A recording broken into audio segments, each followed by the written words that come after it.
Hey guys, welcome to Fanfic Fanatics. So in today's video we are gonna see, what if Deku became the Black Swordsman Kirito?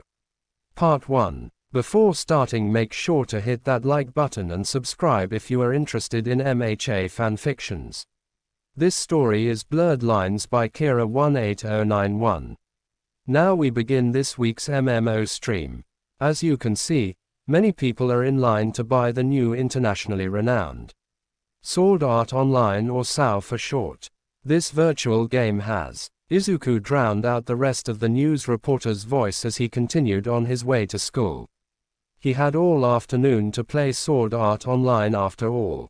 He'd been a beta tester and got one of the first versions of the game. It was something he'd been planning for months now. In a world where 80% of the population had special powers, he was left behind. His only escape was the video games he'd lose himself in.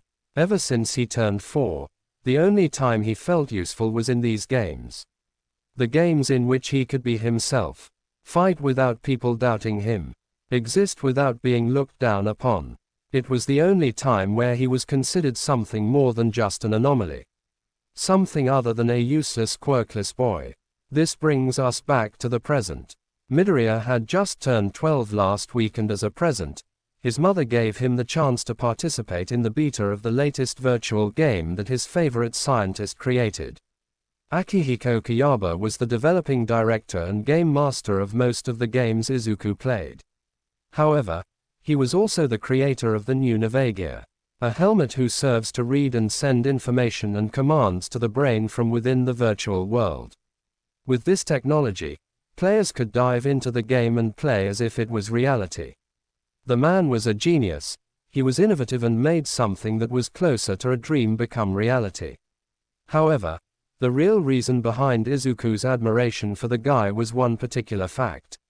Akihiko Kayaba was quirkless. Throughout his career, the man was overlooked and ignored. He was shunned and mocked for his unrealistic ideas. Yet, he proved them wrong. He showed the world that no matter who you are, what your quirk is and where you come from, you can still achieve what you set your mind to. That meant everything to Izuku. Time seemed to pass slowly as Izuku counted the seconds for the bell to ring. He wanted the day to be over.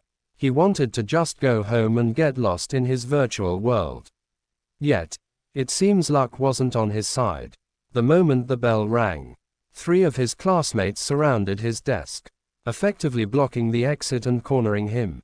Deku, Kaken snarled through clenched teeth. Where do you think you're going? The boy continued lowly, his voice gaining a dangerous edge. Home, Kaken, Izuku replied hesitantly, not knowing if the boy's question was meant to be answered or not. What? So you're going to go back and play those silly games of yours, huh? One of Bakugo's lackeys called out. They're not silly, Izuku whispered, clenching his fist as frustration built inside of him. These games, they were everything to him. Ha! Stop talking back, you freak. The other lackey shouted, indignation clear on his features as he thought he was defending his leader's honor. TSK, just ignore him. Let him go hide in his little fairy tales and play hero. It's not like he can ever be one in the real world. Hearing those words coming from his old childhood friend made his heart ache. He ignored it though. Bakugo may have been his friend once, but that was a long time ago. Ever since he turned 4 and was declared worthless. His father left, his mother didn't believe in him anymore, and his best friend turned into his bully. Life wasn't fair. He learned that a long time ago. By the time he focused back on the situation, the 3 were already by the doors. However, it wasn't the end. Because just as they were about to step out, the blonde turned around once more. Hey Deku, if you like these games so much, maybe you should stay in them. Don't bother living in the real world anymore. With that, they were gone. Midoriya couldn't do anything but stand there and process the explosive boy's words.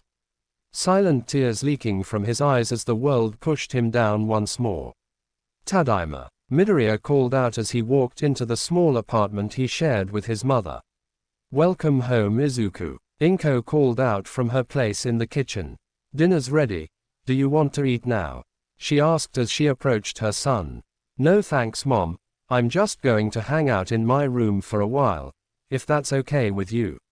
He avoided making eye contact with her, knowing fully well that as soon as she'd see his eyes she'd know that something was wrong. Izu, is everything all right? Of course, that still wasn't going to work. His mom knew him well. Yeah, don't worry about it. I'm fine. He shot her his best smile, knowing fully well that it probably looked fake. I just want to try out that game you gave me. Inko didn't seem too convinced, but after a moment of silent contemplation, she relented. Izuku couldn't help but feel grateful. Oh okay honey, go play your game. But don't stay up too late, okay? Sighing in relief, he made his way up to his room. However, before he ran up, he gave his mom a quick hug. Finally, in the privacy of his room, he made sure everything was in place and ready. Connecting the nerve gear to his computer and flopping down onto his bed. He closed his eyes in preparation. He let a small smile stretch across his face. This was it. This was everything he'd been waiting for. Link start. The world went white for a second before erupting in a display of bright vivid colors. He went through the login steps and chose to keep his beta test character here too. He no longer was plain old Midoriya Izuku. Here, in this virtual world, he was Kirito. Looking down on himself, he admired the format of his character. He had the default gear on, the game automatically resetting his character back to 0. This was the way to go if they wanted to be fair to all the players. Izuku liked this game already. His avatar had raven black straight hair. He was tall and well built. A true swordsman's body. Excitement bubbled in his throat as he admired the world around him. It just felt so real. Everything from fields surrounding him to the small breeze blowing through his hair. People milled around as they explored the game around them. Being a beta tester, he already knew the ins and outs of the first floor. Gathering his wits, he got to work. Running towards the exit that led to the open fields, he made sure to avoid running into anyone. Hey you, wait up. That was until someone called out to him. He barely suppressed the urge to flinch as he slowed down to a stop. The man stopped a few steps in front of him, panting heavily as he took a moment to catch his breath. You're a beta tester, right? He exclaimed happily, not waiting for a response before continuing. It's just you're the only one who immediately took off. That means you know the game already, right? You are, yeah. Izuku replied shyly. Why do you want to know? It's just I'm so lost, man. I wanted to ask if you'd help me get the hang of this. Pretty please. The redhead pleaded, his eyes boring into Izuku's own as he waited impatiently for a reply. Sure, okay. Just follow me then. Thanks bro. The name's Klein. Nice to meet you. I'm Kirito. He wasn't used to people talking to him without malicious intent. Maybe, just maybe, Klein would grow to be a friend. They spent about 3 hours together. Izuku teaching him the basics, showing him how to hunt some of the low-level monsters and explaining the setup of the game. Strangely enough, all the monsters they'd encountered had quirks, whereas the players were only equipped with their weapons and the ability to strengthen their skills. The boar they'd crossed was a low-level monster, which meant that his quirk was easily counted and his powers low enough for a rookie to beat. However, given the game's setup, the higher the level the harder it will get. You're really good at this, Kirito. How are you able to do that so naturally? The redhead exclaimed excitedly. I keep forgetting that I don't have my quirk here. These swords are so hard to use. Do you have some kind of weapons quirk or something? Practice, I guess. You'll get used to it eventually. He replied easily, ignoring the pang in his chest at the mention of quirks. Although, being quirkless does help. Getting the rejection over with now was better than later. He didn't want the hope of having a friend be ripped away from him later. He braced himself for the worst. Whoa, his eyes, which he'd only just realized were closed, shot open again. That's even cooler. You're just a natural at this. He was about to exclaim his surprise when a beeping sound interrupted him. I'm late, Klein suddenly shouted, panic overtaking his features as he looked at a reminder on his menu bar. I ordered a pizza and it was supposed to arrive 1 hour ago. Izuku sighed in relief, not really knowing what to say. Well, I should be going now. Thanks for showing me the ropes, Kirito. It would be cool to play together again. Sure, if you have more questions feel free to message me. The smile that stretched on his face was the first genuine smile he'd given in a while. Yeah, I'll be counting on it, the redhead replied, holding out his hand to Izuku. Slowly, Midoriya accepted the gesture, warmth spreading in his chest at the thought of having a friend. With that, Klein turned around, sliding his hand down in the air as he reached for the logout button. After a moment, the man tried again. Nothing. I can't find the logout button. Try looking in the menu again, Izuku offered as he stepped next to the boy. It's not there. Maybe it's a bug or... Before he could finish his sentence, a bright light erupted around them, blinding them and overwhelming their senses. After a few beats, it dissipated. The scenery around them had changed. They were no longer in the fields. Instead, they'd been teleported to the main area. A forced teleportation. Looking around, it seemed the rest of the players had suffered a similar fate. Their attention was soon focused on a dark red liquid that was oozing from the dome's ceiling. From the red substance emerged a giant hooded figure. Scared whispers erupted amongst the crowd as they tried to see just what was the newcomer. Its tone was deep, voice gruff as it addressed all of them at once. Attention players, welcome to my world. Dread filled Izuku's guts as he listened to the hooded man speak. My name is Akihiko Kayaba. I am currently the one and only person who has control over this world. Was that really him? Was this the man Izuku admired all these years? It may have come to your attention that the logout button was missing from your menus. However, make no mistake. This is not a glitch nor a bug. This is a special feature in Sword Art Online. All around them people were checking their main menus. All of them concluding that the man was speaking the truth. At this moment, none of you can log out of SAO, and nobody in the real world can remove the nerve gear or interrupt the game. Should it be attempted, a powerful burst of microwave radiation emitted in the nerve gear will destroy your brain, thus ending your life. Most of the crowd was panicking now. Shouts of denial and fear were heard as they tried to deny the reality they were in. That can't be true, right, Kirito? Klein spoke from behind him, worry barely concealed in his expression. Given the structure of the nerve gear, it's not impossible. And this was terrifying, wasn't it? The mere thought of this being true, of being trapped in a death game with no way out. As you can see here, Kayaba continued, pointing at various screens that appeared around him. I've issued a warning in the media for all the players' families and government officials.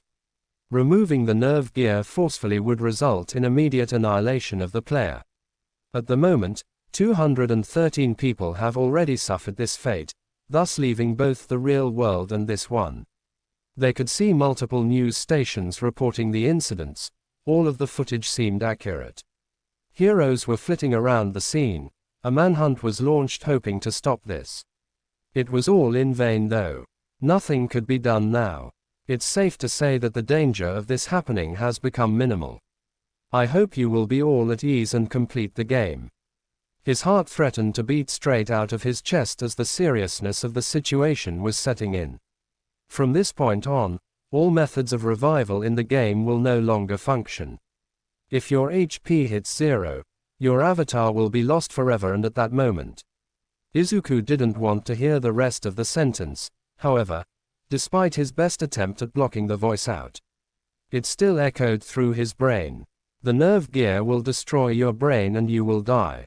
His vision dimmed, his breath becoming more and more restricted by the second. If you want to be free and get out of this game, there is but one solution. Clear the game. You are all currently on the first floor, the lowest point in Aincrad. If you conquer a floor's dungeon and defeat the floor boss, you may pass on to the next one. Assuming you defeat the final boss on the 100th floor, the game will be cleared. Exclaims of outrage filled the area as people cried out angrily. For clearing one floor was hard. Clearing all 100 of them was impossible. Not even the beta testers made it past floor 10. Lastly, you may have noticed, but in this world, none of you have your quirks. This is but also a feature in the game. However, if you work hard enough, each one of you can hone and strengthen your skills. For a quirk is nothing more than a tool. It would be wise to learn to survive without them, keeping in mind that every floor boss is equipped with a very powerful quirk. Each floor getting more dangerous than the last. If the people were panicked before, it spoke nothing of their reactions now. Screams of despair and fear echoed through the arena, as people scrambled to find a way out of here. Their attempts were useless. Despite all of this, I've prepared a present for all of you in your item storages. Take a look. Hesitantly, Izuku made the first move to open his menu. There in the middle of the list consisting of his items, he found a particularly strange one, labeled mirror. Curiosity getting the best of him, he pressed the button. Instantly, he was accosted with a similar bright light from before. When it dissipated, he was still in the same place as before. However, his field of vision was different. Was he shorter now? You okay, Kirito? Hearing Klein's voice, he turned around.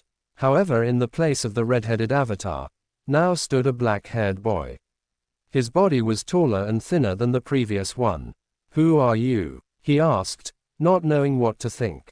Looking back at the mirror in his arms, he almost choked on his own spit. There, staring back at him, was his own reflection. His familiar green hair sticking out from every direction, his eyes even greener. So that means, you're Klein, the other boy exclaiming at the exact moment. You're Kirito. It made sense. The nerve gear must have scanned their faces and bodies once they were calibrating the game. Kayaba had gone through immense effort to make the game as real as possible. Right now, you're all probably wondering, why? Akihiko spoke up again. Why would I do this? Well, I already achieved my goal. In our day and age, all that you think of are quirks, villains and heroes. I am here to show you otherwise. The world shouldn't be ruled by those who are given power, but by those who earn it. Now, the official tutorial for Sword Art Online is done. Players, I wish you the best of luck. With that, the figure dissipated into a display of red smoke, leaving behind a stunned crowd.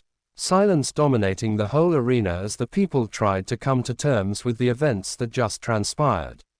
This is reality. A genius created this virtual world and trapped us in it. His declaration was the truth and nothing but the truth. This was it. If they die here, they'd die in real life. Determination filled his entire being as he drowned out the panicked crowd. This was no time for weakness and emotions. Izuku always wanted to help people. Maybe, just maybe, he'd help them get out of this alive. He'd save them, no matter what. Inko Midoriya used to love the quiet Sundays. The days where the house would be calm and serene.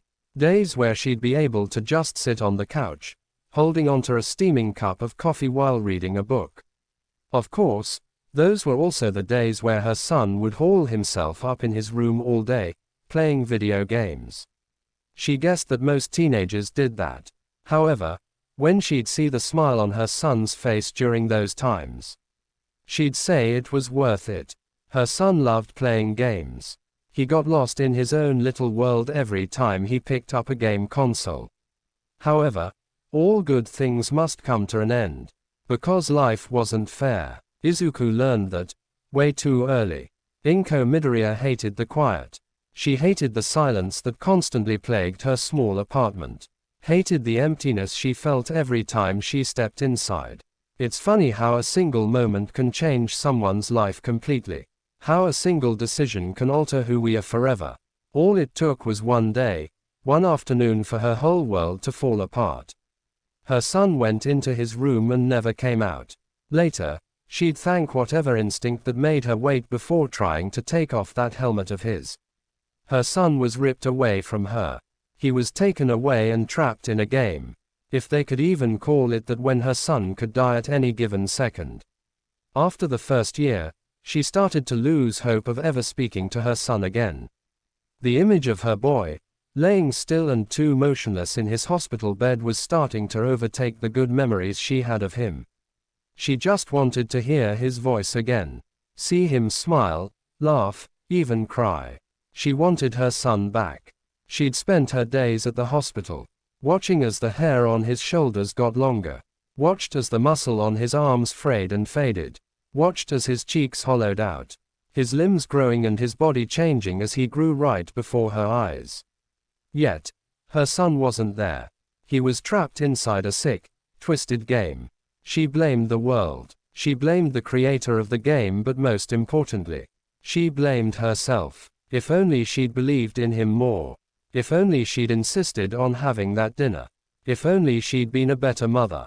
If only. So, Inko spent her days crying, silently praying to every higher force out there to bring her son home and safe. She cried until the day her son's hand twitched, as his eyes, glossed over and hazy, fluttered open, his mouth barely moving as he tried to speak for the first time in years. 2 years had passed, 2 years of quiet, loneliness and hopelessness. But alas, her hope was back. He was safe. What more could she ask for? Soft noises echoed through his mind, a rhythmic beeping acting as some sort of alarm clock, ever so slowly dragging him out of his unconscious state and into the real world. His eyelids felt heavy, his limbs unresponsive to his commands. He could only lay there and try to figure out where he was. The last thing he remembered was speaking to Heathcliff. Kayaba, his mind whispered. Now, everything was dark, a darkness not quite black but colored. Little hue of light and tints occasionally flitting through his eyelashes. Slowly, as if years had passed, his eyes fluttered open. All at once, he was hit with a cacophony of bright white lights. After a moment, the blurry world finally came into focus. Staring up at the white hospital ceiling, he let his mind get used to the all-too-real world around him. The difference was uncanny. Tears welled up in his eyes as he felt, for the first time in 2 years, his skin bask in the sunlight. He felt the soft breeze hitting his frail body. The body that currently felt like lead. Too heavy and too stiff to move. No matter how many times he willed his hands to move, his legs to shift, they stayed still. The slight movement in his toes the only indication that he wasn't paralyzed. Taking in a deep breath, he let his eyes wander. A deep-rooted vigilance clawing its way to the surface as years of caution and dread took over. He scanned his surroundings, watching the viable exits of the room. He was in a traditional hospital room. Countless wires were strapped to different parts of his body, reminiscing of a cyborg. His vitals were shown on the digital display next to him. Finally gaining some kind of sensation in his arms, he lifted trembling hands and took off the headset straddling his head. Long green curly hair cascaded onto his shoulders. He felt like a complete stranger in his own body. Where there once was defined muscles and tanned skin, now resided frail pale limbs. Too skinny and weak to function properly. He supposed that this was the consequence of being trapped in a death game for 2 years. A choked hiccuping sound startled him. He turned his head slightly only to see that he was, in fact, not alone. The sight before him made his heart squeeze painfully. There, on a chair beside his bed, was his mother. A slightly thinner, older version of her. However, it was her nonetheless. The woman who'd given birth to him. Who he'd spend every night thinking about while he was trapped. Thinking about her was painful. Picturing her alone and sacred. He'd worried her enough by just existing. He couldn't imagine what she must have gone through while he was gone. Mom. His throat was raw, his voice barely above a whisper as he strained to get his underused vocal cords working. She seemed to suck in a sharp breath, her hand going up to pinch her arm as she made sure this was really happening. When her son's image didn't disappear, she jumped from her seat, engulfing him in a bare hug, her touch tender and feather-like through it all. They stayed there for who knows how long. He didn't want the moment to stop though. He wanted it to last forever. Wanted to stay there, safe and protected. Maybe, just maybe, he'd forget the horror he'd seen and lived through. Maybe, he'd move on. Thank you for meeting me here, Midoriya. Scouchy spoke as soon as the teenager came into hearing distance. The man wore a brown coat. His features were plain and familiar. They were in a little restaurant near Musutafu Prefecture. The man gestured for the teen to sit as he pulled a chair for himself at one of the empty tables. You're looking better. Is physical therapy going all right? He inquired, genuinely interested in the kid's well-being. It's almost over. I finally graduated from crutches to free walking. Izuku replied easily, used to the detective's presence by now. It's been 2 months after all. Yeah, I'm sorry about that. We've been swamped with the testimonies of all the players. We, in the SAO task force, have gathered as much information as we can. We mostly have a good gist of the events that happened in the game. He rubbed the back of his neck bashfully. However, since most of the others' witness account has you in 'em, I thought I'd leave yours for last. I have a feeling that you'll be able to put all the pieces together. The detective smiled as he waited for a confirmation. Sure, detective, ask me whatever you want. Although he kept a calm demeanor, his mind was swirling with unidentified emotions. Dread pooling in his stomach as he waited in anticipation. First of all, you were a beta tester, am I correct? After a nod, the man continued. You knew the way the game worked. You could have easily gone off on your own, but you stayed with the others anyway. Why? Silence was his response as Midoriya thought of a proper way to answer. He didn't know how to explain it. He'd try either way. I knew the way the game worked. I had valuable information that could help me survive. But I couldn't just leave them, you know. I stayed for a couple more days. I gave as much information as I could to the info brokers. I even helped them make a guidebook. He trailed off for a moment. I couldn't live with myself if I had turned my back on them. If I could help, even if it was just a little, I was going to do it.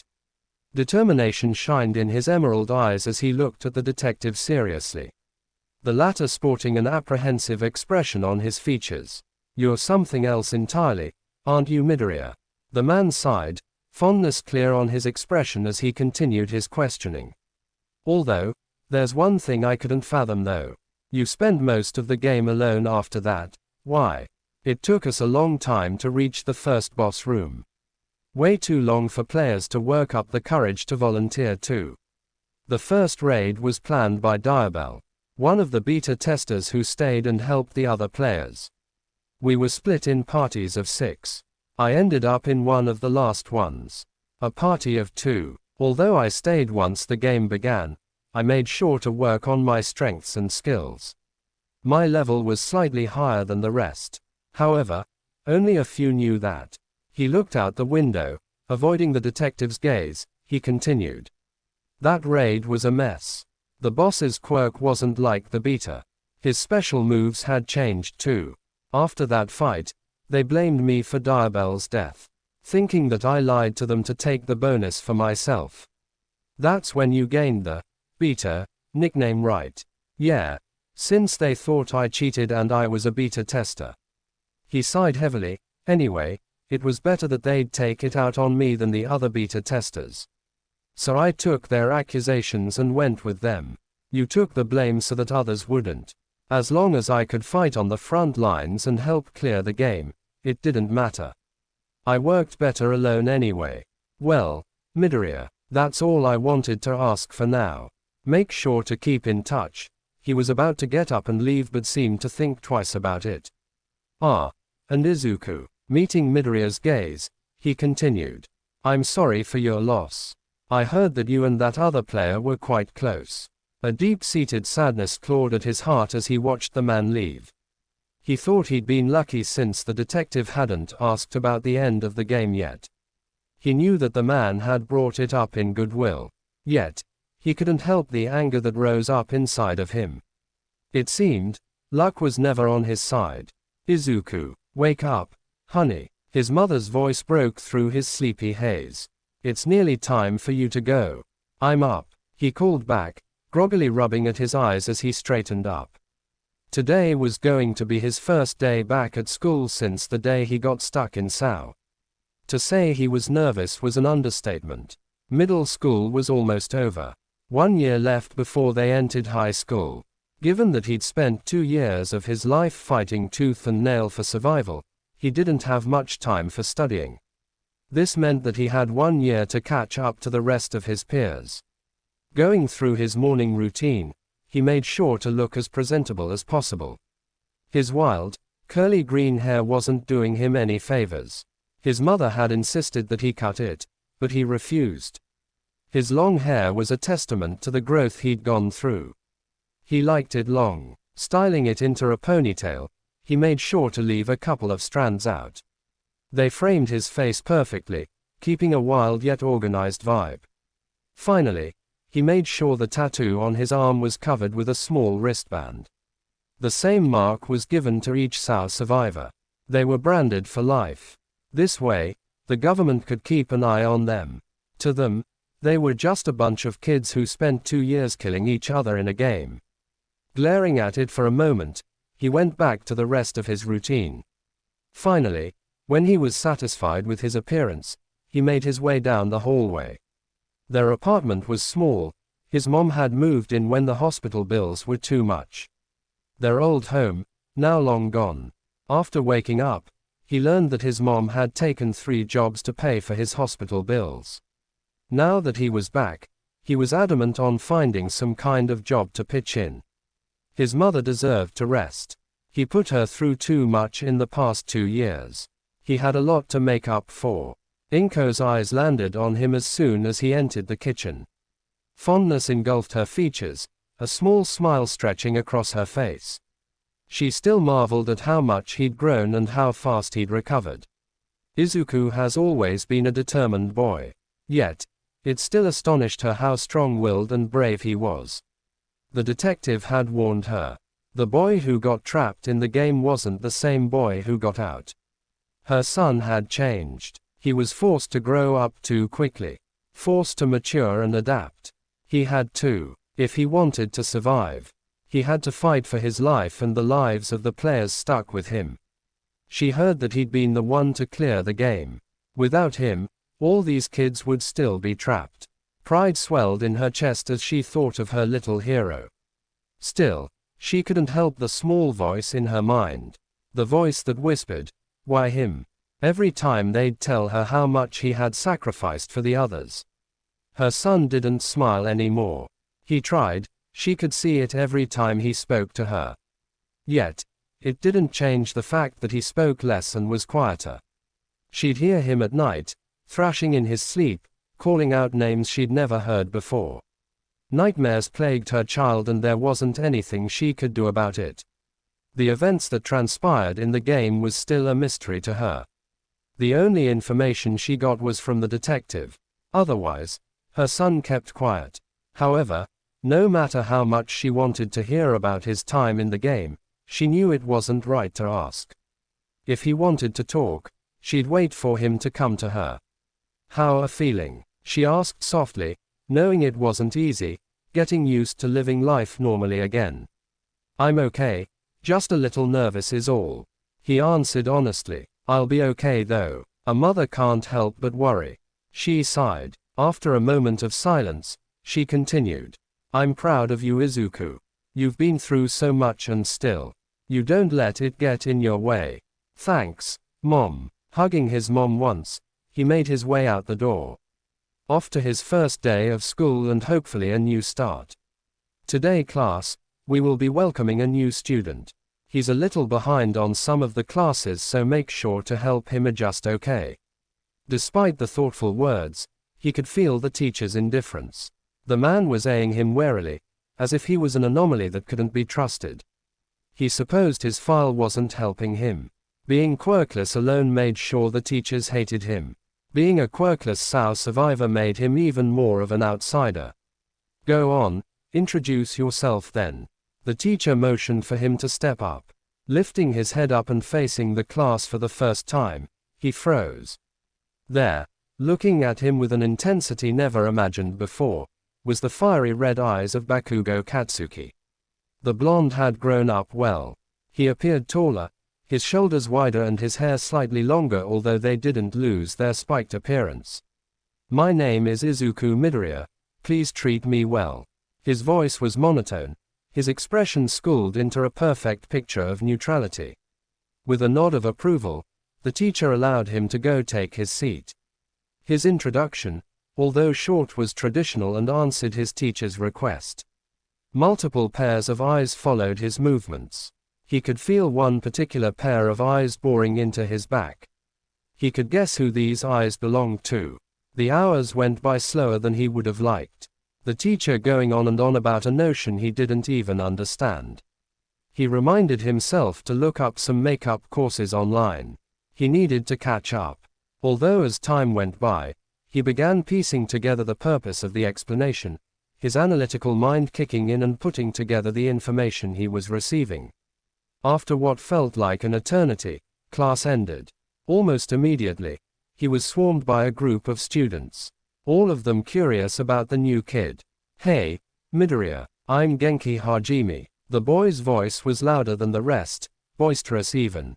"How come you transferred here so late?" He was about to answer, however another student interrupted him. "Hajime, don't you see his wristband? He's one of them," the student hissed, her words gaining the attention of the whole class.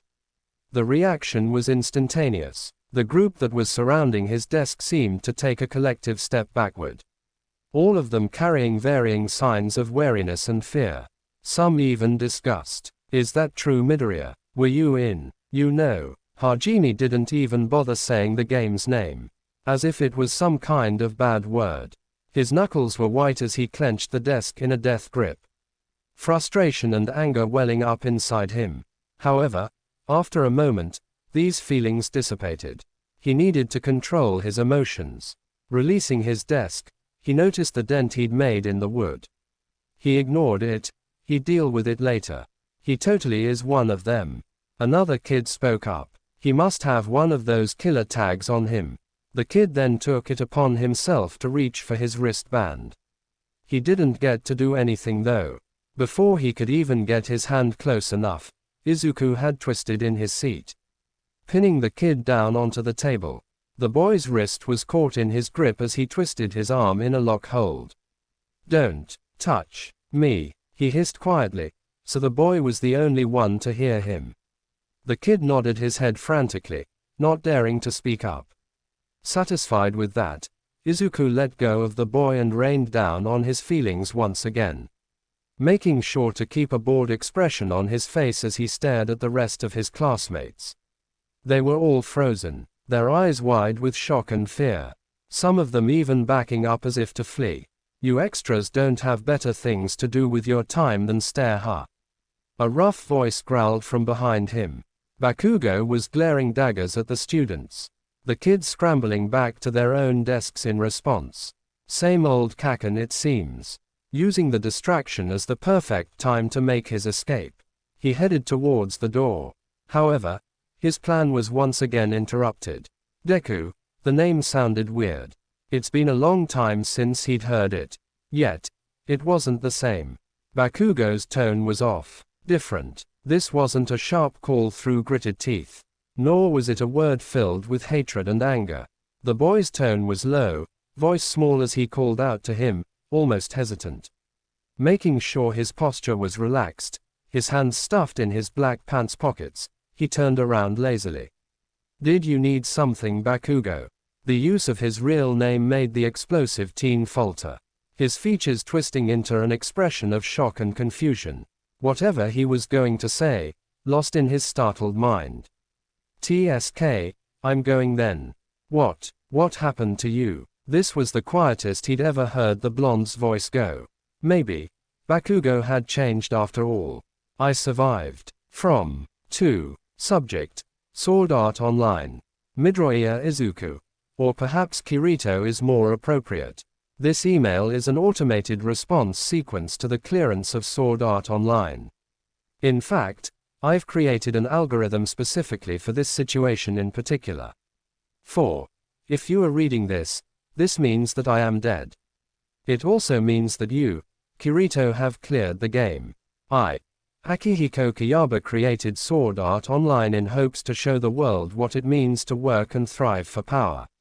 To fight tooth and nail for survival and conquer the most difficult of challenges without the use of a quirk.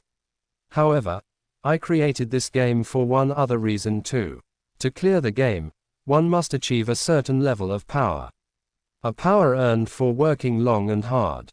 They would also have fought and sacrificed everything to save themselves and others. For whoever clears the game, saves thousands of lives in the process. In other words, whoever clears the game is worthy of being called a hero. And you, Kirito, are worthy of every last bit of power you earned in SAO. Therefore, as one last and final feature of Sword Art Online, I've created, through long and extensive research, a way to transfer all that strengths to the real world.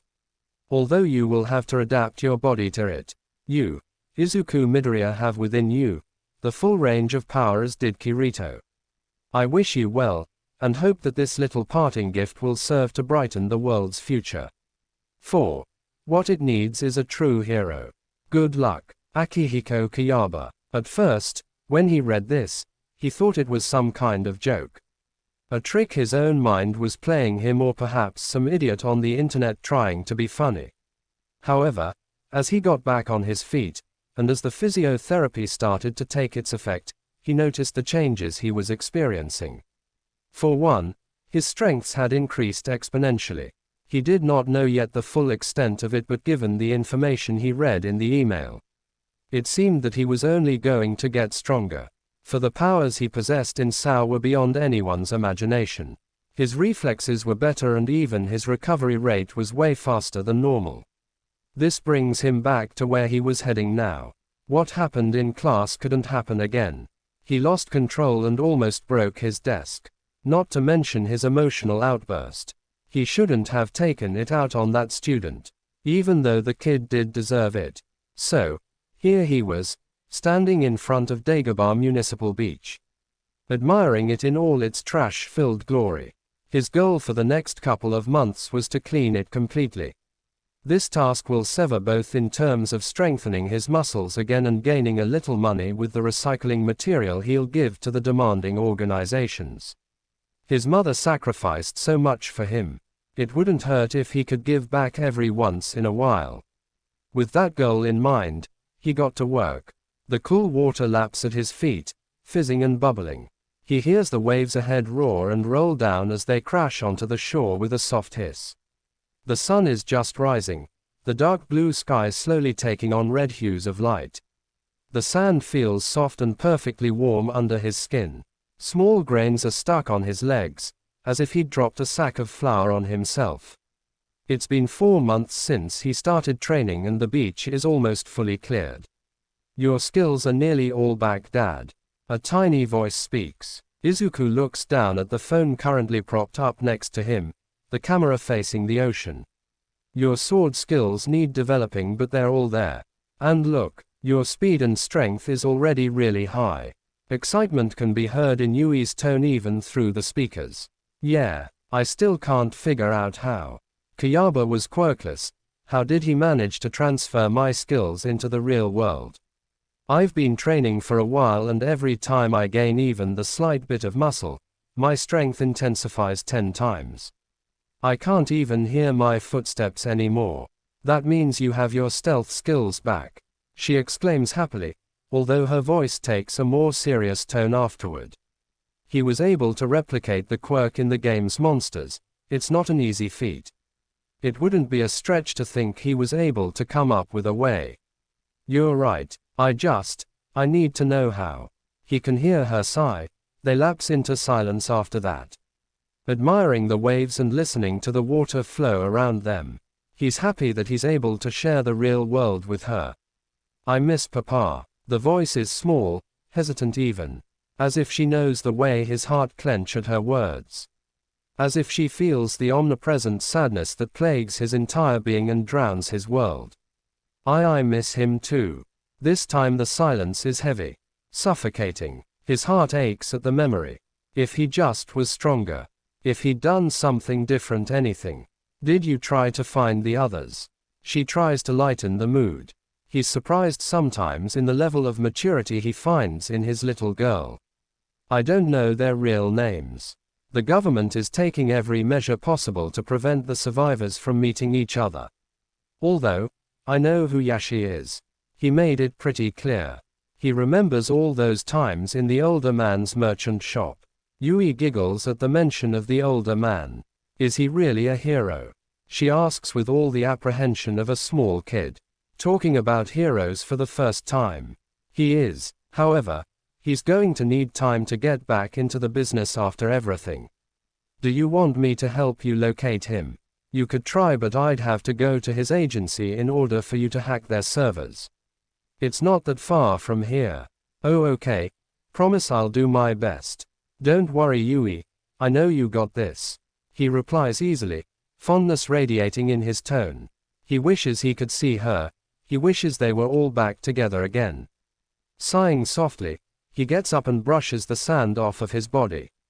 He takes one last look at the beach before making his way back to the main road. Aizawa's walking down the street towards the local coffee shop when he sees it happening. It's a normal day. He had patrol duty just last night. Given that he hasn't slept in 24 hours, he figured that a cup of coffee wouldn't hurt. However, as fate would have it, he got a mini heart attack instead. The street is mostly clear of vehicles. Pedestrians cross the road calmly as the light turns green. His cup of coffee is held cozily in his arms as he waits for the green light. He hears it before he sees it. Tires screech against the asphalt as a car speeds right into a red light. His head shoots up immediately, glaring at the driver. The man looks panicked, screaming incomprehensibly at the people to move. However, right there, a couple of feet ahead of him, stands a small child. The girl is frozen in fear, hugging a teddy bear close to her chest as she trembles. Her mother calls out to her from the other side desperately. His hand is instantly on his capture weapon, ready to pull the kid away from the car's path. He's going to be too late. He feels it, sees it as the car gets closer at an impossible speed. He's not going to make it in time. He doesn't have to though. Another figure appears right behind the girl. In a flash, the person is tackling the girl out of the way, their bodies barely visible as the person moves in an incredible speed. The car whizzes past them and rams into a pulp. Yet, he sees the man get out, mostly unharmed, if not a little panicked and dizzy. He then proceeds to look back, checking on the girl and her savior. He would have spit out his coffee if it wasn't currently in a spilled mess on the concrete right now. The girl is safe in her mother's arms. They're both crying, a mess of tears and emotions that makes Aizawa think it's too early for this. However, what makes him freeze in place is the girl's savior. It's just a kid. He doesn't even look older than 13. The boy sits on the floor next to the pair. How could a kid have such speed and reflexes? A speed quirk maybe. The boy looks calm, if only for the slightly faster rise of his chest. He looks way too calm to have just brushed death like that. His hair is a tousled mess though. Strands of green curly hair escaping what Aizawa assumes was a ponytail. He watches from afar as the mother bows in thanks and the girl jumps at the boy, hugging him while muttering an endless spiral of thank yous. Normally, he would chide the kid for illegal quirk usage. However, in this particular situation, he chooses to turn a blind eye and let it go. If he's hoping the kid ends up next year in his class at UA, no one needs to know. Are you sure this is it? It was a couple of days after the morning at the beach. Izuku was now standing in front of a tall apartment building. I hacked their mainframe the last time we were near the agency. That's the address I got. Okay. Talk to you later, Yui. He sighs as he shuts his phone off. Here goes nothing. He proceeded to go up the floor Yui had directed him to. Gathering up his courage and wishing he wasn't making a mistake, he knocked on the door. After a beat, he could hear a voice grumbling something along. I'll get it, footsteps padding closer to the door. His hearing really was improving. The door opened softly, revealing in its place a tall lanky black-haired man. The man's shoulders were slouched, posture relaxed and expression passive as he looked him over. Izuku could have sworn he saw a flash of surprise in those raven black eyes. Although, the stranger was quick to school his expression back to indifference. "What do you want?" he spoke up, his voice gruff as he ran a hand through his long hair. His tone showed just how tired the man really was. If the eye bags he was sporting were of any indication, maybe it was wrong to come by this early. He probably woke him up. "Ah, sorry, I must have the wrong apartment." He backed away apologetically, cursing his luck. "Who are you looking for?" the man drawled slowly. I'm looking for Yash Yamada." The man must have caught his slip up, if the way his eyes narrowed were of any indication. Before the other man could respond, a noise was heard from behind him. "Hey, Zawa, who's at the door?" A sputtering sound could be heard from behind the threshold. "Hi," was all Izuku could say at the moment, as his friend finally came into view. The man that previously blocked the doorway, having stepped aside. He watched as the blonde's eyes widened exponentially, his mouth hanging open as he looked at Izuku as if he was ghost. "Oh my god." The man beside him seemed to cover his ears, as if some bomb was about to erupt. However, none of that happened. Kirito. Yashi's voice was quieter than he ever heard him speak. Even the dark-haired man seemed surprised. A nod was the only thing he could manage, his throat feeling too constricted to make out any words. In a heartbeat, the man was on him, hugging him like his life depended on it. "Is that really you?" He could feel the dampness spreading in his shoulder. Yashi always been emotional. He hugged the man tighter, making sure this was real. Ever since he got out, ever since he cleared the game, he wanted to see his friends. Speak with them, just talk, hang out. He missed them more than anything. They stayed that way for who knows how long. However, a cough from behind them brought them back to the real world. "Ah, is someone going to explain?" the man exclaimed, even more tired than before. "Oh, right. Yashi exclaimed as he broke up the hug. He kept a shoulder around him though. Izuku could understand the gesture. They both needed to make sure the other wouldn't just disappear. "Shota, meet Kirito, the kid I talked to you about." The voice hero made wide gestures with his arms as he introduced him. "And Kirito, you may be my unofficial little brother, but this right here is my best friend in the whole wide world. Aizawa Shota. Nice to meet you, Aizawa-san. Sorry to intrude unannounced." "Nonsense. I've been trying to find you for ages. I couldn't though. You never gave me your real name." A half-hearted glare was aimed his way. The man too excited to be mad right now. Yeah. I never told you, did I?" He rubbed the back of his neck bashfully. "My name is Izuku Midoriya. It's nice to officially meet you." The man shook his hand seriously before ushering him into the living room. "Well, now that you're here, you have to stay for lunch." Before he even got the chance to get a word in, he was being shoved into a couch seat in the living. Yamada going into the kitchen, probably to prepare lunch. The black-haired man, now dubbed Aizawa, was staring at him from his seat in the opposite couch. 2 years ago, Izuku might have withered under that look. He would have squirmed and retrieved under the intensity of that gaze. However now, he met the man's eyes head-on. He didn't know what was going on, but he didn't get any weird vibes from the guy. He was Yashi's best friend after all. He must be good. "So, you and Yash Hisashi live together?" "Roommates. Yes." The man sighed and dropped the glare. "You can call him Yashi, you know. It won't bother him." Yeah, it's a habit.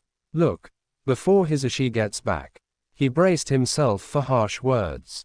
A warning to stay away from his best friend or even to be kicked out. "I wanted to thank you." Tension slipped from his body as he slumped in relief. That wasn't what he was expecting. "What?" The man interrupted him before he could speak. "You were there for him when I couldn't be. You saved him from that game. You saved his life. He told me about what you did. What you lost and sacrificed and how you cleared the game." The man was quiet for a while. Izuku didn't dare to speak. You're the reason I have my best friend back. So, I'm thanking you. Still, if you're anything like he described, don't bother denying it. For the first time, in who knows how long, Izuku was truly and utterly speechless. Okay, the older man seemed satisfied with his response. Now, let's go before that fool sets the kitchen on fire. So, you're going to be teaching at UA? Izuku asked as he took another spoonful of the katsudon Yamada had prepared for them. His heart warmed at the thought. Yashi remembered his favorite meal. That would be right, listener. I'm going to need more time if I'm going to get back to the hero business. Nedzu offered me a job there in the meantime. Yeah, about that, Aizawa spoke up. I thought I recognized you.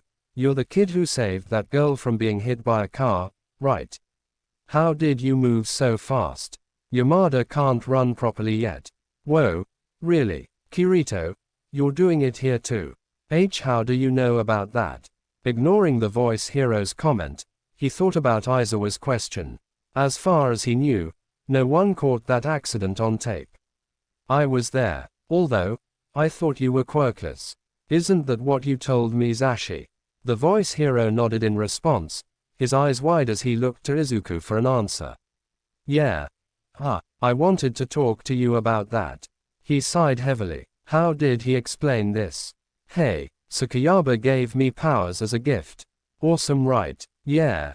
No. A couple of weeks after I woke up, I got this email. He looked up at the two, their eyes were trained on him, their attention solely focused on him.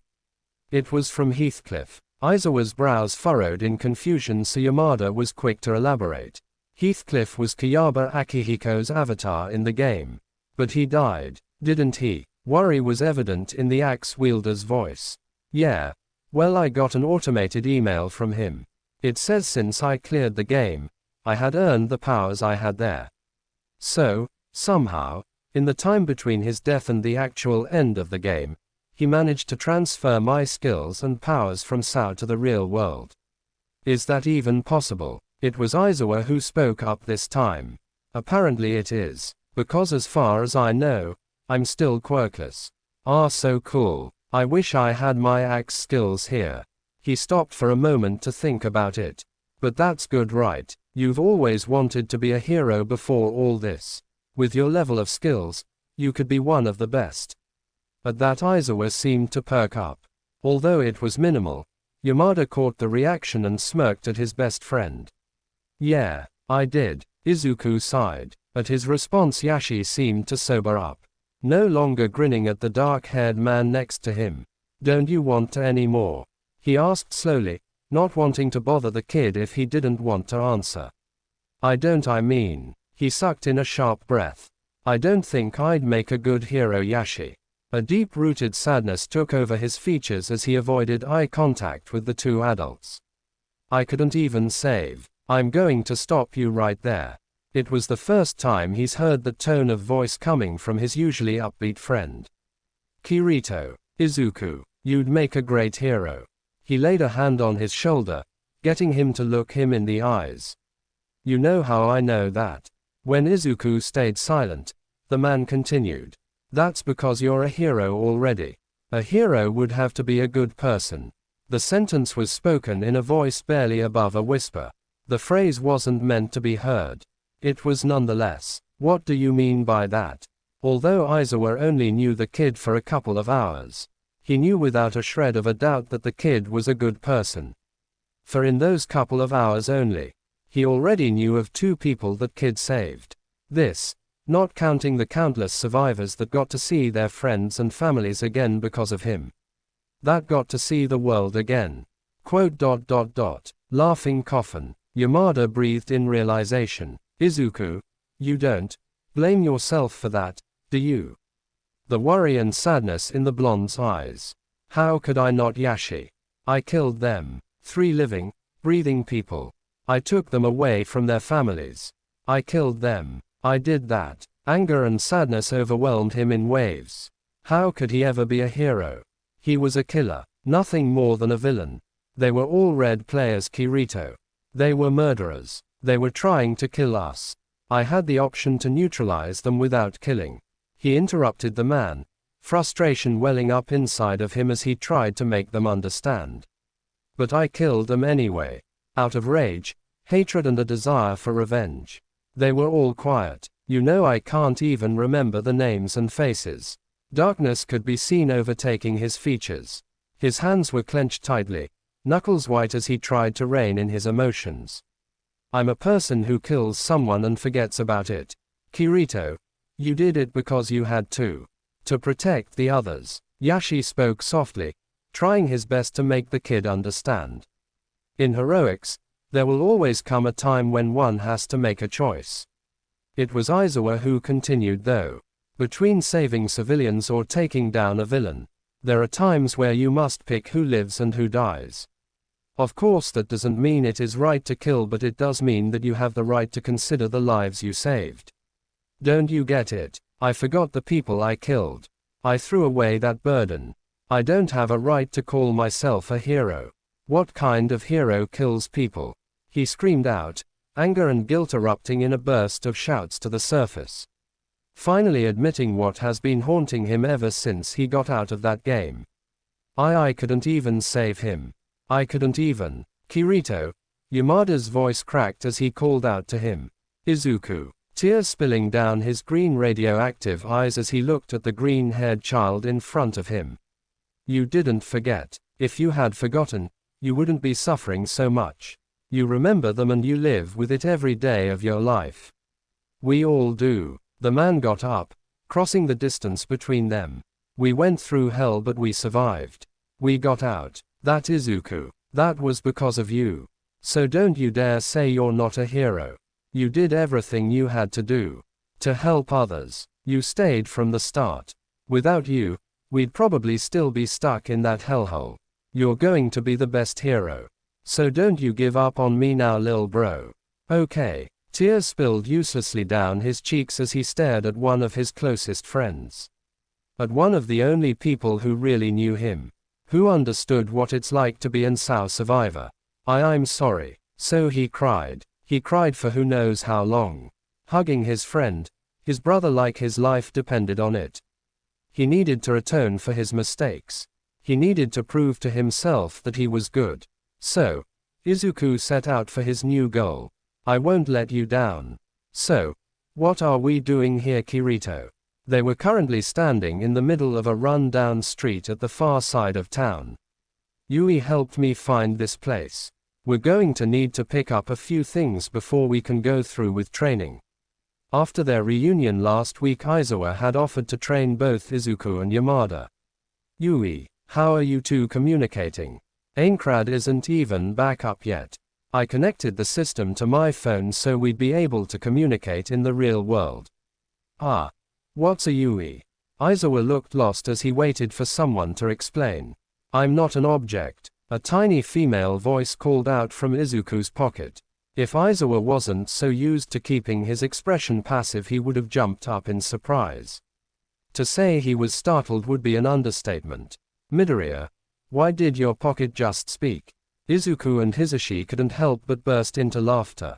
Izuku pulling out his phone to show Aizawa that he was currently on call with a person called Yui. Don't be rude, Shota. Yui is Kirito's daughter. At that statement, Izuku seemed to go bright red, his appearance reminiscing of a strawberry. Aren't you like 13, kid? Aizawa looked mildly surprised and bored at the same time. Izuku couldn't fathom how he managed that kind of expression. The man looked so done with the world. For your information, I'm 14. Izuku replied, frustration evident on his features. Yui isn't my actual daughter. I adopted her in the game. She's an AI. Dad and Papa took great care of me. The voice, now known as Yui, exclaimed. Aizawa wanted to ask about Papa, but Yamada's pointed glare made him decide otherwise. Yui, how are you? It's been so long. Yashi asked excitedly as he snatched the phone from Izuku's grasp. I'm good, Uncle Yashi. Did you know I helped Dad locate you? Pride was evident in her tone as she boasted to the older man. Ah. So that's how you found us. Aizawa seemed to be speaking to himself more than to the two others next to him. Well, anyway, Kirito interrupted the conversation, wanting to get to the point of this outing. The store is about to close soon, so let's go, shall we? Where are you taking us, problem child? Aizawa asked as Izuku led them into another deserted alley. Ah. Well, you'll just have to wait and see. The boy stopped in front of a metal door. The thing only noticeable if you were looking for it. This way, guys, he called out as he opened the door and took a step inside. Walking in felt as if they'd traveled years into the past. The hallway they took was dark, the only source of light being the torches that hung in every corner. Bricks lined the walls, and the deeper they walked into the building the hotter it got. However, at the end of the hallway, a room could be seen. The light emitted from said room, illuminating the path towards it. Whoa, Yamada was the first to exclaim his wonder. This looks just like in the games. The room they walked into was a perfect replica of the weaponsmith's rooms in the game. The walls were aligned with swords and weapons of all kinds. Yeah, I think Kayaba took the designs from here, Izuku replied, his eyes flitting through the room's content, desire and curiosity overwhelming him. May I help you, gentlemen? A voice called out from behind them. Looking towards its owner, the man had broad shoulders and gray hair. A small clean-shaved beard adorned his face. Hello, Izuku spoke as he gained the man's attention. I believe I ordered 3 things from this store a couple of weeks ago. The man's eyes widened in realization. Ah, so you're Kirito, I presume. Ah yes, that's me, and you must be Dave. So, are they ready? The man looked uncertain, but replied anyway. They are, it's just wait here for a second. Dave then proceeded to go into the back room, emerging with one box tucked under his arm. Here's the axe you ordered. He was about to hand it to Kirito, but a gesture from the latter had him give it straight to Yamada.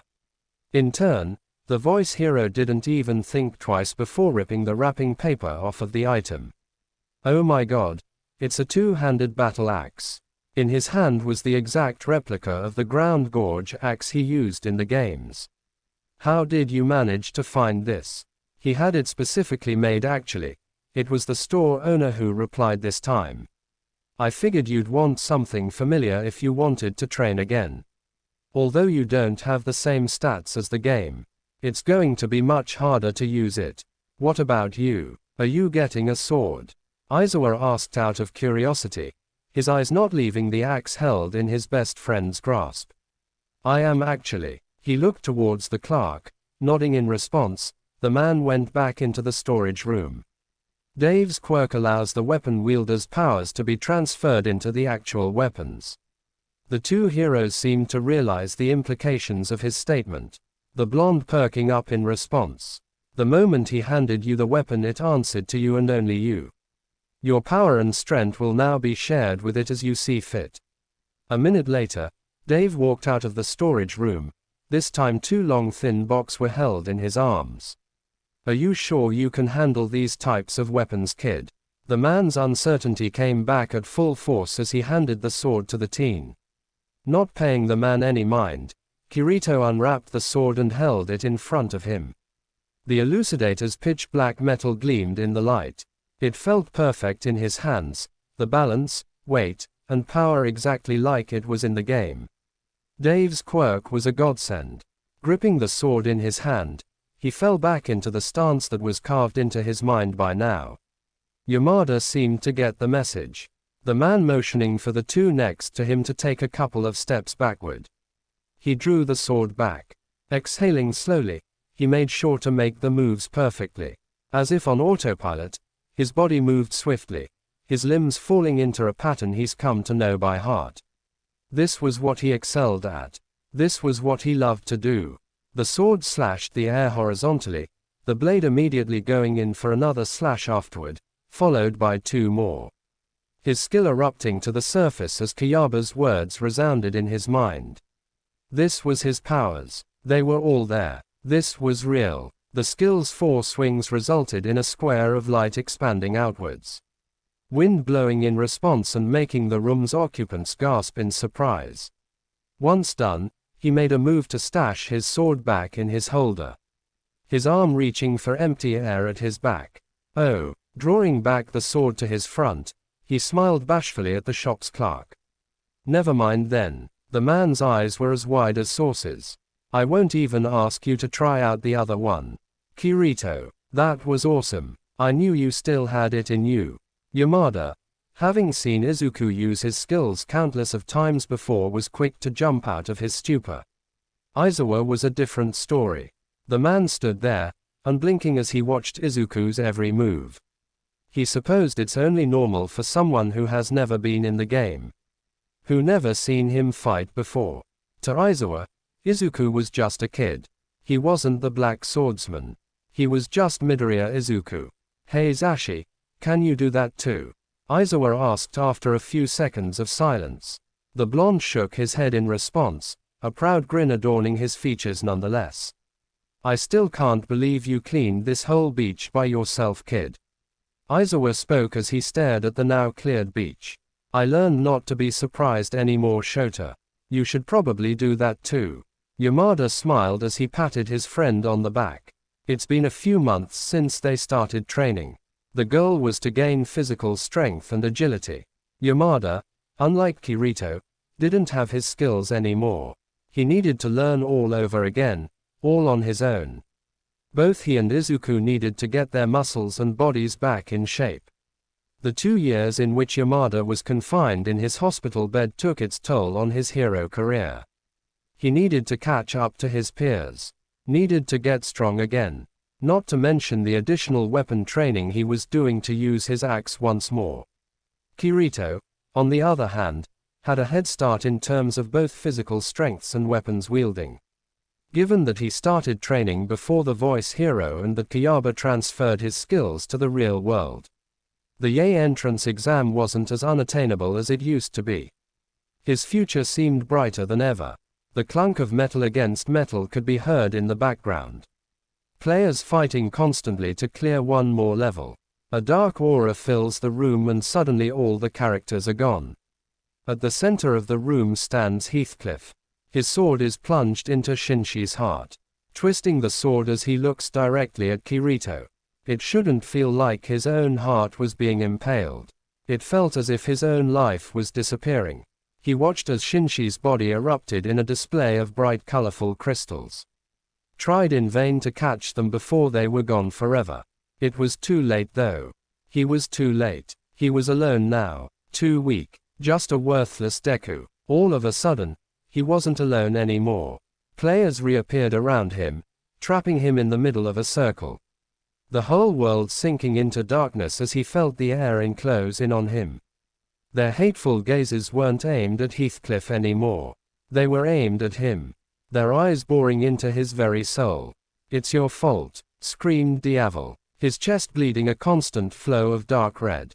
You left me to die. No, he responded uselessly. You killed us. It's all your fault, Kirito. Worthless. Killer. Murderer. The screams were getting louder, the voices of both his friends and his enemies overlapping each other, overwhelming every last sense in his mind until he felt himself drowning in them. His heart plunged into a cold, endless void. No. Please, stop. Why didn't you save me, Kirito? Shinshi's voice whispered in his ear, making his heart clench and ache as he looked at the fallen, bleeding figure in front of him. As he looked into the dying eyes of the love of his life. His words, swords to the heart.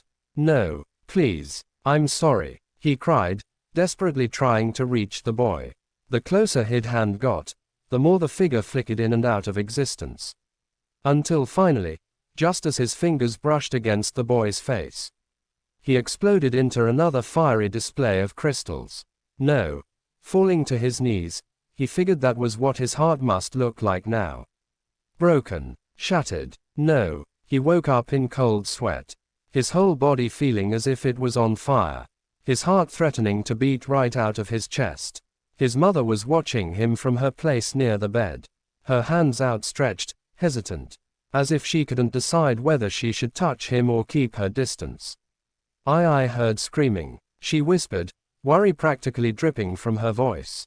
She seemed to think it was okay to touch him after a moment. If the way she lunged at him, engulfing him in a bear hug, was of any indication, he couldn't help but feel grateful. "It's okay, honey. It's okay, Izu. It was just a dream," she whispered over and over again in his ear like a mantle. He couldn't help but cling tighter to her as he let his mind calm down. It was only a dream, right? But it wasn't, was it? It wasn't just a dream. Because, when he woke up, his failures didn't erase themselves. When he woke up, the people he failed were still gone. When he woke up, Shinsu was still dead. He didn't let himself cry this time. He just stayed there, engulfed in his mother's warmth as he thought of the life he could have had if the boy was still by his side. He didn't have time to dwell on that though. The entrance exam was this morning. The wind ruffles at his hair as he stands there, eyes focused on the tall building in front of him. Ye was the #1 hero school in the world. There, right in front of him, was a tall, imposing gate. Everything he ever wanted since he was born stood behind that threshold. Just within his reach. His dreams, for once in his life, were just within his grasp. Taking a step forward, he strode into the campus, eyes wide and full of wonder as he looked at the people bristling around him, taking in their anxiety-riddled faces and their excited steps. He was too distracted, it seemed. For the next thing he knew, he had tripped over a stone of some kind, the ground getting closer to his face at an incredible speed. Still, he didn't let himself fall, the skills within his body immediately activating and making up for his loss of balance. The odd thing, however, was the hand that was just inches away from his shoulder as soon as he straightened up. "Oh, it seems you don't need me after all." Looking towards the owner of said hand, he realized that a girl was talking to him. Her outstretched hand must mean she wanted to help him. "Ah yeah, thanks though, I almost didn't make it there." He smiled sheepishly, his hand coming up to rub at his neck. "That was so cool, the way you just stopped your fall. How did you do that?" The excitement in her voice was palpable. Yet, before he had the chance to answer, a bell rung, signaling the start of the exam's ceremonial explanation. "Ah, we have to go. Good luck on your exams." The brunette waved wildly as she took off into the building. "You too." After that, the time went by pretty fast. To his surprise, Yamada was the one to explain the exam, his appearance gaining a standing ovation from the examinees, some of them not having seen him in the past 2 years. Nonetheless, all of them were excited to see him up and about. It felt weird seeing him in his hero costume. He was used to his Sao gear, the half bun he'd always have instead of the spiky hair reminiscing of an exotic bird. He was happy for his friend though. It seemed, despite the 2-year gap in his hero career, he still had some devoted fans. After the explanation, they were all directed to their respective training grounds. After asking Aizawa, it turned out that he wasn't allowed to bring his sword. The entrance exam only allowed for support items that were vital in the use of a person's quirk. Since he had other useful combat skills, he supposed that it was fair. He was still legally quirkless after all. He didn't see Bakugo anywhere in the group of people crowding the training grounds gate. Small mercies, he supposed. He didn't want to have to deal with the hothead today. However, one familiar brunette stood to the far side of the group. He contemplated talking to her again, maybe ask for her name. Still, he supposed he should leave her prepare for the exam. He didn't want to distract her. He knew better than anyone the importance of a clear mind before a fight. His hesitation must have been evident, however, if the tall blue-haired bulky guy's scolding was of any indication. The guy just walked up to him and started reprimanding him for wanting to distract the girl. He was about to explain himself, but the buzzer, signaling the beginning of the test, interrupted him. It seemed to be happening a lot today. Not waiting a second longer, he launched himself into the training field, easily surpassing the rest of the group. Kids who, until now, didn't know what it meant to stop hesitating. Didn't understand the importance of every second in a fight. One moment of hesitation could mean certain death. 1 millisecond of doubt could cost them everything. He learned that a long time ago. Had to learn to stop doubting and hesitating. He learned how to survive. They all did. Gasps could be heard from behind him, but he paid them no mind. He ran at full speed, whizzing between the buildings and structures of the field. Multiple robots blocked his way, but he took them out easily by the sheer force he put behind every kick and every punch. His body was stronger than ever. He could feel the strengths and powers he had in the game brimming underneath his skin. The rest of the exam went similarly. Broken metal left in his wake as he destroyed every obstacle in his way. His stride only broken when he had to save someone from falling debris or push them out of the way of an ongoing attack. That is, until the ground rumbled beneath his feet, the training ground practically vibrating under an unknown force. Distant clunks of metal and sounds of wiring could be heard in the distance. With growing horror, he realized that it was the zero-pointer. Its size rivaling some of the high-level boss monsters he fought in the game. This was the moment it really hit him. The stark realization that he was not in the games anymore. He didn't have to fight the zero-pointer. He didn't have to fear for his life. For the lives of the people around him. This realization crashed down in pieces as soon as he heard a distant cry for help. There, underneath a slab of fallen concrete, was the girl he met this morning. She was hurt, fear and panic evident in her features as she cried for help. Clawing desperately at the floor, trying to get out of the robot's way. His feet moved without his consent, his body reacting before his mind caught up to the actions. Back in the exam viewing room, the teachers had varying looks on their faces. Looks that ranged from speechless shock to giddy excitement as they watched the examinees through the monitor screens.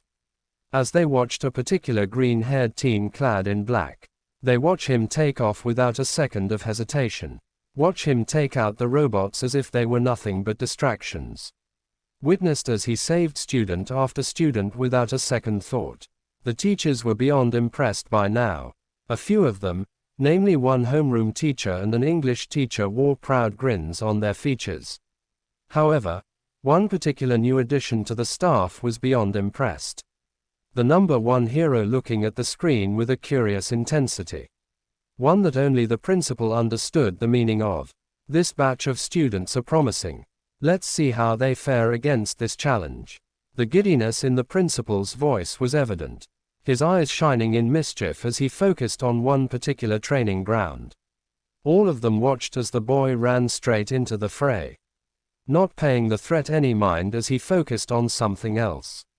A figure trapped under fallen rubble. They weren't in the game anymore, his mind cried out. The school wouldn't endanger a student's life. Izuku couldn't stand it though. Couldn't live with himself if he just left her there. He ran up to her, picking up 2 long jagged metal plates on his way. All the while keeping track of the fast approaching zero-pointer.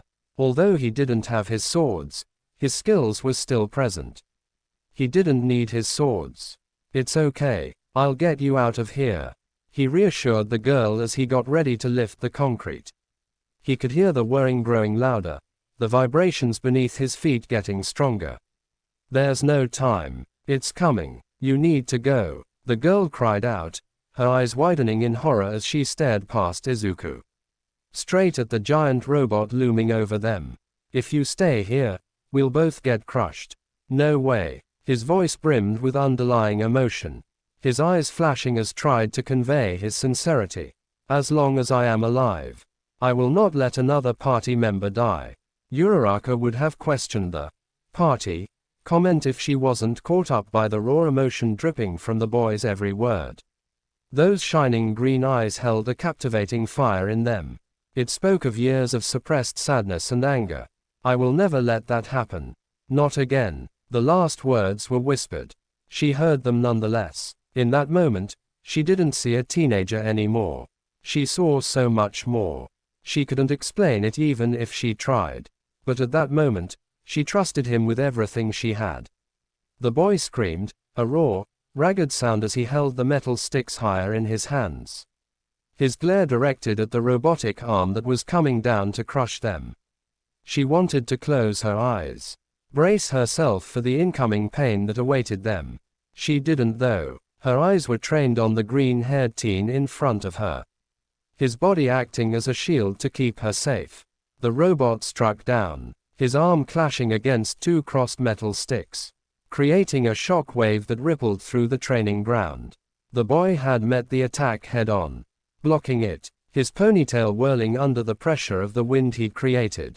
She could see the metal slowly cracking under the weight and power it was subjected to. The teen wasn't deterred though. With a swift movement of his arm, the robotic arm was thrust back. One of the metal sticks was broken now. Yet, the teen persisted, running straight at the retreating robot. The boy struck at its body, slicing the metal as he ran up the robot, his movements and speed barely visible to the naked eye. Who was this guy? With a final scream, the boy finished his attack. The robot exploded in a fiery display of electricity and explosions, its metallic body sliced in half, barely paying the fire and explosions any mind. The teen dropped back onto the ground, his descent graceful as he dropped onto one knee, his head bowed as he breathed hard in exertion. "It's okay. You're safe now," the green-haired boy reassured, slowly rising to his feet and looking at her again, a smile adorning his features, a great contrast to the unadulterated rage he showed just a few minutes ago. With a sway of his body, the teen fell back, his body slumping on the concrete as consciousness left him. Silence dominated the field. The examinees were all gathered around the fallen figure as they looked upon the destruction and havoc he had caused. The zero-pointer was in tattered heaps on the ground next to him, smoke and fire surrounding him as they just stood there, speechless. None of them had done anything. None of them had dared to move when the robot came into view. Yet, this kid, a boy their age, took it head-on, destroyed it all by himself. All of them had one prominent thought going through their minds in that instant. Who was this guy? Izuku imagines that in another life, he'd probably be more nervous than he is right now. It's his first day of high school after all. Most people would be a little anxious. However, standing here, in front of Class 1A's intimidating door, he only feels calm, if not slightly curious as to what he'll encounter on the other side of that particular threshold. If Sao taught him one thing, it was to always remain calm and cool in the face of uncertainty. Getting scared meant getting sloppy, and getting sloppy meant getting killed. It's just the way that things worked. It was either get emotional and make a mistake, or rein it in and stay focused.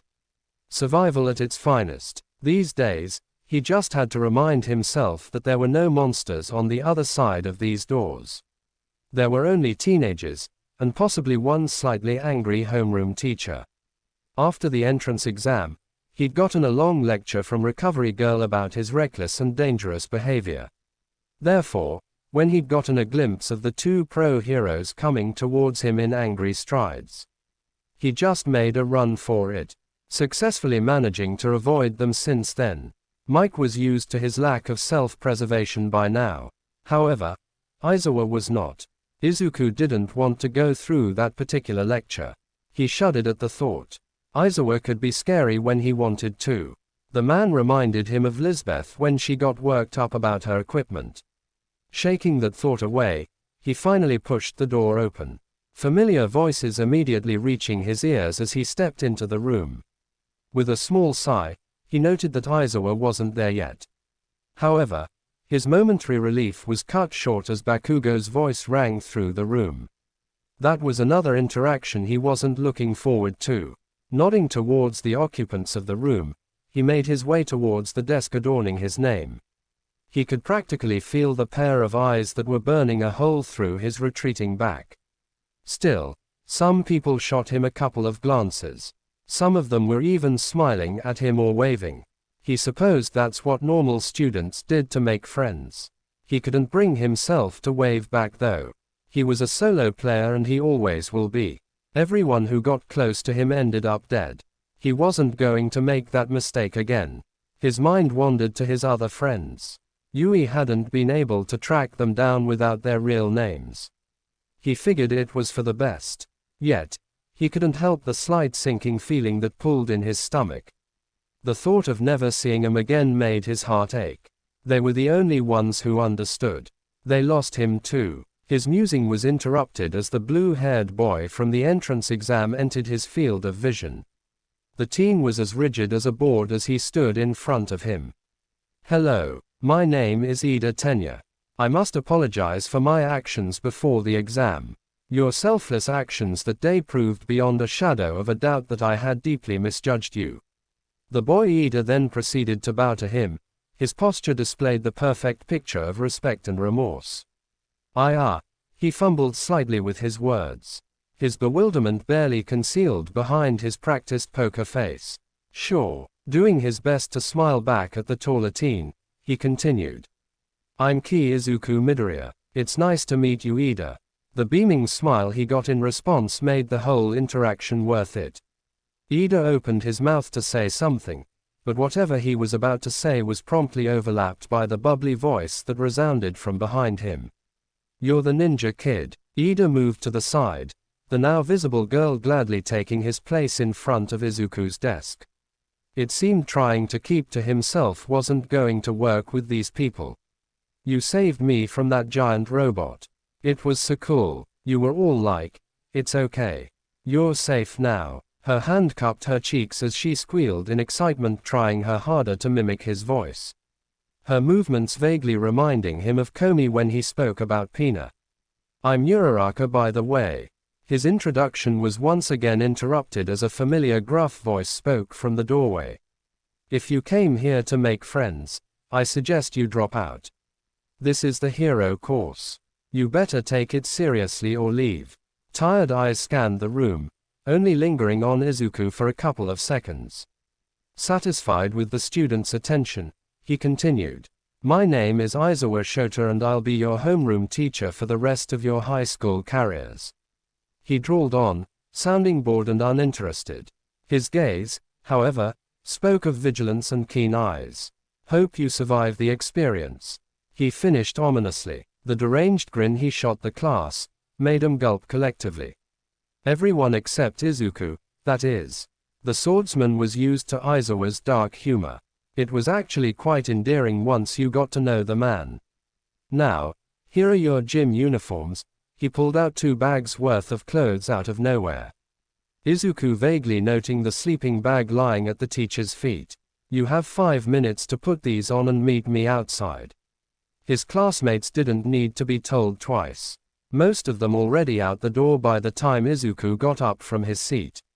He could feel Aizawa's eyes on him as he walked up to the teacher's desk. "Hey, a razor." He tried to come off as nonchalant, but Aizawa seemed to see right through him. "Midoriya," came the curt response. The man's eyes bore through him, his gaze meaningful, as he waited for him to say whatever it was he wanted to say. "Look, I know I'm supposed to act like I don't know you, but I just wanted to say I'm sorry. For, avoiding you after the exam and everything." He didn't break eye contact as he waited for Aizawa's response. The man had become something of a big brother to him in the short time they had known each other. The hero's relationship with Yashi making it easier for him to open up. Aizawa held his gaze for a while longer, intent on making him squirm. Izuku wasn't about to give him that satisfaction though. These sorts of reactions were beaten out of him a long time ago. After a moment, the man seemed to sigh heavily, exasperation clear in his posture. "Just stop being reckless, problem child. The stunt you pulled in the entrance exam was dangerous. Zashi was about to go down there himself if it continued any longer than it had. Do my ears deceive me, or were you worried about me?" He couldn't help teasing the man. This was the only time he could act familiar with him, after all. Soon, they'd have to act like they were complete strangers. A wall would be formed between them under the professional guise of student and teacher. Aizawa scoffed at that, looking as irritated as ever. Izuku could only smile harder in response. "Go away, problem child. If I get there and you're not ready with the rest, you're going to have detention." To an untrained eye, Aizawa seemed to be angry. However, Izuku spotted the barely concealed smirk from a mile away, the man unsuccessfully attempting to hide it behind his capture weapon. With a parting salute, Izuku grabbed his gym uniform and dashed behind the rest of his classmates. He wanted to see Aizawa's reaction when he got to the training ground before the rest of his classmates. The long sleeves of his gym uniform did wonders in covering his brand. The wristband he wore safely concealed from prying eyes. If he wanted to have a normal high school experience, he'd have to hide his past. For once, maybe he could be normal. Shooting one last glance across the teen-filled room, he ran down to meet his teacher. None of them paid him any mind while he changed, given that he was tucked in the far corner of the room. If Aizawa was impressed with his changing time, he didn't show it. But Izuku knew the man well enough to notice the tiniest bit of change in his expression. A few minutes later, the whole class had arrived, all of them showing different signs of apprehension and excitement for the exercise that awaited them. "Now that you're all here, we can get started," Aizawa announced, his eyes raking through the crowd of students in front of him. "Today, you'll be having a quirk assessment test.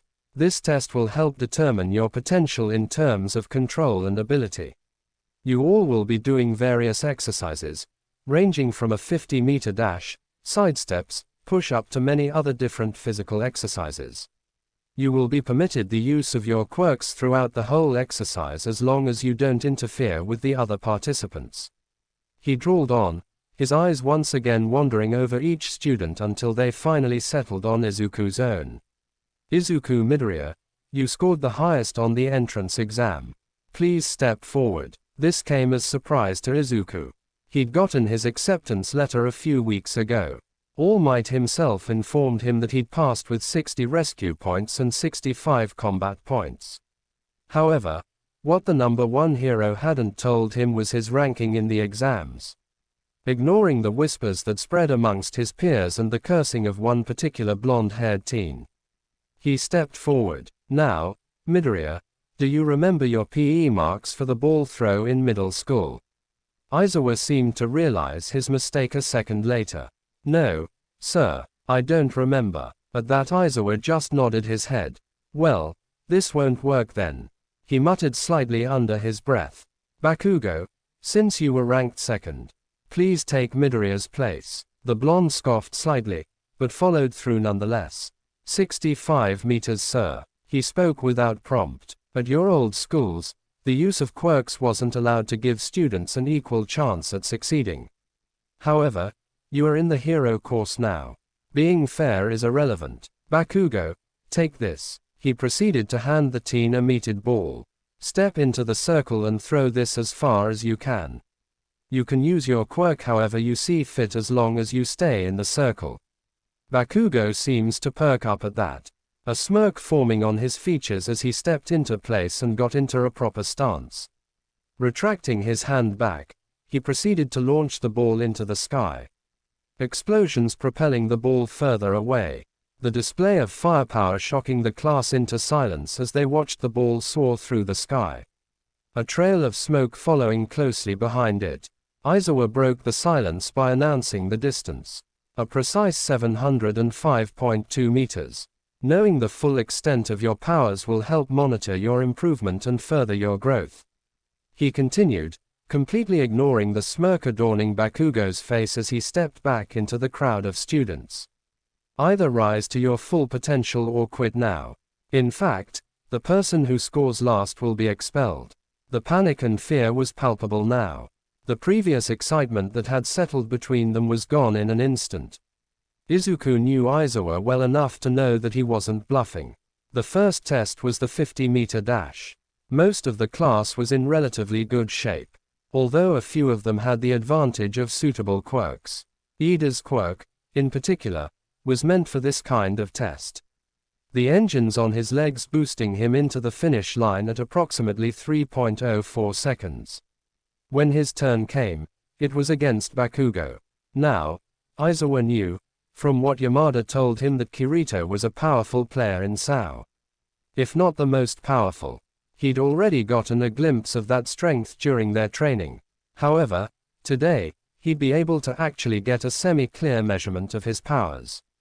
At the least, an idea of the power that the teen before him held. He watched as Izuku stretched before the race. He saw him narrow his eyes in determination.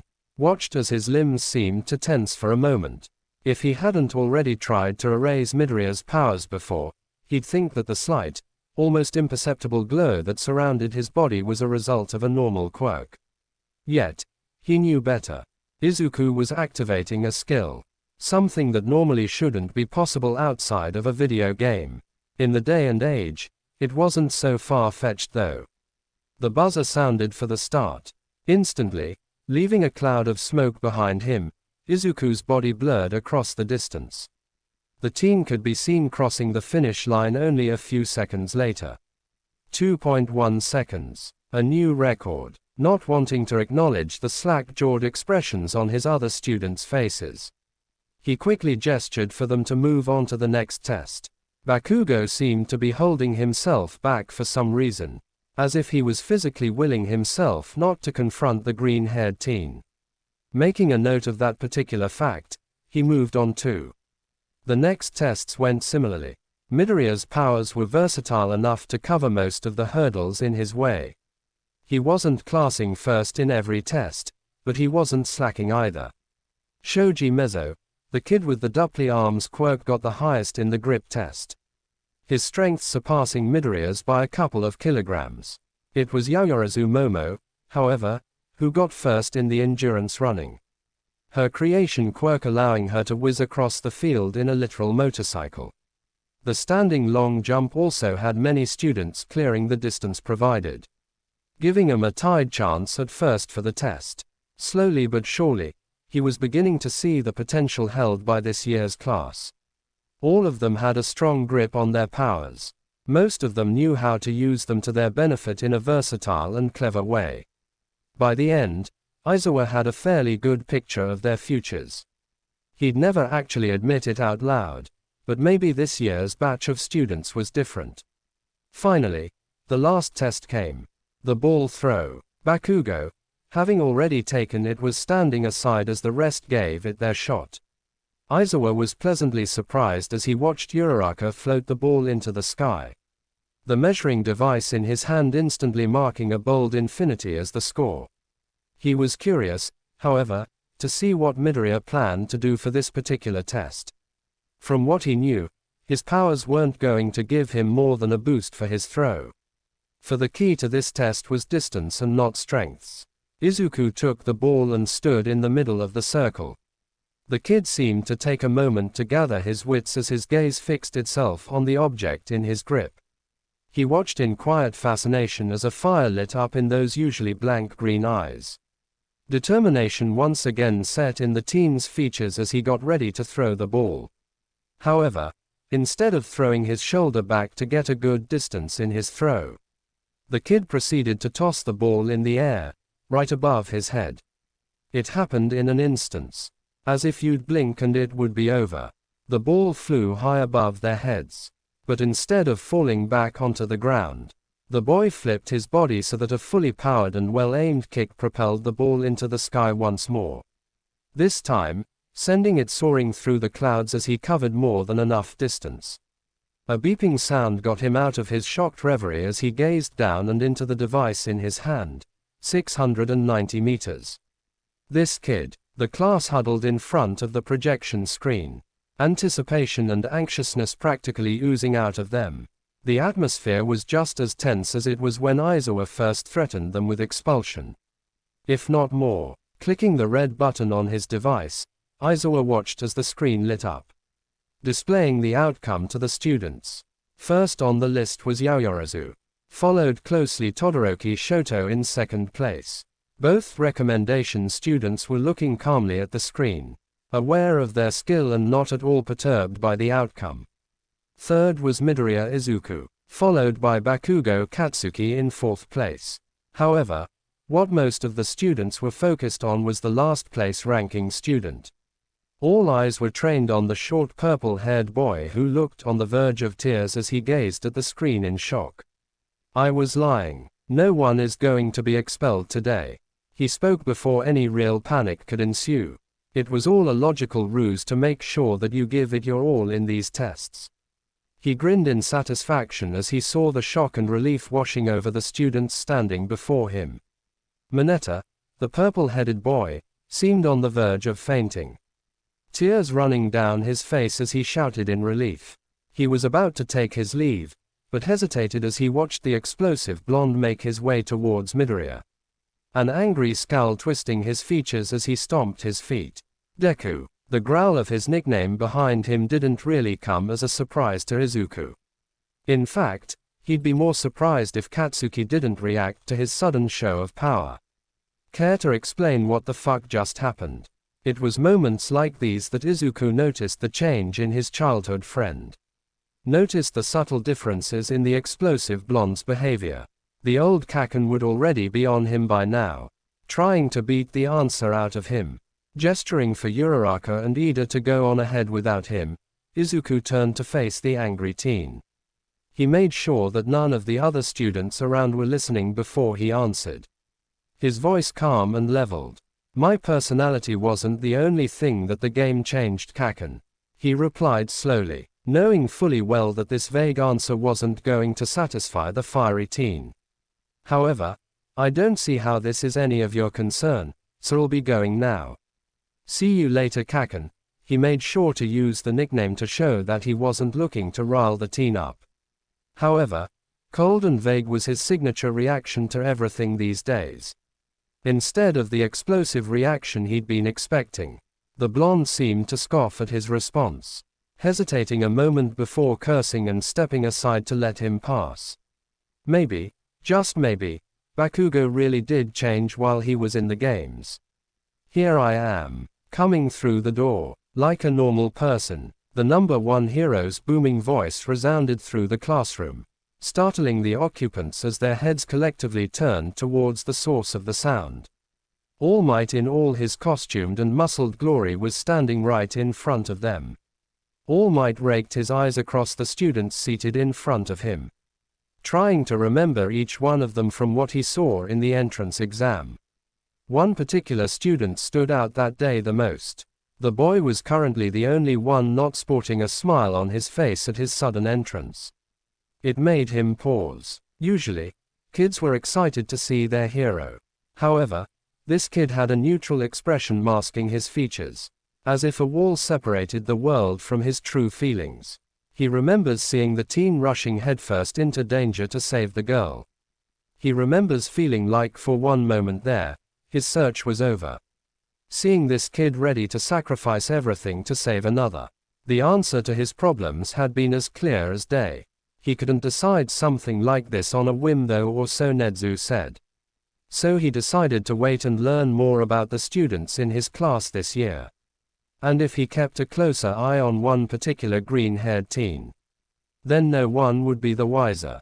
After introducing himself as their hero combat training teacher, All Might instructed them to get their costumes and meet him at training ground beta. Standing now in the boys' changing room, Izuku was questioning the design of his hero costume. He spent many days thinking it over, and after a while, it seemed logical to model his costume after his gear in the game. Although looking at it now, he couldn't help but feel a little bit off. The support department had done a wonderful job recreating it and even improving it. The whole thing was lined with thin, yet sturdy Kevlar, followed by another layer of shielded material to absorb any shock or direct hit that came his way. Like his combat gear in SAO, the costume was all black, lined with white and some red. The last part was added to his belt as a token from Shinshi's own gear. All in all, his costume consisted of black knee-padded pants with a black belt lined with red and a silver buckle. A black V-neck shirt lined with a black padded breastplate. He wore it underneath an equally dark trench coat with white lining going down the sleeves. The coat was a perfect replica, reminiscing of the one he wore in SAO. Two straps crisscrossed across his chest and went over his shoulders and under his sides respectively. The straps were there in order to hold his two swords on his back. He had black combat boots tucked tightly on his feet and black fingerless gloves that were padded for heat and friction resistance. His elbows also adorned blackguards to protect his joints. His support items were safely tucked in small pouches on his belt. A couple of throwing blades and knives, followed by first aid items, capture lead line tapes, and emergency goggles. Satisfied with his final appearance and trying to ignore the dread he felt when looking at his almost too familiar costume, he followed the rest of the students out onto the training facility. Walking out into the sunlit clearing, he couldn't help but feel a little out of place. Nevertheless, he kept his head held high as he crossed the field to wait with the other students that were already there. Midoriya, Uraraka's voice sounded from behind him. The girl finally calling him by his real name instead of the nickname she'd heard from Bakugo earlier that day. He supposed he didn't mind it so much anymore, but still, he had explained to her anyway that he preferred being called by his real name. "You look so cool. You have like this whole mysterious bad-ass vibe going on," she exclaimed. Finally turning around to meet her gaze, he saw her jumping from one foot to the other in excitement. Her pink and black costume vaguely reminded him of the Pro Hero 13. "Thanks. Yours looks good too. I see you decided to follow in a certain space hero's footsteps," he noted lightly, trying to make conversation with the girl. 2 years of solo playing didn't help him in the social skills department. That got a nervous laugh out of her, her hand coming up to rub the back of her neck as she replied, "Why yeah. Although I wish that they hadn't made it so skin tight." Their conversation was soon interrupted by a very rigid-looking knight in shining armor. The chopping motions of his hands instantly exposing the armor's occupant. "Your costume looks very well thought out, Midoriya. Although I must ask if these weapons have been approved by the school. I doubt they'd let us handle such dangerous pieces of weaponry." Shrugging his shoulders slightly, he muttered a quick, "Don't worry about it." Whatever lecture Ida had prepared for him was cut short by All Might's voice calling for them to gather round. The hero proceeded to explain the exercise to them. To Izuku's surprise and slight amusement, the number 1 hero was using a script to get through the explanation. They would all be split into pair. Each pair would be designated as the villains or as the heroes. The villains were tasked with guarding a bomb in a specific building of Field Beta, while the heroes' jobs was to either apprehend the villains or get a hold of the weapon. The villains would either be taken down or captured. The whole thing reminded Izuku of a really bad video game. He supposed he didn't mind all that much though. After drawing names from a helmet, who he supposed belonged to Ida, the teams were decided. He ended up being paired with Uraraka as the heroes, while the villains going against them were none other than Bakugo and Ida. This was going to be an experience, wasn't it? Waiting outside the designated building was a quiet affair. Both he and Uraraka were currently crouched around the blueprints they'd been handed of the structure. Izuku made sure to memorize the space before moving on to making an actual plan. Uraraka's quirk was anti-gravity. Whatever she touches with all 5 of her fingers loses its gravitational pull, therefore floats. Giving her a quick rundown of his abilities, they formed a plan. They floated up to the 2nd floor. The only sounds around them was the quiet thud of Uraraka's footsteps as they walked through the corridor leading to the stairs. His own footsteps were muted by his activated stealth skills, making it very hard for anyone to actually feel or hear his presence when needed. He took a moment to activate search. Evidently, there was a figure marching down the stairs to meet them. Despite the brisk movements of Bakugo's body, the boy knew how to keep himself from making a lot of noise. Waiting for the right moment, he gestured for Uraraka to stop, both of them waiting for the blonde to come to them. It happened in an instant. Bakugo swiveled from around the corner, body tense and ready for a fight. Despite that particular fact, the teen wasn't expecting to be instantly ambushed. His body was barely able to dodge the kick aimed for his stomach, the hit instead striking him in the side, sending him skidding a couple of steps back. Uraraka didn't need to be told anything. The girl already halfway up the stairs having followed the plan and taken Bakugo's distraction as an opportunity to go up to the third floor. The floor, they knew, contained an anxious Ida and a very fake bomb. Deku, Bakugo growled as he straightened up once more. Fury was evident in his features. What the fuck was that? He shouted in frustration, immediately going in for a few explosion-fueled punches. Izuku was expecting it though. So, putting the years of information he'd gathered about the explosive teen to good use. He used the boy's momentum against him, taking a hold of his right arm and effectively sending him toppling over his shoulder, flipping the teen onto his back. A hard thud echoing through the hall as Bakugo wheezed to recover his breath. It's called fighting Katsuki. You of all people should know about that. Kirito knew that he was taunting the boy now. He couldn't help the slight satisfaction he felt though. He finally got to show Bakugo that he wasn't helpless anymore. Getting back on his feet, Bakugo took a battle stance once more. His persistence reminding Midoriya of the kid who never lost. A kid who wanted to win no matter what. Did you see that? A red-headed student exclaimed from the viewing room. If All Might remembers correctly, his name was Kirishima Eijiru. It's like Midoriya knew that Bakugo was there before he even got there. The teen shouted excitedly, gaining a few shouts of agreement from the students. Bakugo reacted pretty fast too though. Tsuyu, the girl with the frog quirk, counted quietly. Looking back at the monitor, All Might wondered what was up with these two students. It seemed their relationship harbored more than meets the eyes. From the files he's been given, they came from the same middle school. Yeah, but look at those moves. Midoriya looks like the real deal. Kaminari, a blonde student with an electricity quirk, stated. The whole class getting riled up while watching the fight. The Deku I knew would be cowering right now. He would be shaking in his boots. Were you looking down on me all this time, you bastard? The raw emotion in the blonde's voice shook him down to the core. Were you always holding back? That Deku died a long time ago, Kaken. His voice was rising with every step he took towards the explosion wielder. These 2 years made me who I am today. No more, no less. He continued evenly. Now are you going to fight me with everything you've got or keep on talking? Because I'm going to capture you one way or another. He screamed, a grin unknowingly making itself on his features. Bakugo seemed to hesitate for a second only. His features mirroring Izuku's own a moment later. Bring it on, nerd. They both charged at each other.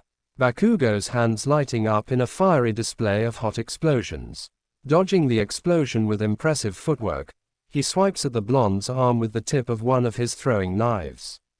A shallow cut, meant to distract and inflict pain instead of lethally hurting him. The pain effectively deters the teen's attention from the attack. Using Bakugo's distraction to his advantage, he charged at the blonde once more. Years of experience have honed Izuku's skills to the point where an inexperienced teenager didn't stand a chance against him. Izuku flipped his body in the air, using the ceiling to kick off towards the opposite direction, kicking the teen into the ground and effectively holding him down a moment later. A strong grip on his wrists preventing any sort of movement and aiming the explosion into a safe direction. Villain Bakugo captured. All Might's voice boomed across the building from the speakers attached to the corners. The tape around the blonde's hands, enough to call his capture. TSK. You call that a fight? Bakugo grumbled angrily, although Izuku couldn't hear any real bite behind his words. Maybe another day, Katsuki, when he have more time. With a parting salute, Izuku ran up to meet Uraraka and Ida on the 3rd floor. They only had a few minutes left. After all, the scene he found when he reached the room wasn't what he expected. Ida had his back facing him. Uraraka panting on the other side of the room as she tried to get to the bomb. Uraraka's eyes flashed for a second on his form. It seemed she was subtle enough, given that Ida was none the wiser. Slowly making his way towards the speedster, he took hold of one of his knives. Whatever monologue Ida was in the middle of spouting was cut short as the blade made contact with his uncovered neck. The boy in question immediately tensed, not expecting Izuku to be there so soon. Despite the announcement of Bakugo's capture, it seemed he underestimated the armor-clad teen though, for he wasn't expecting the kick that was suddenly aimed at his head. Quickly dodging so that he was standing next to Uraraka now, he unsheathed his sword. Ready to finish this once and for all. The Elucidator's pitch-black blade shining in the light, not giving the engine-quirked villain a chance to think, he quickly charged at him. A blur of movements as he didn't give him any time to react. Switch. Realizing his slip-up a moment later, he tried to correct himself. Uraraka go. Now, it seems that the Gravity Girl understood the gist of what he meant, for the moment his blade made contact with the boy's armor, All Might's voice thundered through the speakers once again. Weapon captured. Uraraka had once again taken advantage of their opponent's distraction to reach for the bomb. Hero team wins. Walking back to the viewing room, they were met with cheer and congratulation from most of the students. All of them sporting matching grins as they got excited for their own matches. Settle down, kids. Now, who can tell me who the MVP of this exercise was? A couple of hesitant hands were raised, but All Might seemed to pick the student with the most confidence in their reaction. Midoriya is the MVP, sir. Yaoyorozu's voice was even as she explained her reasoning. Bakugo didn't really spend any time forming a plan with his teammate. Nor did he try to actually talk to him throughout the whole exercise. His actions were rash, despite his good reaction time to the ambush and the attacks. She informed curtly. On the other hand, Uraraka followed through her plan with Midoriya, but she later lost her element of surprise by undermining the seriousness of the situation. She ended up giving away her position and losing a perfect opportunity for an attack. She seemed to give the two students a time to reflect before continuing with her explanation.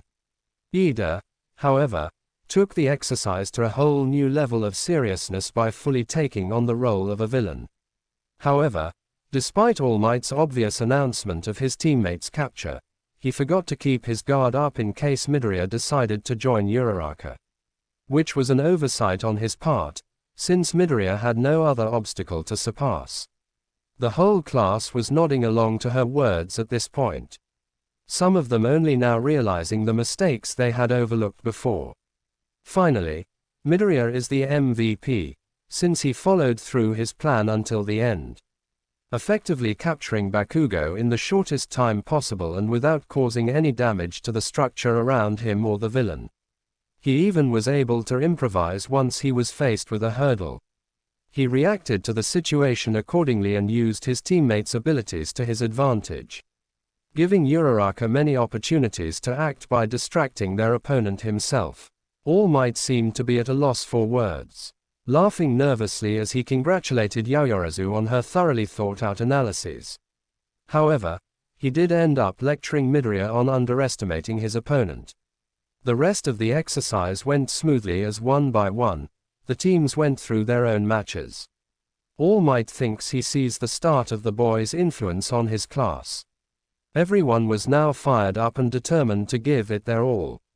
After combat training the day before, Izuku finds himself in more and more situations where people are trying to socialize with him. It's a weird yet strangely welcomed feeling of normalcy. Their second day of school runs smoothly enough. Aizawa tells them about a scheduled trip to a rescue training facility that afternoon. The class then proceeds with the task of electing a class president. Izuku had completely forgotten that part of the whole school experience. He'd spent the last year of middle school too busy trying to catch up, instead of actually participating in any class-related activities. He's trying to shut out his classmates' rowdiness when he hears his name being called. Removing his head from its current position on the desk, he looks up to find Aizawa staring at him. The man, who apparently woke up while he was distracted, is gesturing for him to come up to the front of the class. He does so without really realizing what it meant. However, as he gets closer to the board, he sees it. Right there, under the tally of most votes, is his name. Midoriya Izuku is written in bold, perfect letters, practically mocking him. There you go then. Midoriya will be the class president while Yaoyorozu will be the vice president. Class dismissed. Aizawa says with little enthusiasm despite the smirk Izuku knows he's hiding under his capture weapon. The class cheers for them as they get back to their seats. Yaoyorozu having given a small speech about her gratitude. Izuku, on the other hand, just wants to find the 4 people who voted for him and kill them. Maybe get them a psych test while he was at it. Because, who in their right mind, made him the class president? He takes it anyway though. It's not like he's not used to responsibility. It's later that morning that he finds out who were 3 of his 4 votes. They're sitting at one of the tables in the cafeteria when the 3 gather up the courage to actually tell him. He's currently picking at his lunch in thought when they speak up. Ida starts by congratulating him and offering his help since his vote put him in that position. Uraraka just assures him that she voted for him for a reason and that he should trust her. It's Kirishima's vote, however, that makes him pause. He hasn't really interacted with the red-haired teen yet, other than small conversations and introductions. Nonetheless, the boy tells him that he's confident in his choice. Each one of them reassuring him that he'll be a really good president. Before he can actually get a word in though, the intruder alarm sounds through the cafeteria. The noise immediately results in an uproar of panic. The students push and shove each other towards the exit. So Izuku does the only thing he can think of. He climbs on top of the cafeteria table and promptly screams at the crowd to just stop. Having garnered their attention, he calmly explains that it must be a misunderstanding and that they should just remain calm and collected. He makes sure to appear as neutral as possible. It's then that he sees the crowd of reporters charging at UA's main building. The information serves to quell the students' fears. Everyone goes out the door calmly after that. He hates the fact that he may have just about sealed his fate as class president. His mood souring for the rest of the school day. After the whole fiasco this morning and later at lunch, he's more than ready to go to rescue training. His body yearns for something to do, for actions to take. Klein may have been right when he accused him of being a combat addict. Although, to be fair, he's pretty sure that today's training won't have anything to do with combat. He's excited nonetheless. He, along with Yaoyorozu, make sure all the students are seated on the bus before joining them. He takes a seat right at the edge of one of the long seats on board.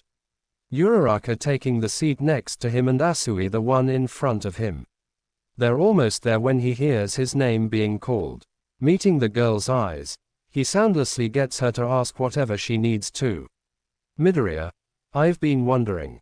Asui begins slowly, her voice gaining the attention of the students seated around them. Why do you have 2 swords, but never use them? I mean, you used one of them during the battle training, but you never actually did anything with it. She says bluntly, not noticing the way his eyes narrowed at the question. He's been dreading the use of his sword for a while now. Using them would be a clear sign of his past. He'd be basically screaming his SAO survivor status. He didn't think he was ready for that yet. Yeah, I was going to ask you about that too. Uraraka agrees besides him. He's about to come up with an excuse to redirect the conversation, when it seems he doesn't have to. If the nerd doesn't want to talk, don't fucking push him, frog face. Bakugo grits out from his place in one of the seats near them. It seems the blonde keeps giving him breaks these days. Besides, we only had one occasion to use weapons. Asui, give the guy some time. Kirishima, ever the social butterfly, doesn't give the students any chance to start an argument. The teen letting out a breathy laugh, effectively breaking any tension that had settled around the group. Anyway, Midoriya, you were really cool in that exercise. So manly. This brings up a whole new conversation topic as they discuss the battle exercise and everyone's performance. The ride ends shortly after. Aizawa calling out for them to get down. It's only then that Izuku realizes that he hadn't actually answered anything. It's none other than Pro Hero 13 that greets them at the entrance of the USJ. The hero introduces himself, then promptly dives into a speech about the dangers that surround quirk use in this day and age. He tries to listen intently, but he finds himself constantly spacing out. A strange feeling settling in the pit of his stomach. It's the same feeling he has every time he was out in the dungeons in Sao. Dread. His guard is instantly up. His eyes scanning through the facility, searching for any kind of threat. Using his searching skills, he noticed a strange entity forming right in the center of the field. He meets Aizawa's gaze discreetly, not wanting to cause any kind of unnecessary panic if he's wrong. The teacher in question slowly follows his gaze down to the plaza. His hand reaches for the capture weapon as soon as he sees it too. There, right in the middle of the central plaza, is some kind of warp gate. Hundreds of people begin to step out of it. Villains. Huddle together. 13. Get the kids to safety. These are villains. Aizawa barks his commands and immediately turns to run into the fray. Eraser. Wait. He's shouting before he can stop himself. Already stepping to join the hero on the stairs. I'm going with you. His tone is even, voice calm. Leaving no space for dissuasion. He knows it. Aizawa knows it too. There's no persuading him. Kid, I got this. Just. Aizawa begins, but Izuku shoots him a knowing look. He wants to tell him that he'll go whether the teacher wants him to or not. You know I can do this. He says instead, hoping he won't have to go against his orders. Fine. 13. Go now. Don't let any other student come after us. Just like that, they charge in, leaving a confused pro-hero and class in their wake. They run in parallel, feet pounding on the asphalt as they try to see what exactly they are dealing with. Ahead of them stands about a dozen villains. They know each other's fighting style well enough by now to know what to do. Unsheathing his sword, Izuku charges at the mutation-type villains, leaving the emitter types to Eraserhead.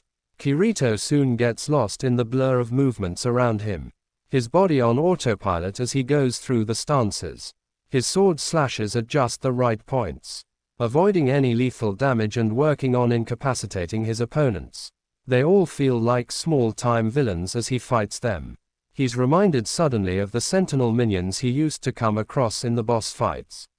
Even the small-time monsters in the dungeons. A man charges at him just as he's taking down another villain. The villain has retractable blades in his arms. The metal gleaming in the light at him runs at him. Dodging the attack, he immediately crouches down, swiping his feet from under him. The man hits the ground with a thud, yet still tries to get back up. Before he can though, Aizawa was already behind him, eyes glowing an angry red as he knocks him out with a well-aimed kick to the head.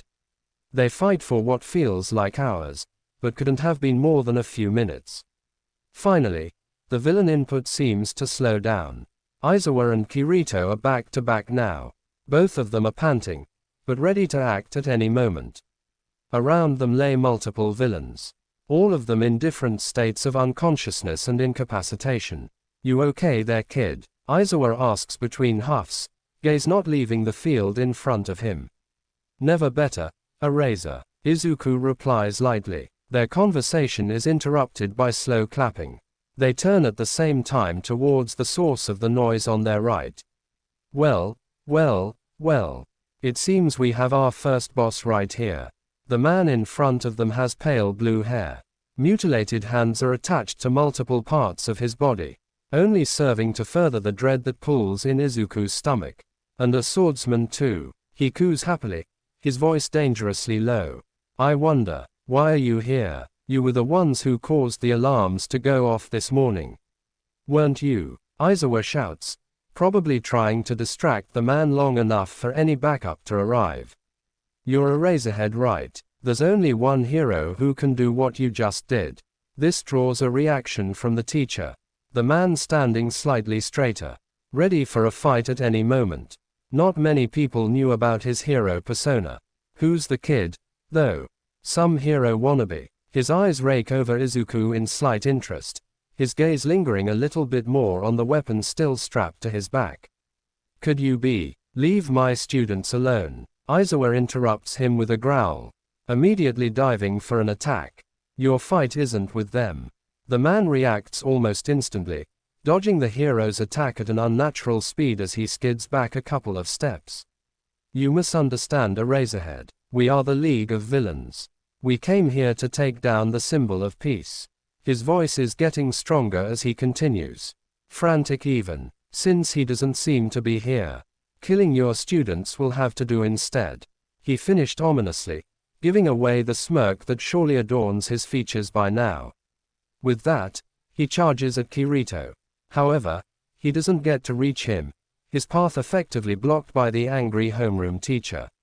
He tries to help him, but his own path gets blocked by multiple villains running at him, all at once. From the corner of his eye, he can see them trading blows. Eraserhead's red eyes growing dimmer with each passing second. The urge to blink getting stronger and stronger.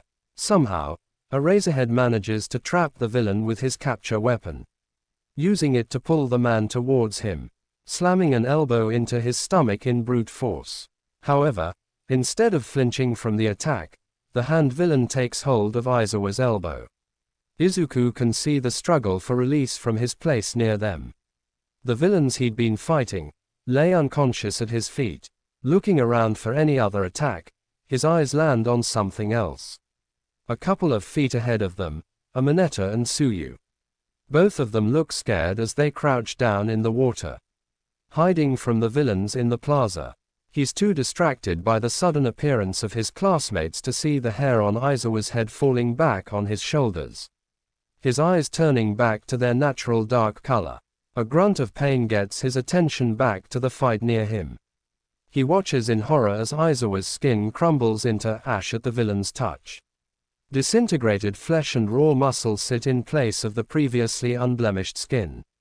The hero tears himself away from the villain's grasp, putting as much distance between them as possible in order to regain his composure. A disintegration quirk then. Looking at Aizawa worriedly, he gets a small nod in reassurance. His quirk is touch-based then. He states in a hushed whisper. Looking at each other for a moment, they come to a mutual decision. They're going to have to fight together on this one. With only a nod exchanged between them, they charge. Aizawa swings low as he aims for the villain's legs while Kirito goes in for a slash on the arm. They manage to at least overwhelm the villain slightly, as he frantically tries to dodge their successive attacks. Aizawa manages to hit the man with a swift kick to the back, whispering a soft switch that makes Kirito prouder than he'd like to admit. Taking it as an opportunity, Kirito slashes at the man's feet, sending the villain toppling to the ground. The man howls in anger, hands coming down to hit the ground in rapid successions, fury practically pouring from his every word. I've had enough of this. Nomu, take care of them. Take out the teacher first. Izuku's about to ask what the hell was a Nomu. However, his question is answered a second later. Out of seemingly nowhere, a giant monster appears on the plaza. It rounds immediately in on Aizawa, pining the man in the blink of an eye. It has dark blue skin, its stature towering over the hero menacingly, reminding Izuku grimly of Gleam Eyes. The sword strapped to the thing's back isn't helping his image at all. The blade is huge, reminiscing of the Zanbota sword from Sao. A sickening crack resounds through the field as the Nomu crushes Aizawa's arms in its grip. Izuku doesn't know if he's imagining the whimper that comes from the water near them. Before he can even register the movement, he's already running at the monster, sword held firmly in hand as he slashes at its back with a shout of anger. The hit pushes the Nomu slightly forwards and off of the underground hero. As if to attack, the creature raises its arms above its head. However, instead, it proceeds to take out the sword strapped to its back. Without waiting for another reaction from the monster, Kirito slashes at it again, this time hitting its leg. To his shock, the wound immediately stitches itself back together. No sign of the injury he inflicted on it. Regeneration quirk maybe. He doesn't have time to ponder it though, the sword aimed at his head making it hard for him to think about anything else. Get out of there. Aizawa shouts at him from his place on the ground, his broken and bleeding arm held tightly against his body. Barely dodging the hit coming his way, he goes on the offensive once again. However, this time, his sword is met with the monsters as they struggle against each other's strengths. He feels his feet cracking the ground beneath him, but pushes on anyway. They trade more blows, their blades create a cacophony of clashes throughout the field. He's getting tired though, and every hit he lands are disappearing as if nothing happened. This was going to take forever. A blow to his stomach sends him skidding across the floor, knocking him several feet back. However, he doesn't let himself fall over. Swiftly, he jabs his sword into the ground, flipping his body and landing on his feet in a low crouch. A copper taste makes itself known in his mouth. He grimly wipes the blood that spills from between his clenched teeth. This was the difference between SAO and the outside world. Injuries were harder to ignore. Blood and pain were all too real here. The only way to end this was to use his full powers. But even then, he'd be exposing his past to his friends. To the villains even. His decision is made for him, however, as he catches the look of hopelessness in Tsuyu's eyes. He follows her gaze to the Nomu and he sees it. The monster is going for Aizawa again. Sword raised in the air, ready to strike at the teacher's fallen form. He'd be damned if he let anyone get killed on his watch. He'd rather die. Sachi's and Shinsu's face flash right before his eyes, followed by the faces and voices of the people that died in front of him. The fear and hopelessness he yearned to wipe away from their faces. Stop. His throat hurts as he screams at the top of his lungs.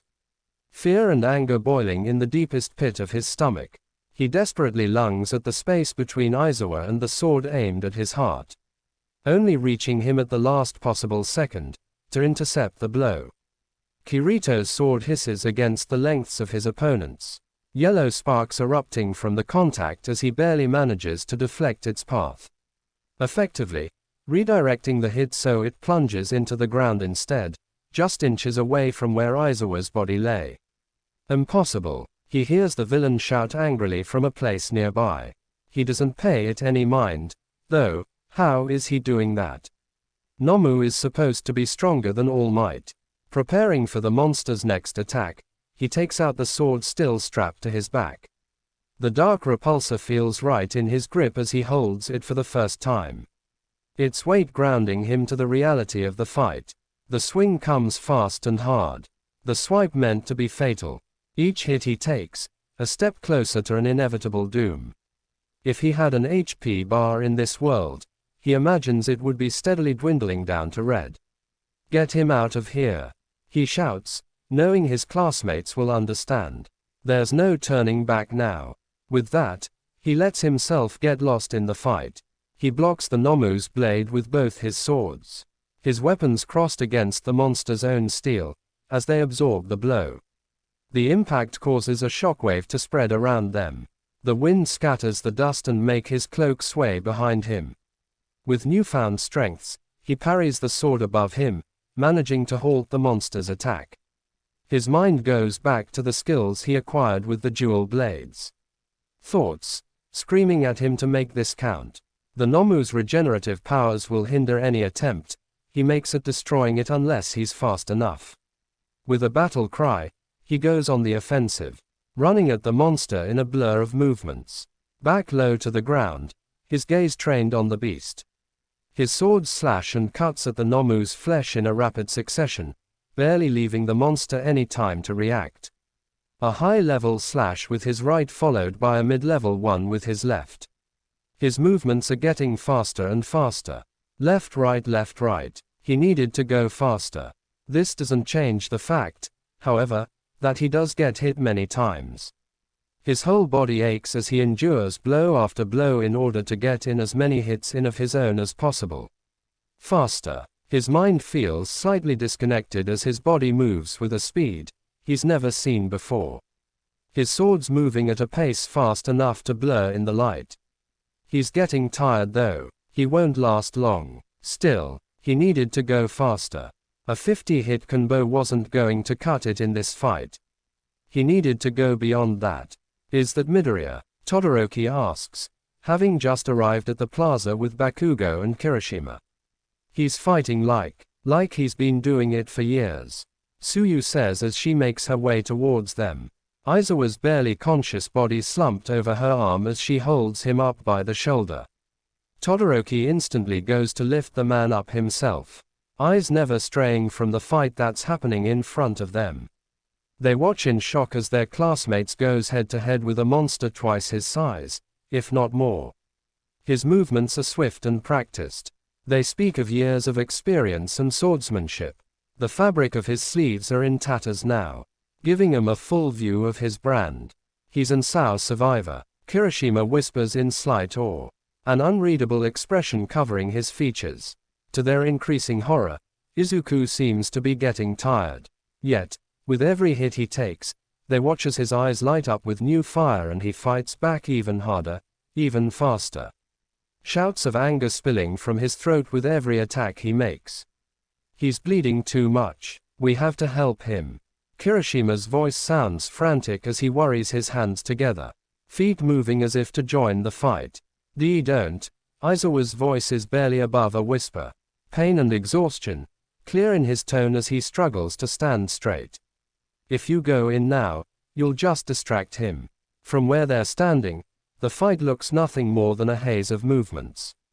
Blue and black blur together at a pace too fast for the naked eye to see.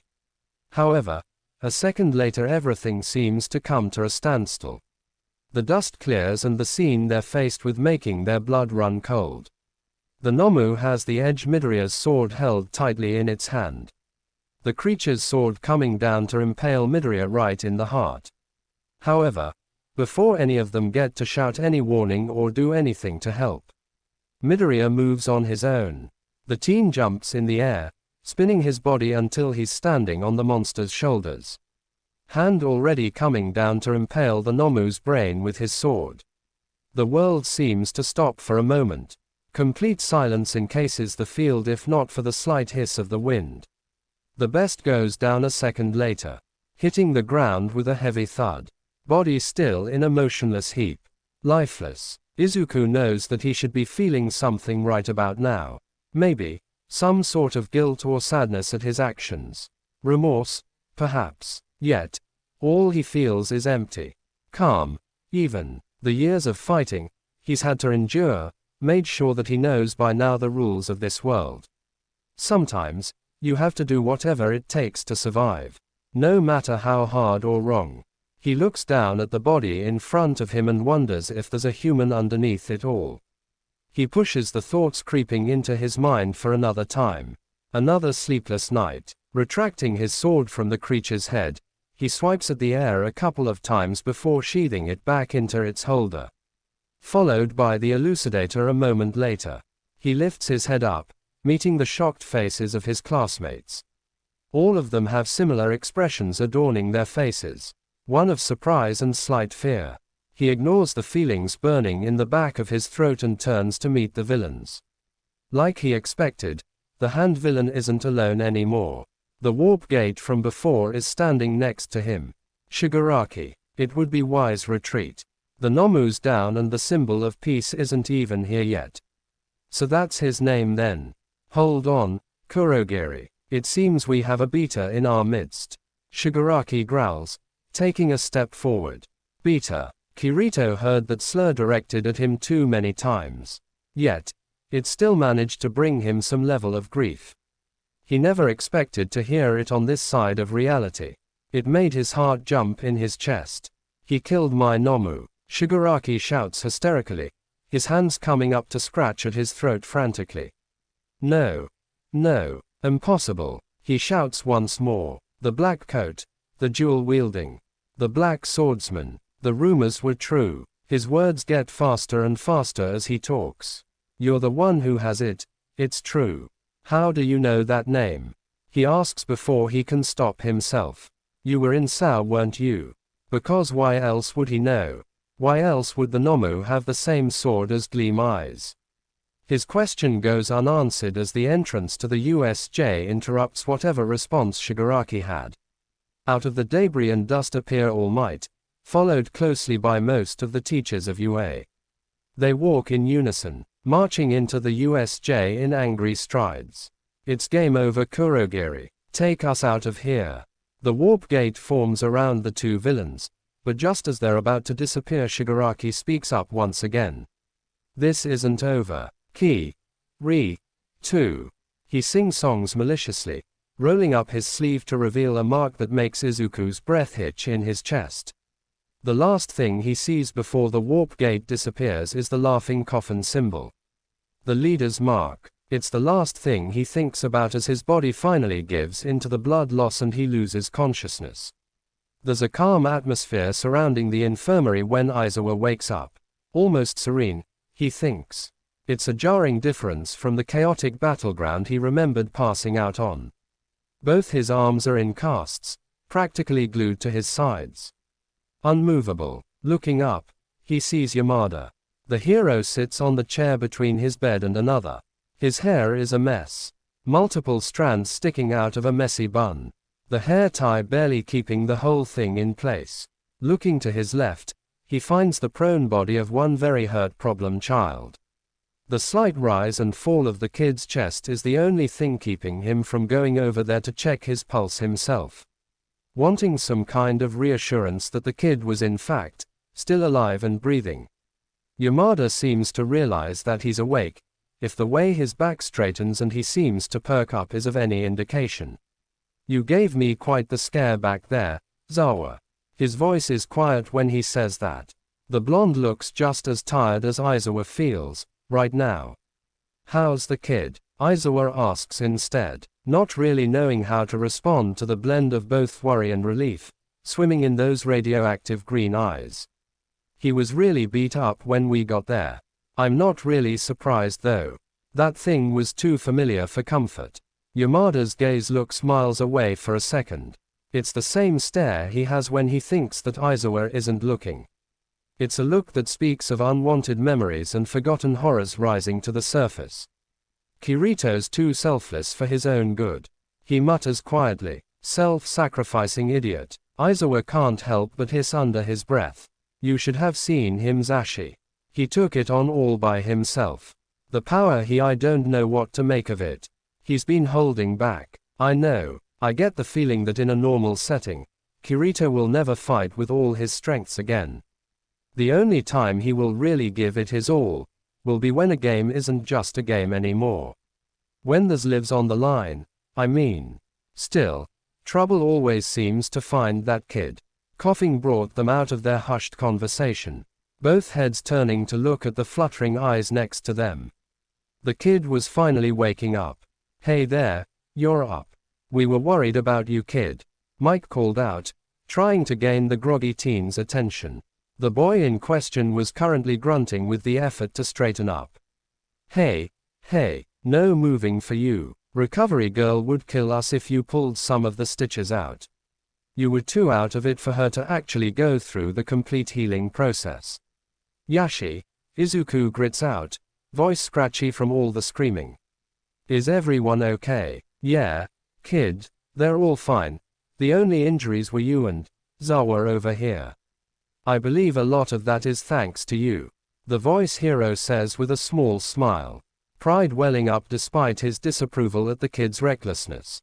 The door to the infirmary slides open, interrupting any conversation that would have taken hold. The familiar face that greets them is a welcome presence. Scouchy-san, I'm guessing you're here to get our witness accounts. Izuku can't help the smirk that forms on his features. He's always been relaxed around the detective.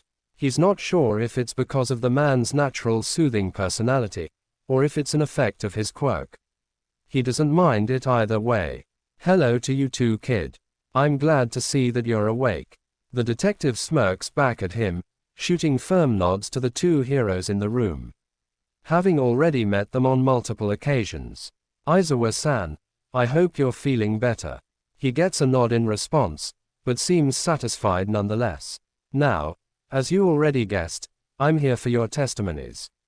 Recovery girl anticipated that you'd be up by now. However, she warned me not to push you, if you asked for more time. It's fine with me. Izuku responds almost immediately, looking at Aizawa for approval. Better to get it over with now, I guess. Comes the gruff reply. The underground hero, too tried for any of this. Okay, so first, witness accounts puts both of you at the central plaza during the whole thing. Some of the students saw you fighting with a villain. Said he might be the leader. Shigaraki. He called his group, the League of Villains. Said they were there to kill All Might. Aizawa is the first to talk.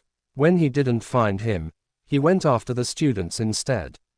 The students that were up by the entrance said something along those lines too.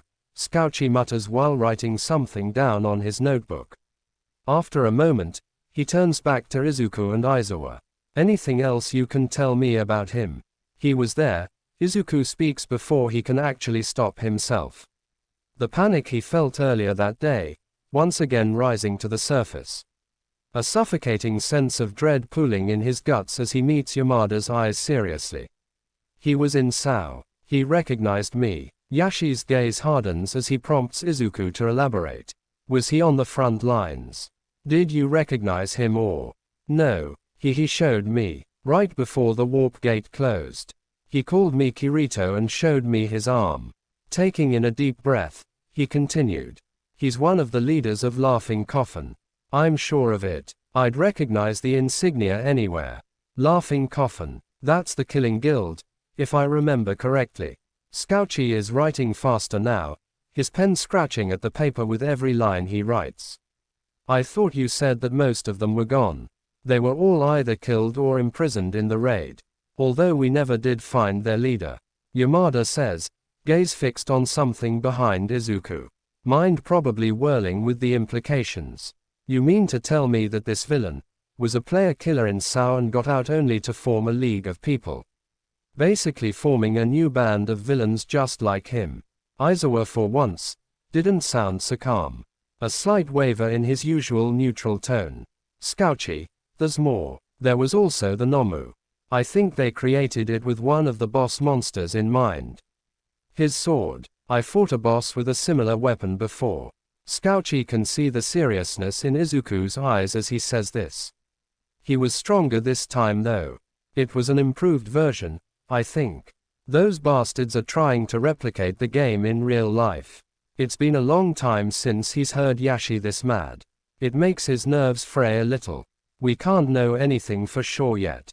However, if Shigaraki really is an Sao survivor, it will probably mean we, at least, have some information about him.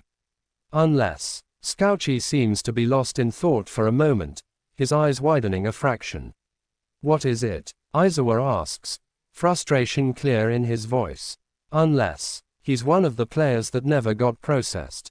What do you mean? Weren't all the players processed while we were still in the game? Yamada asks, eyebrows rising in confusion. The analyses we got from the game log showed more players alive by the end than the players who woke up and were registered. We assumed that some of them were internally or privately hospitalized. People with connections are, as we can see, villains apparently, so Shigaraki was probably being kept in an unknown facility. Kirito chimes in, thought process similar to those around him. It also means that there may be other survivors that we don't know about. Scouchy finishes grimly. The detective's cell phone rings, breaking the heavy silence that fell on the group. That's my cue. Thank you for your time. I'll get in touch if we find out anything more. With that, the man bids them goodbye, leaving the room's occupants to bask in the newfound information. The world has a funny way of playing tricks on you, Izuku thinks. The detective's words echo in his head, mind whirling with unwanted thoughts and rising sadness. Other survivors, a small ray of hope just within his reach, but impossible to fully grasp. Maybe he'd feel better if he hadn't known, hadn't seen it with his own eyes. The explosion of crystals, the grave marked with his name. It's a cruel thing to know that all this time Shinshi was just an hour away. His foster home, in the district right next to his own. He remembers the first time he visited his grave, the moment he was cleared to move. He just needed to see it, let go of that undying ray of hope. Hope was a dangerous thing.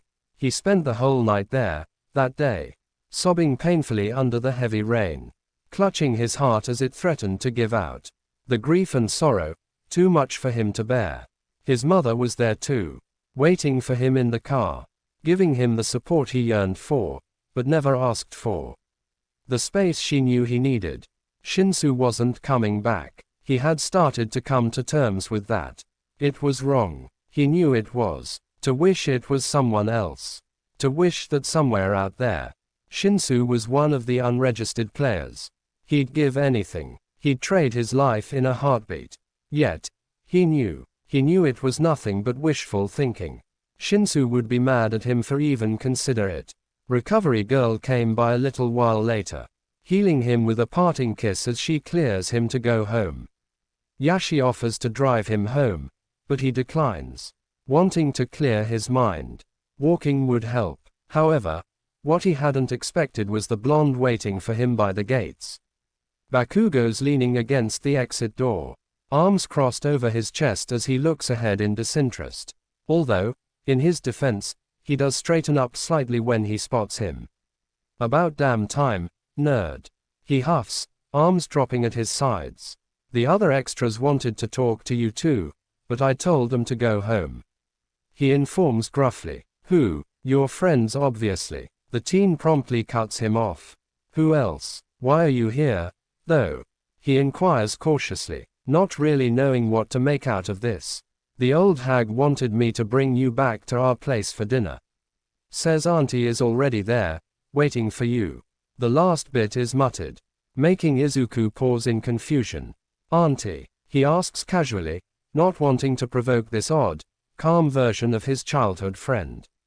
Bakugo seems to realize his slip-up, eyes widening before he turns around with a huff. Briskly walking away, Izuku follows without prompt. Hey, wait, I'm sorry, I didn't mean to judge or anything. He calls out, appreciating the way the blonde seems to slow down. Izuku catches up with a small jog, easily falling into step with the teen. I know your family took care of my mom while I was gone. Mom told me that she used to come by whenever she needed a change of pace. I'm grateful. He continues quietly. He noticed the small changes in their lifestyle. His mom gets more frequent calls from Bakugo's mom these days.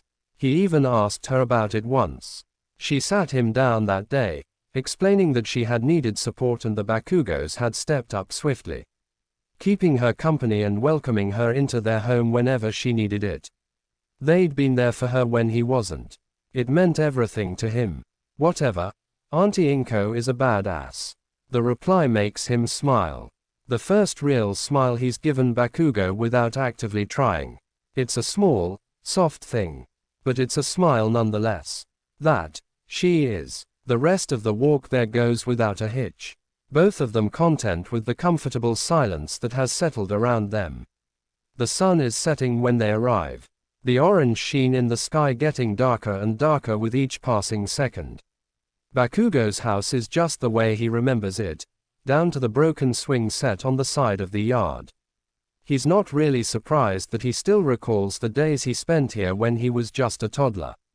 Bakugo had been his best friend since they could both walk. It was kind of a given for most of his childhood memories to surround this place.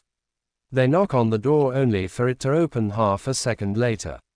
They've been waiting for them, it seems. The moment he's inside, he's accosted by a flurry of hugs and kisses.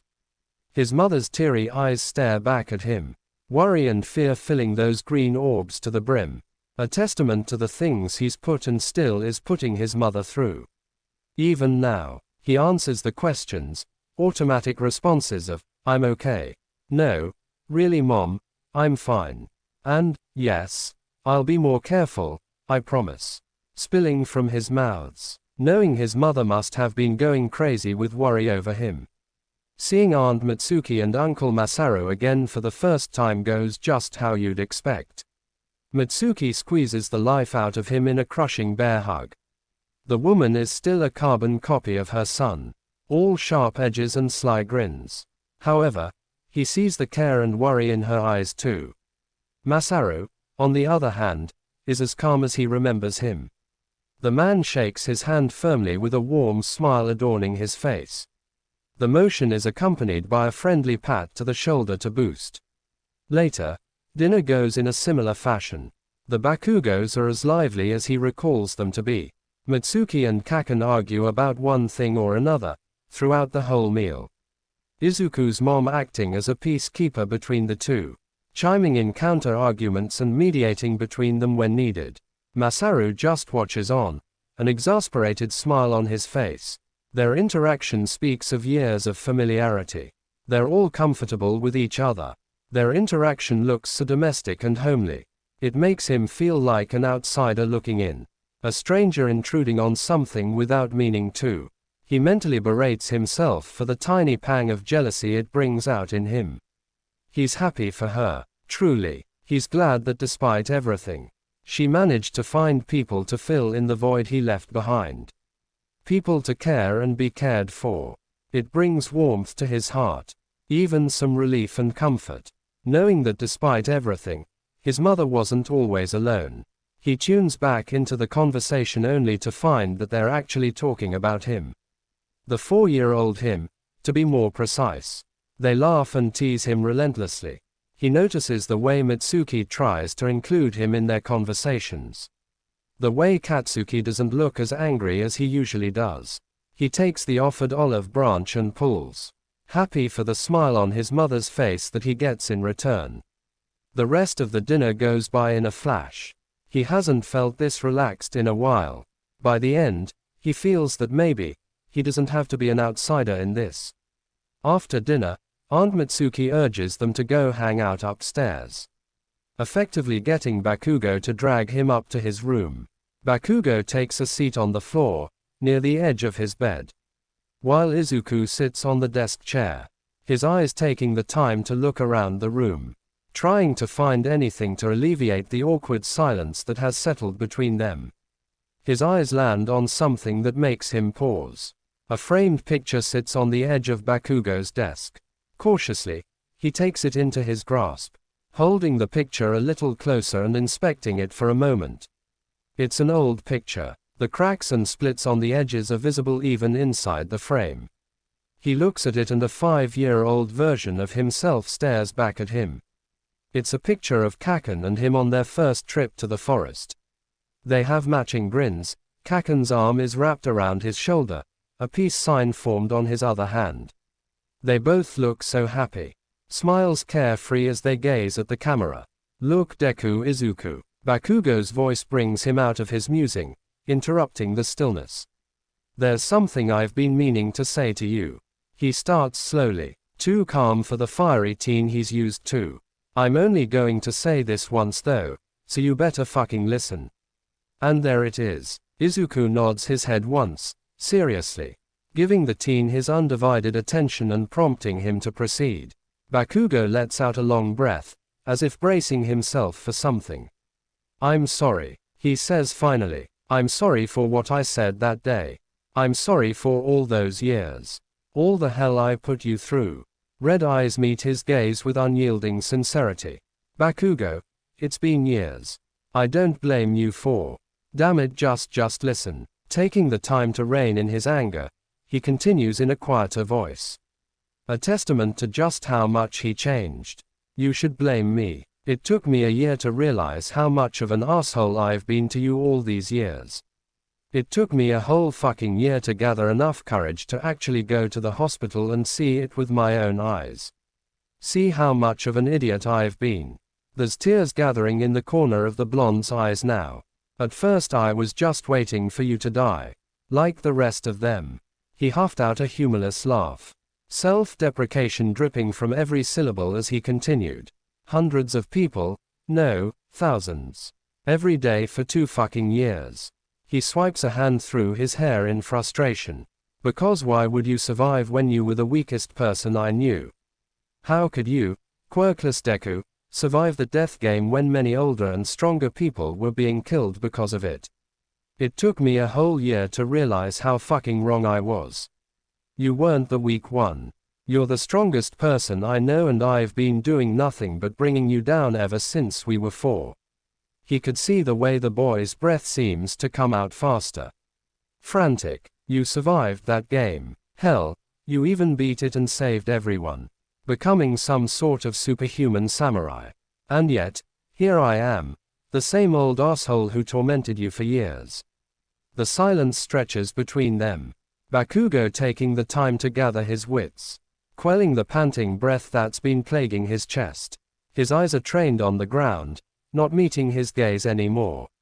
Baku-kaken, I think you've changed more than you realize. It's a quiet statement, almost too soft for even himself. He thinks that the boy in front of him deserves that much from him. Deserves a show of some real emotions. For one, the Bakugo I knew would never apologize. He'd blow my head off for even implying that he was. The old you wouldn't have defended me to our classmates or even tried to interfere in anything that was remotely in relation to me. This gets the blonde's attention, red eyes meeting green ones with an intensity that's never been clearer before. Don't get me wrong though, you're still the same brash, foul-mouthed brat I've known my whole life. He jokes, raising his hands in mock surrender when he sees the blonde narrow his eyes. But you've matured and grown so much more than I ever expected you to. Mustering a bright smile, he finally says something he never thought he'd be saying to the explosive teen. I'm proud of you, Kaken. There's a smile forming on the blonde's face, but it's gone just as fast as it appears. The fiery teen huffing in mock annoyance, grumbling a quick, whatever nerd, under his breath. They spend the rest of the night playing card games and discussing random heroes that Izuku missed out on in the last couple of years. He feels it before he knows what it is. A vibrating sensation coming from somewhere under him. The drowsiness coating his mind slowly dissipates as his thoughts clear up. His hand pats his pant leg only to find the offending object in his back pocket. It's his phone. The blue light makes his eyes flutter and slip shut a couple of times. The brightness too intense for his gaze. His sight adjusts after a few seconds and he's finally able to see clearly. With a start, he realizes that he's still in Bakugo's room. It seems they fell asleep without realizing it yesterday. Bakugo is asleep on the edge of the bed, head almost falling off the edge. One hand is dangling from the surface while the other is tucked neatly against his side. A blanket lays on him innocently. Izuku himself is propped against the head of the bed. A soft pillow underneath his head and a small blanket, similar to the one in Bakugo's possession, is tucked over his body. He guesses that their parents found them and decided to take pity on their situation. Probably thinking that they deserved some rest after the day they both had. The buzzing suddenly stops and he's reminded of the reason behind his unceremonial wake-up call. Looking back at his phone, he realizes who exactly is calling him. It seems also that the buzzing stopped because of his low battery. Ah shit, he should have asked Bakugo for a charger last night. Getting up, he searches the nightstand for the blonde's charger, involuntarily dropping a water bottle on the ground. The resulting thud echoes through the room. The sound is louder than it honestly should be. The silence that follows this kind of hour in the morning, making it worse. Shit, Bakugo groans, a curse slipping from his lips as he blearily looks around. The fuck are you doing, nerd? The blonde checks his watch and groans even louder, flopping back onto the mattress dramatically. It's 5 a.m. for God's sake. I forgot to call Yui yesterday. He replies offhandedly, finally getting his hands on the charger he's been looking for. She's probably worried sick by now. He says as he plugs it into a nearby socket. Who the fuck is Yui? Your girlfriend. The teen snorts sleepily. Not really. Fully awake yet. What? No, of course not. He replies quickly, not comfortable with that image at all. Yui was his little girl. She's my daughter. He admits quietly, still waiting for his phone to turn back on. At that particular bit of information, the blonde shoots up into an upright position. His eyes are wide, fully awake. Ha! He practically screeches, disbelief and shock written all over his features. Izuku would be laughing right now if he wasn't worried about the phone in his hand. What kind of game were you stuck in? Hey, it's not what it sounds like. He mutters under his breath, a pout forming on his lips. Yui is an AI that Shinsu and I adopted in the game. She was lost in the woods when we found her. Things just kind of worked themselves out after that. It's strange how this time, he didn't hesitate to talk about Shinsu. It just felt natural to him, when talking about Yui. It's a long story. The explanation seems to calm the explosive blonde down a bit, his shoulders dropping a little from the surprised tension they'd gathered earlier. Aha! Finally, Izuku calls out in triumph as his phone glows back up to life. Fingers already looking through his contacts, he connects it to the server in which Yui's algorithm belongs to. It rings for barely a second before it's answered. A high pitch, "Dad," can be heard on the other end. Yui, sorry, I forgot to call you. He hastily apologizes, knowing she was probably worried sick. No, don't worry. I'm fine. With that, he goes into a lengthy explanation of yesterday's events. Telling Yui about Shigaraki and Laughing Coffin. Yui berates him for being reckless and worrying her. She does calm down after some time though, telling him she's glad he's okay and that he should remember to call her next time. Honestly, sometimes he thinks that he's the kid in the family. Hey, Yui, I'm actually at our friend's house right now, so I'll talk to you later. He calls out quietly, not sure if Bakugo qualifies as a friend yet. No, he's not. This gets Bakugo's attention, red eyes landing on Izuku's green ones. Fine, you can talk to him, he says in exasperation, not really up to dealing with an angrier Yui right now. Panic immediately etches its way onto the blonde's face as he shakes his head hurriedly. The greenette is unperturbed though. He hands the phone to the blonde, smirking at the way Bakugo seems to hold it as if it was some kind of bomb. All the while, noting the irony of his train of thought. Finally, the explosion wielder seems to concede. A deadly glare aimed at Izuku as he speaks the words slowly. Ah, it's Bakugo Katsuki. Hi Bakugo-san. I'm Yui, Kirito and Shinsu's daughter, Yui says in fake innocence. You better not be trying to take my papa's place. Ha, the fuck are you yapping about? The blonde yells back at the phone, confusing more than actual anger in his tone. Okay. Izuku interrupts the pair before chaos can ensue, swiftly taking the phone away and telling Yui that he'll talk to her later tonight. Bye Yui. The phone call ends and he relaxes back into the bed rest. Bakugo looks even more confused now, his eyes trained on Izuku's own pensively. Ah, sorry about her. She can get a little possessive. Especially now since anyway. He tries to change the subject. Let's get ready. School starts in a couple of hours anyway. With that, Izuku gets up to go to the bathroom, not noticing the way Bakugo's eyes seem to follow him. The blonde's mind whirling with unanswered questions. He makes a mental note to ask about that Shinsu guy later. When they go downstairs, both Katsuki's parents are having breakfast. The couple's eyes find them as soon as they walk into the kitchen. Hey sleepyheads. We didn't have the heart to wake you guys up last night. I hope you enjoyed the sleepover Izuku-kun. Mitsuki calls out as soon as they take a seat in front of them. Ah. Good morning Aunt Mitsuki, Izuku says, not knowing how to respond to that. Thank you. I really needed a good night of sleep. He tries to show the sincerity and gratitude behind his words. He knows that it's the small stuff that counts the most. Also, he's pretty sure that, if he'd slept alone, he'd probably have woken up screaming. Especially after the day he's had, yesterday. The meal goes by with little fanfare. Both he and Bakugo, too tired to participate in any form of conversation. The streets are quiet on their way to school. The only sounds coming from occasional passing cars. Warm light shines on the concrete pathway as they walk in tandem. Bakugo knows that he's probably not supposed to ask. That it's most likely none of his business.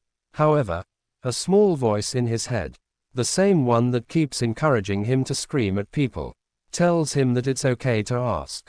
Since the nerd was the one to bring it up in the first place. Izuku's daughter, and he can't believe he's even saying that right now, spoke as if Shinsu was Izuku's partner or something. So he was with the nerd in that game. It explains how they know each other. He's probably too curious for his own good. After a few minutes of walking, he decides to finally speak up. So, who's Shinsu? Both you and Yui mentioned him. He realizes his mistake as soon as the words leave his mouth. Izuku's shoulders tense up, as if he was dreading that particular question. The silence stretches between them. It lasts long enough for him to think that maybe Izuku is just going to ignore him. However, after a moment, Izuku lets out a heavy sigh, shoulders dropping back down. You could say that Shinsu was my boyfriend in the game. We even got married. He speaks in a low voice, soft even. Continuing before Bakugo could voice his shock. Which is kind of silly, since marriage is just a push of a button in SAO. But it's also a form of complete trust. Izuku knows he's rambling right now, but he can't find it within himself to actually care. It's like you're giving a person a key to your whole life. All your secrets, possessions, everything. Bakugo thinks that he could never understand that kind of trust. He's glad though, that despite being trapped in a game like that, Izuku managed to find someone that he could trust to that magnitude. So, where is he now? Did you find him or did you guys break it off? He thinks he knows the answer before he's even done asking the question. He sees it in Izuku's eyes. Remembers the way Izuku said, he's dead. It doesn't make it any easier to hear it though. Doesn't make him feel any less of an asshole for bringing it up in the first place. Izuku's voice is flat, almost emotionless. Bakugo would even call him bored if he didn't know better. If he didn't witness the sheer amount of concealed grief and sadness swirling in those big green eyes.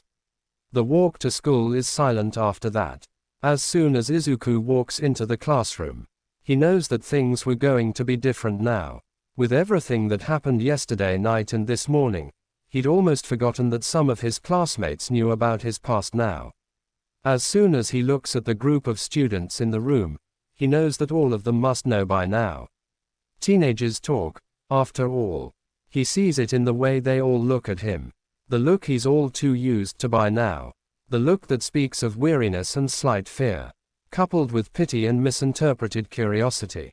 Ignoring the whole lot, he makes his way towards his desk. Plopping onto his seat and gazing at the door, waiting impatiently for Aizawa to arrive. To his surprise, the first to try and talk to him is Tsuyu. The girl walks up to his desk with no hesitation. Her face as devoid of emotion as his own. She looks at him for a few seconds, as if contemplating something before opening her mouth to speak. Hey Midoriya, I'm glad you're okay. That wasn't what he expected, but he nods anyway, silently thanking her for her concern. Also, there it is. Thank you for saving us back at the USJ. The small ribbit that comes out of her mouth breaks him from his momentary shock. Save you. He finds himself inquiring before he could stop himself. Yes, if it wasn't for you, ribbit, we would have been crushed by that monster and Aizawa-sensei would be dead. She replies bluntly. Her forwardness eases some of Izuku's nerves. You're welcome Asui. He replies, slightly dumbfounded. I guess. Call me Sue. That's what my friends call me. She says almost urgently. Friends. He mutters in complete confusion. Because what the hell was happening right now? This girl just found out he was a player in a death game and she wants to be his friend.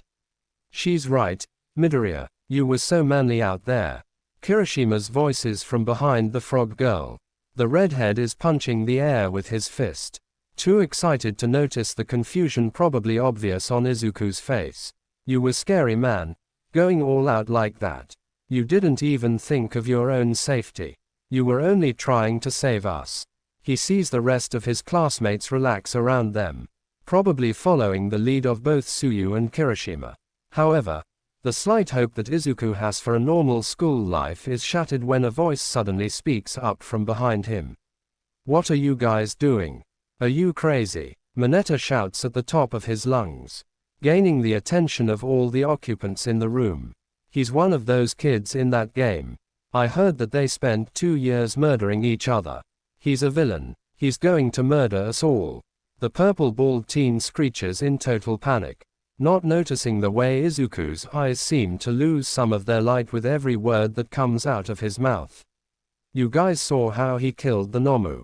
He didn't even hesitate. He's a killer. He feels his body moving to stand up. Whether it was to leave or confront the shorter boy, he didn't know.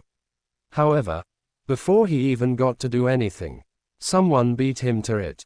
Listen up, you tiny perverted bastard. Bakugo's voice is calm, threatening, body fixed as if to look down on Mineta, intimidating him by his stance only. If you fucking spit out another useless word out of that mouth of yours, I'm going to explode the shit out of you. So you better sit your ass back down before talking shit about something you don't even understand. Mineta whimpers slightly, but he doesn't seem to back down, his voice wavering as he tries to reason with the rest of the class. Are you guys just going to stand there and let him do this? He's a monster. He doesn't get to finish his sentence before a fist connects with the side of his face. It's not Bakugo's. Shut up, Mineta. Kirishima growls. It's the first time Izuku's seen him frowning. Midoriya is manlier than you will ever be. He's not a monster. He's a hero. He saved us all back at the USJ. He shouts. His eyes seem to almost be watering with the sheer intensity of his words. Besides, Present Mike was in Sao. Are you saying that he's not a hero too?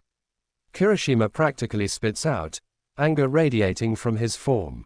Midoriya saved us from the Nomu, a monster that was meant to kill All Might. Without him, the villain would never have left. He's the one that drove them away. He saved all of us. If any of you have a problem with his past, you will have to go through me. The redhead finishes his speech dramatically, standing as if to shield Izuku from the rest of the class. His quirk, Izuku thinks, is a perfect metaphor for this situation. He'd laugh if he wasn't so overwhelmed right now. Izuku-kun. Uraraka's voice is small when she speaks up. Hesitant. Can I call you that? She fumbles slightly with her words but seems to take his silence as an agreement. We saw you from up near the entrance. Saw how you protected Aizawa-sensei. And we just wanted to tell you that we don't care about your past. In fact, it shows us just how really strong you are. She states, determination practically dripping from her tone. So, thank you. She smiles brightly. Her words are echoed by a few other people, most of the class nodding in agreement. Izuku, for the first time in a long time, let himself cry. It's only a few tears, and they quickly dry up. However, for a moment, he lets his emotions show. Lets the class see just how much this meant to him. They all nod at him, a few calling out encouraging words and comforting smiles.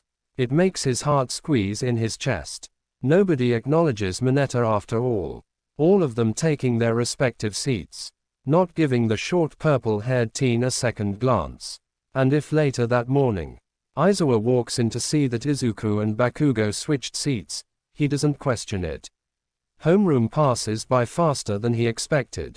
Aizawa tells them about the school's sports festival, the teacher explaining the logistics and the reason behind the event. It was their chance to display their powers to the heroes, effectively gaining internships and attention in the process. They had one chance only, each year, to prove their worth to the world. They had to make it count. After asking Aizawa, it appears that he's not allowed any support items unless if they were sanctioned by the principal or if they were indispensable to his quirk. So, his swords were out of the question. He'd make do without them though. Soon enough, it was lunchtime. To his surprise, it seems that a few more people chose to join him at the cafeteria table. Ida, Kirishima, and Uraraka were the first. However, he wasn't expecting Fusuyu, Mina, Kaminari and Sero to join. The latter, trailing behind him an irritated Bakugo. All of them seem hesitant to form any sort of actual conversation during the meal. Now, normally, Izuku would be almost grateful for that. However, this time, he was the one initiating the exchange.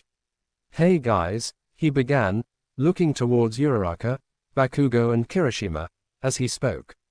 Thank you for what you did and said back there. You guys really didn't have to.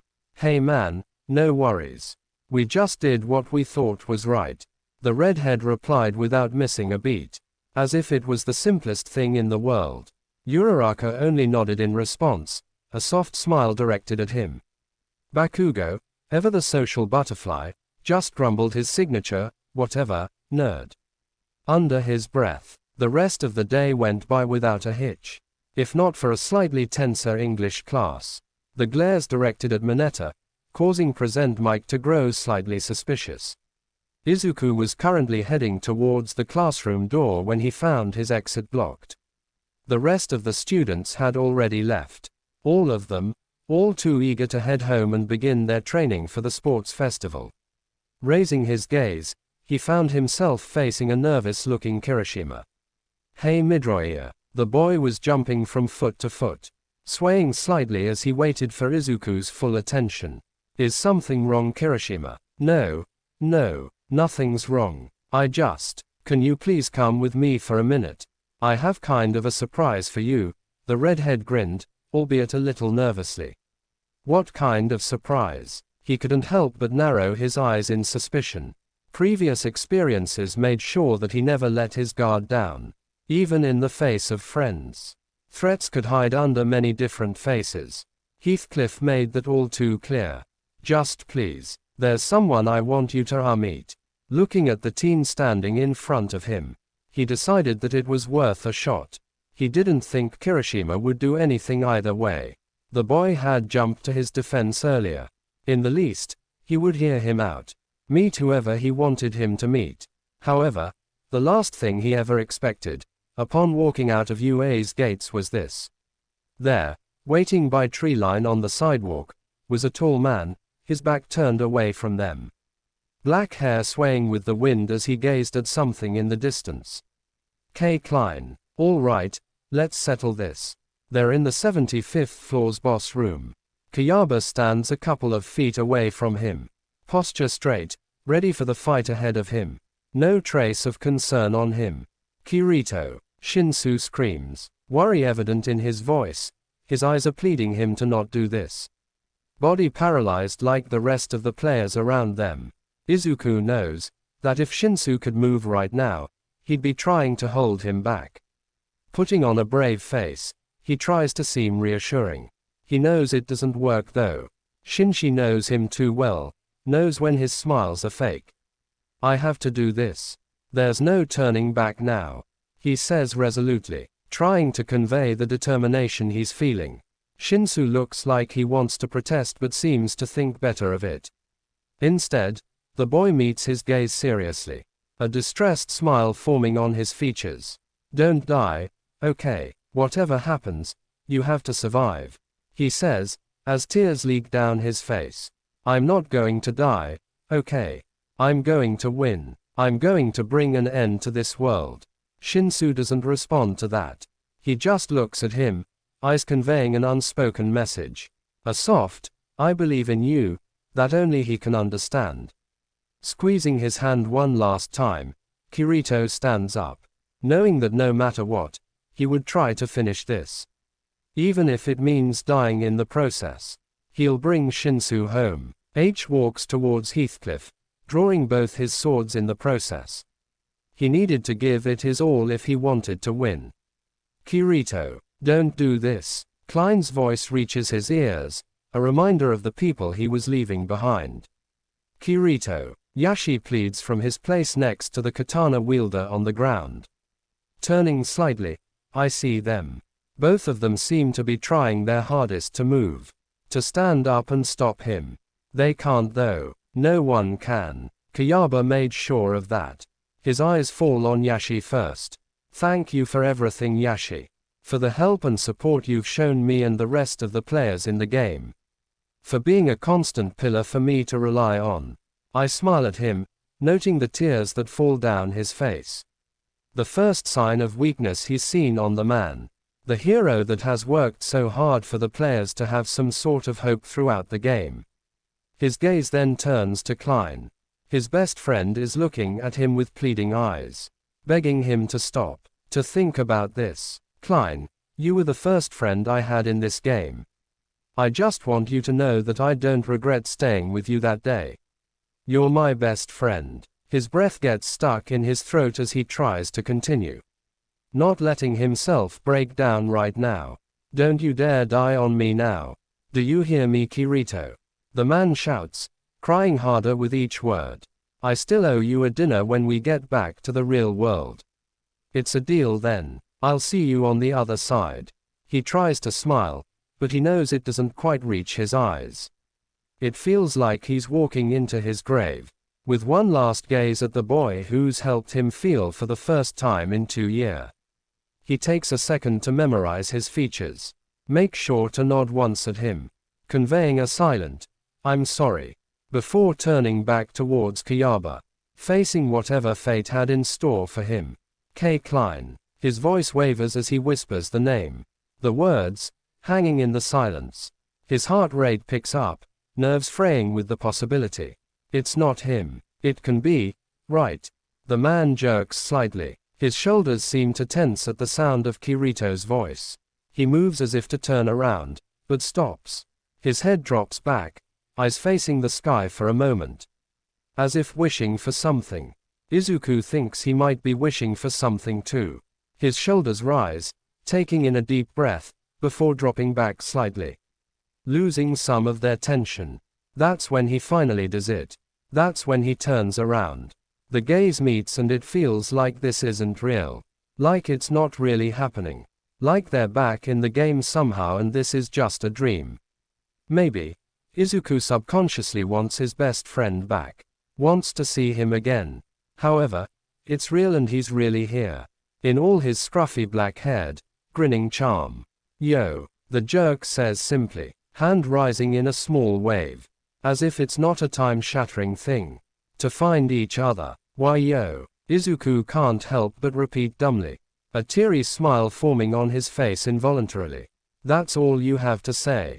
His voice is rising. He doesn't really mind though. Can't get himself to care for the red-haired classmate that's witnessing this whole interaction in silence. How did you? Why are you here? He asks, even though he doesn't actually need an answer. All that matters is that Klein is here. Standing right in front of him. His best friend. The bastard just smiles at that.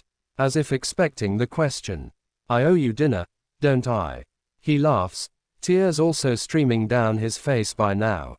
He doesn't know who makes the first move. Who takes the first step. But, he does feel arms wrap around him a moment later. His arms snaking around the man's torso in return. His head pressed against his chest. He feels the other man's warmth, hears his heartbeat, feels the heat radiating from his skin. It makes everything feel all too real.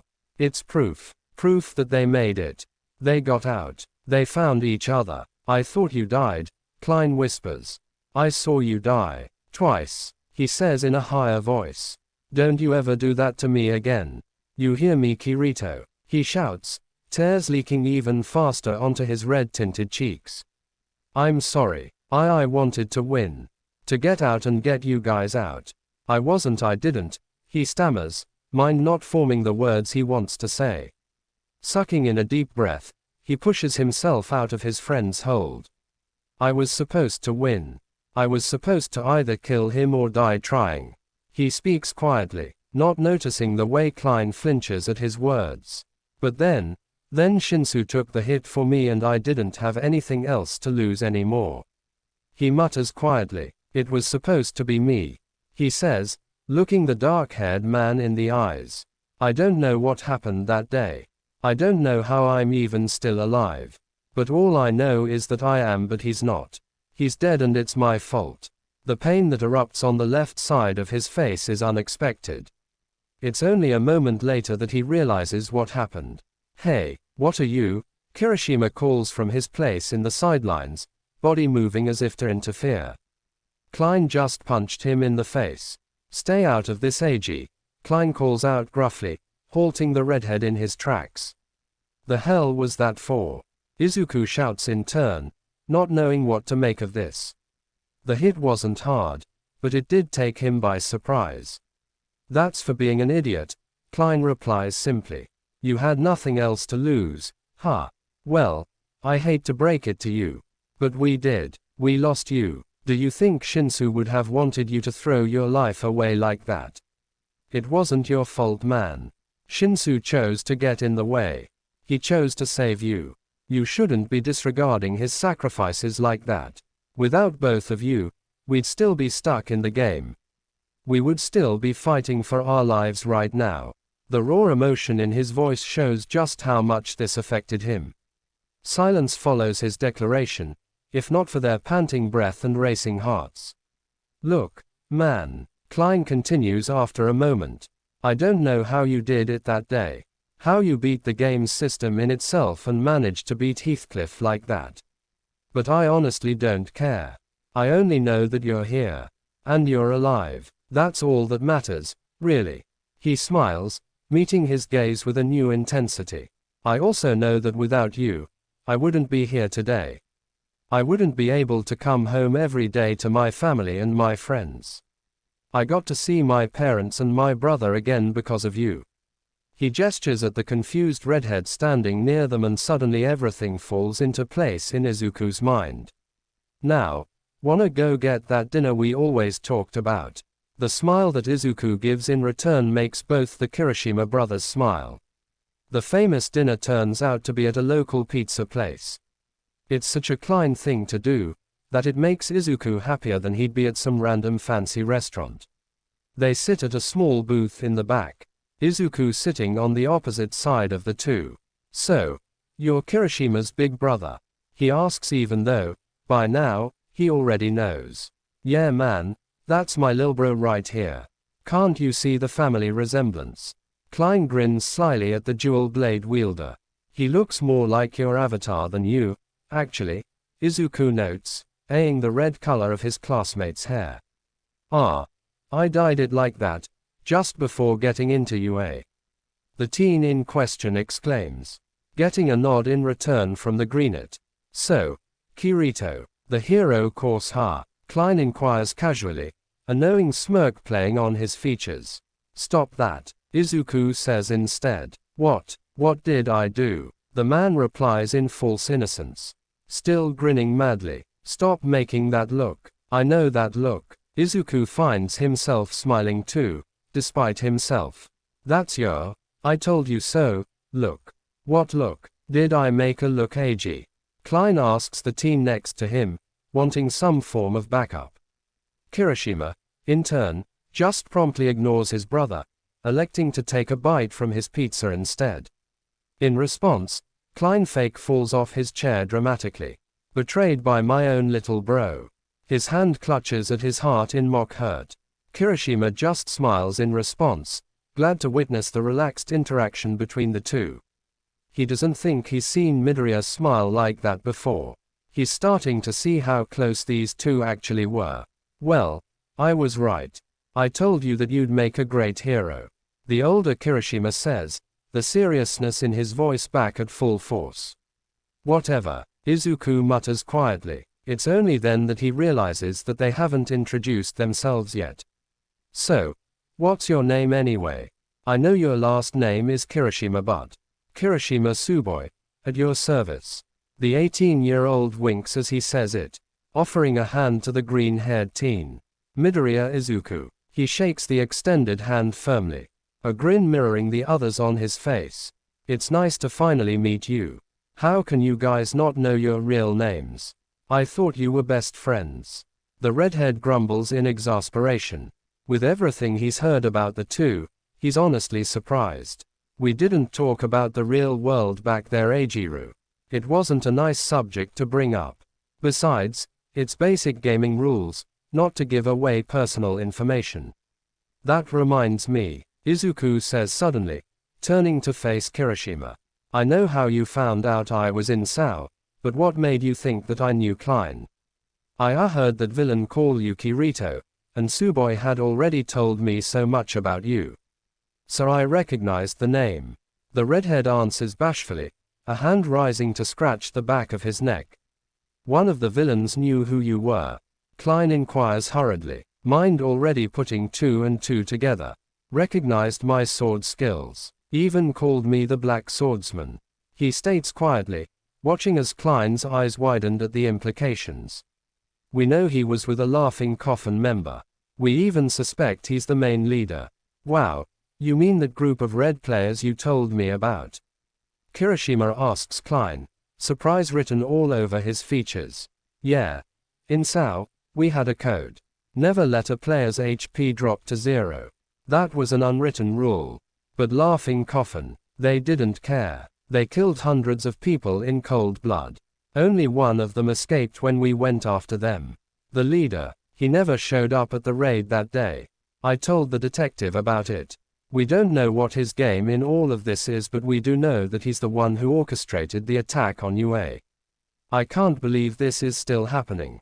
We were supposed to leave all this behind when we cleared the game. The anger in his voice is palpable. It mirrors the anger that Izuku feels. His voice is heavy with emotion and unwanted memories. Izuku can understand it. He's feeling it too. If he hurts Eiji, he won't, Izuku says before Kirishima gets to voice his objection. I won't let them. You know that. Kirito's voice is decisive. No trace of doubts in his tone. I know, the katana wielder says quietly. How are you feeling about this man? Eiichiro told me what happened at the USJ. He has a knowing look on his face as he says that. Knowing all too well what Kirito must have felt. Knowing what it was like, back in the game. It's both a blessing and a curse to understand each other on this level. To have this kind of bond with someone. I'm fine, Izuku mumbles quietly, knowing that Klein is probably not buying it. I'm just glad that no one got badly hurt. He continues, that Nomu reminded me way too much of Gleam Eyes. The sword, the attacks, all of it. Oh, man, that fight was nuts. I remember you almost died back then too. You really are a trouble magnet, aren't you, Midoriya? And just like that, the tension dissipates. They spend the rest of the evening, telling Kirishima stories about some of their adventures in SAO. Although, they do skip over some morbid details. They do try and show the teens some of the positive things they experienced in the game. They also talk about their lives outside of the game, since they got out. It turns out that Klein got into the third year's general education course at UA. He's aiming to be a police officer in the future. This also meant that Izuku could see him more often at school.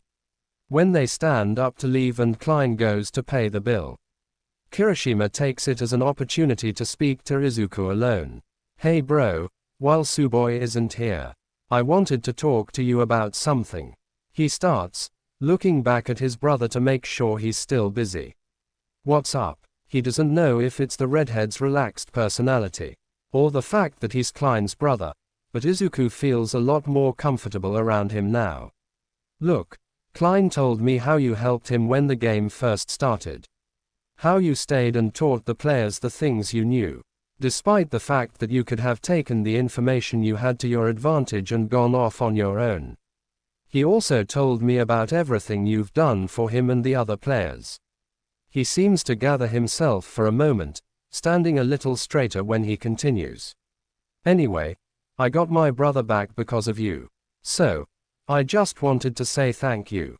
For everything, he finished earnestly, a sharp-toothed grin aimed at him. It reminds Izuku of the sun. Bright and blinding. It's no worries man. You don't have to thank me. Izuku thinks it's starting to become a habit. People thanking him for things like this. Besides, I wasn't always with him. I spent most of the time playing solo. No, you don't understand, Kirishima replies, a little desperate for Izuku to get just how much this means to him. I got him the headgear as a birthday present. I got him the game. He got stuck there because of me. The redhead whispers hurriedly, his voice rising with every admission. Hey, if your brother heard you say that, you'd get a punch to the face just like I did. Izuku tries to convey his sincerity through his gaze as he speaks. Your brother doesn't and would never blame you. And you shouldn't blame yourself either. Izuku states plainly, knowing he was right. Sword Art Online was 2 of the hardest and worst years of my entire life.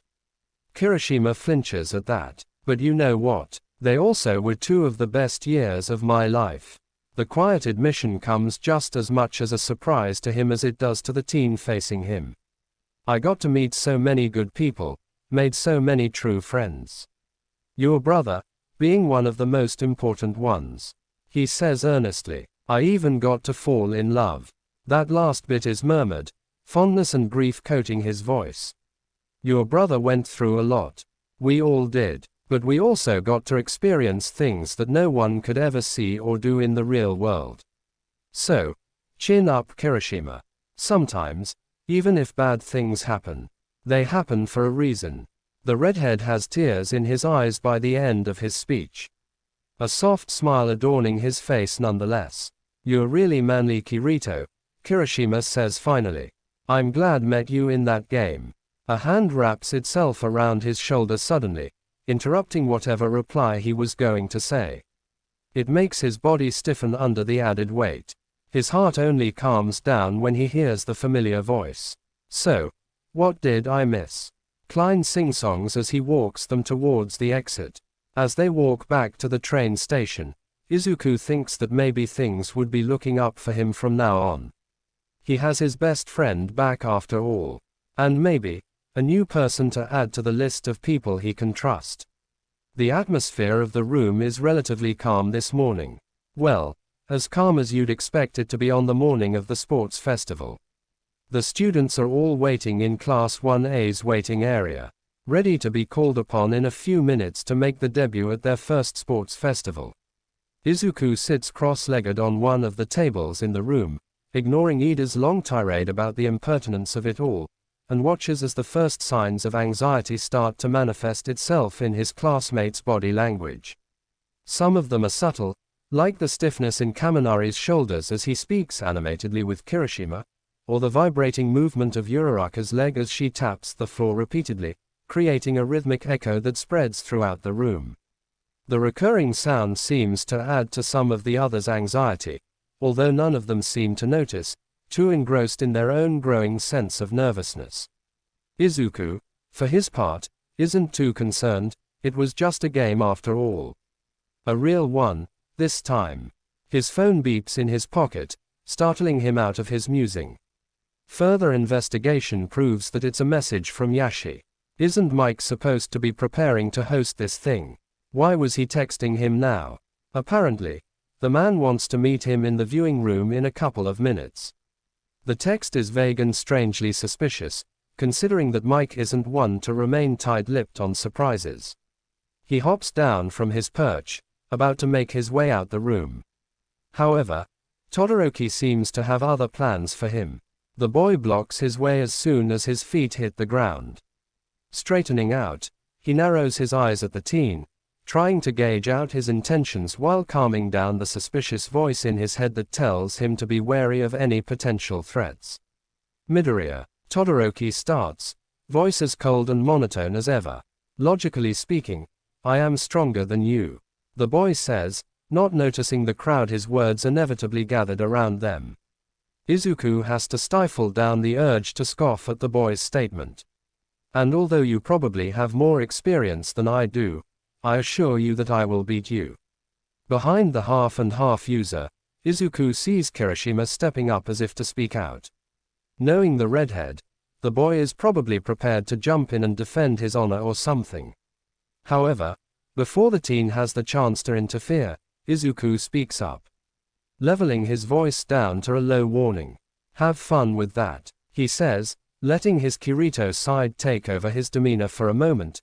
His hands slide until they plant themselves in his pockets, his shoulders relaxing into an unperturbed stance. The perfect picture of an unconcerned opponent. With that, he takes his leave, ignoring the whispers that ripple through the room like waves, or the mismatched glare he feels boring into his retreating back. Mei isn't a patient girl. In fact, the one thing she hates more than anything is waiting. She hates the anticipating bubbling in the pit of her stomach as she paces in circles in the arena's viewing room. Yashi follows her movements with clear amusement on his face. He has a frustratingly huge smirk adorning his features that she just wants to wipe right off. Maybe punch it straight off his stupid mustached face. It seems Aizawa notices her growing sense of unrest, since he shoots Mike a warning glance, effectively erasing the smile from the blonde-haired man. Urging herself to calm down, she takes in a few deep breaths. It's only been a few minutes, after all, since Mike told Kirito to come here. Kirito. She can't believe he's here. It feels like ages since she last saw him. She had started to lose hope of ever meeting her Sao friends in real life. That is until Mike walked into her English class. She remembers the last time she saw her friend. That fateful day before the clearers all went to fight on the front lines. The final battle. The last time she ever fixed Kirito's gear.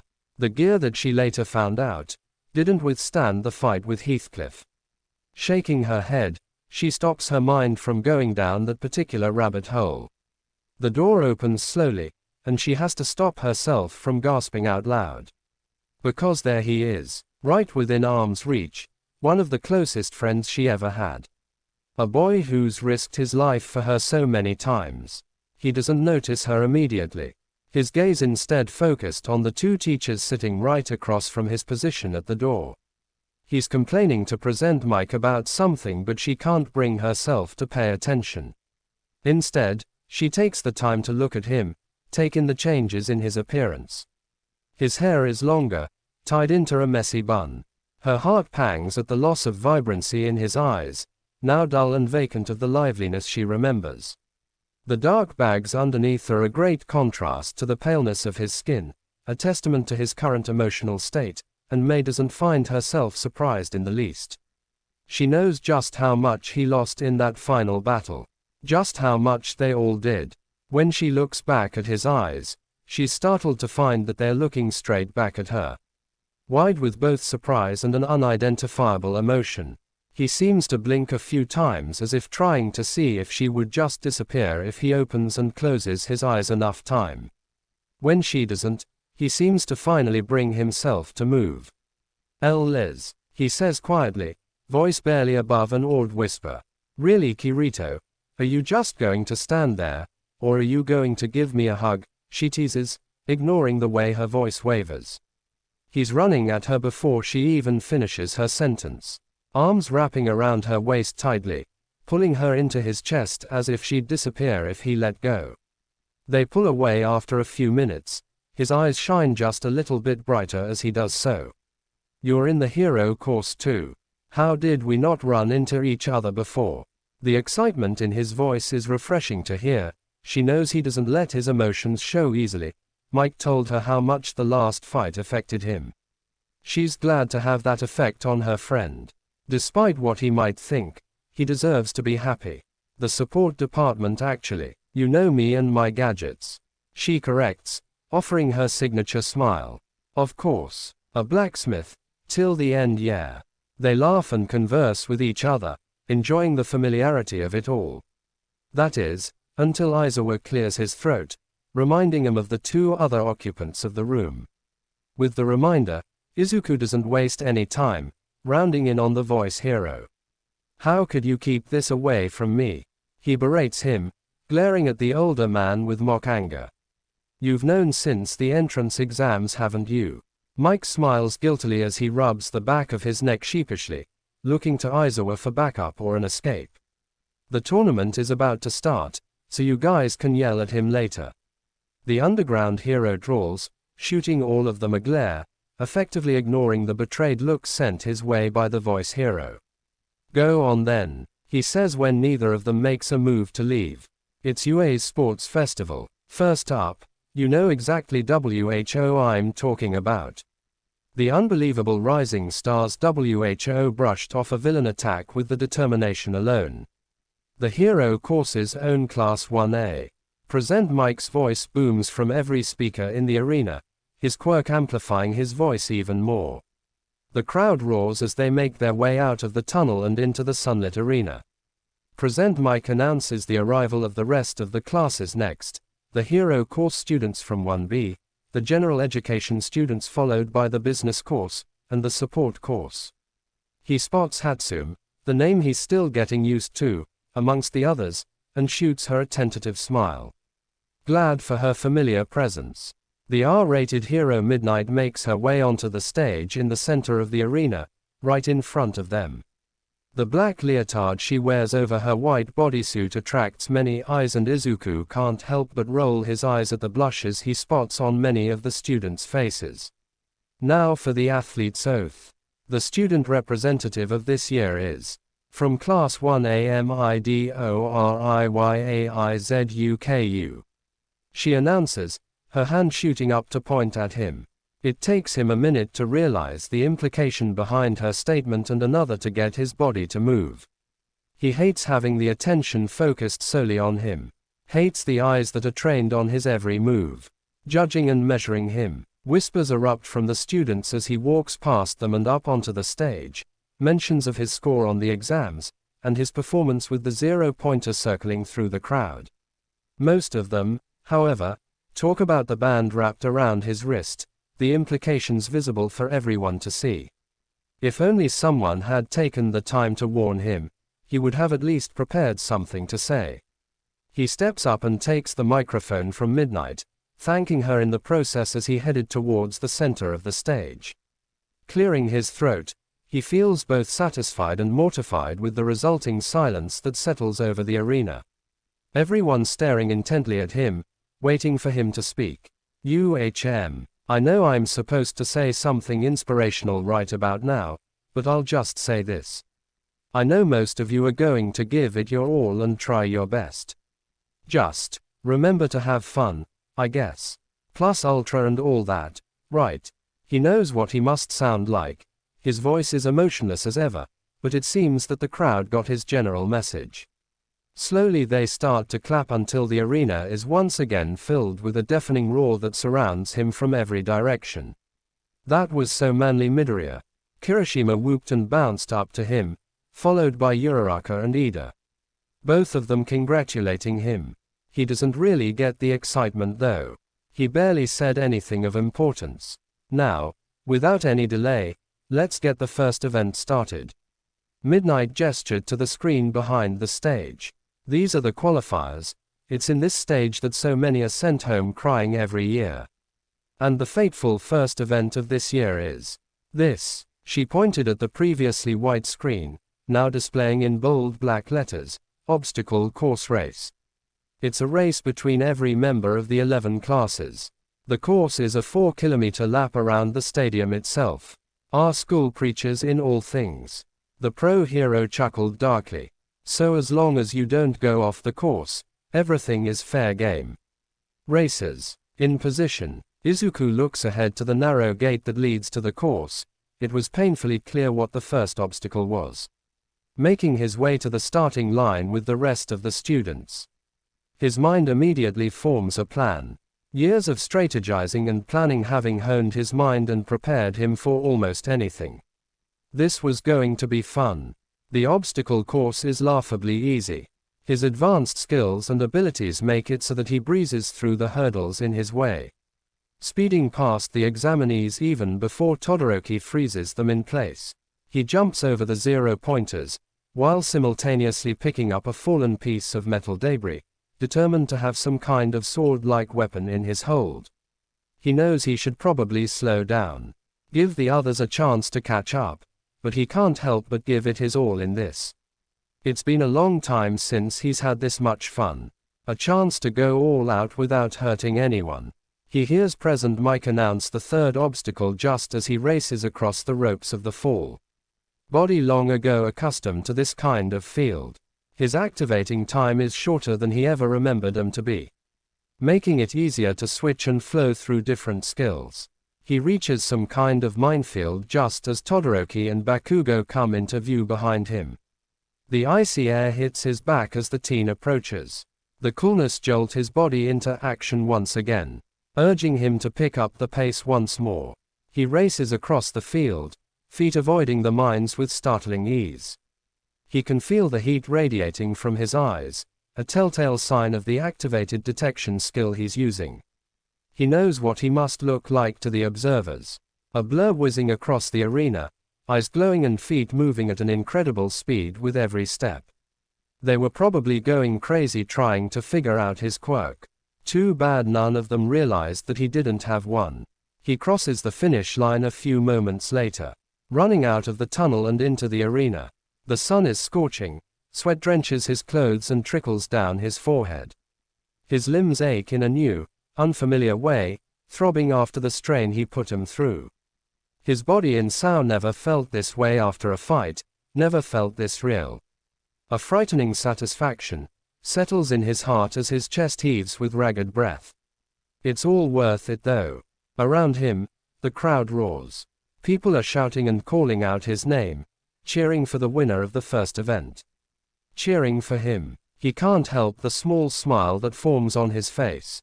Feeling a little overwhelmed by all the attention, his eyes unconsciously search the crowd, his heart hammering in his chest as he realizes that his search was useless.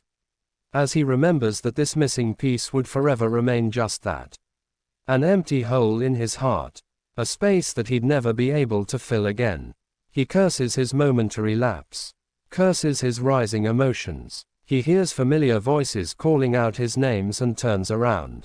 In an instant, he's slammed by two figures. They all tumble to the ground in a mess of sweat and tangled limbs. He regains his bearings and looks up. The smiling faces of Hatsum and Kirishima greet him. They both seem as tired as him. Kirishima's shirt is torn at the shoulder and Liz has a gash on her forearm and elbow, but they're both beaming and gushing over his performance. Kirito, what the hell was that? She shouts just as they stand back up.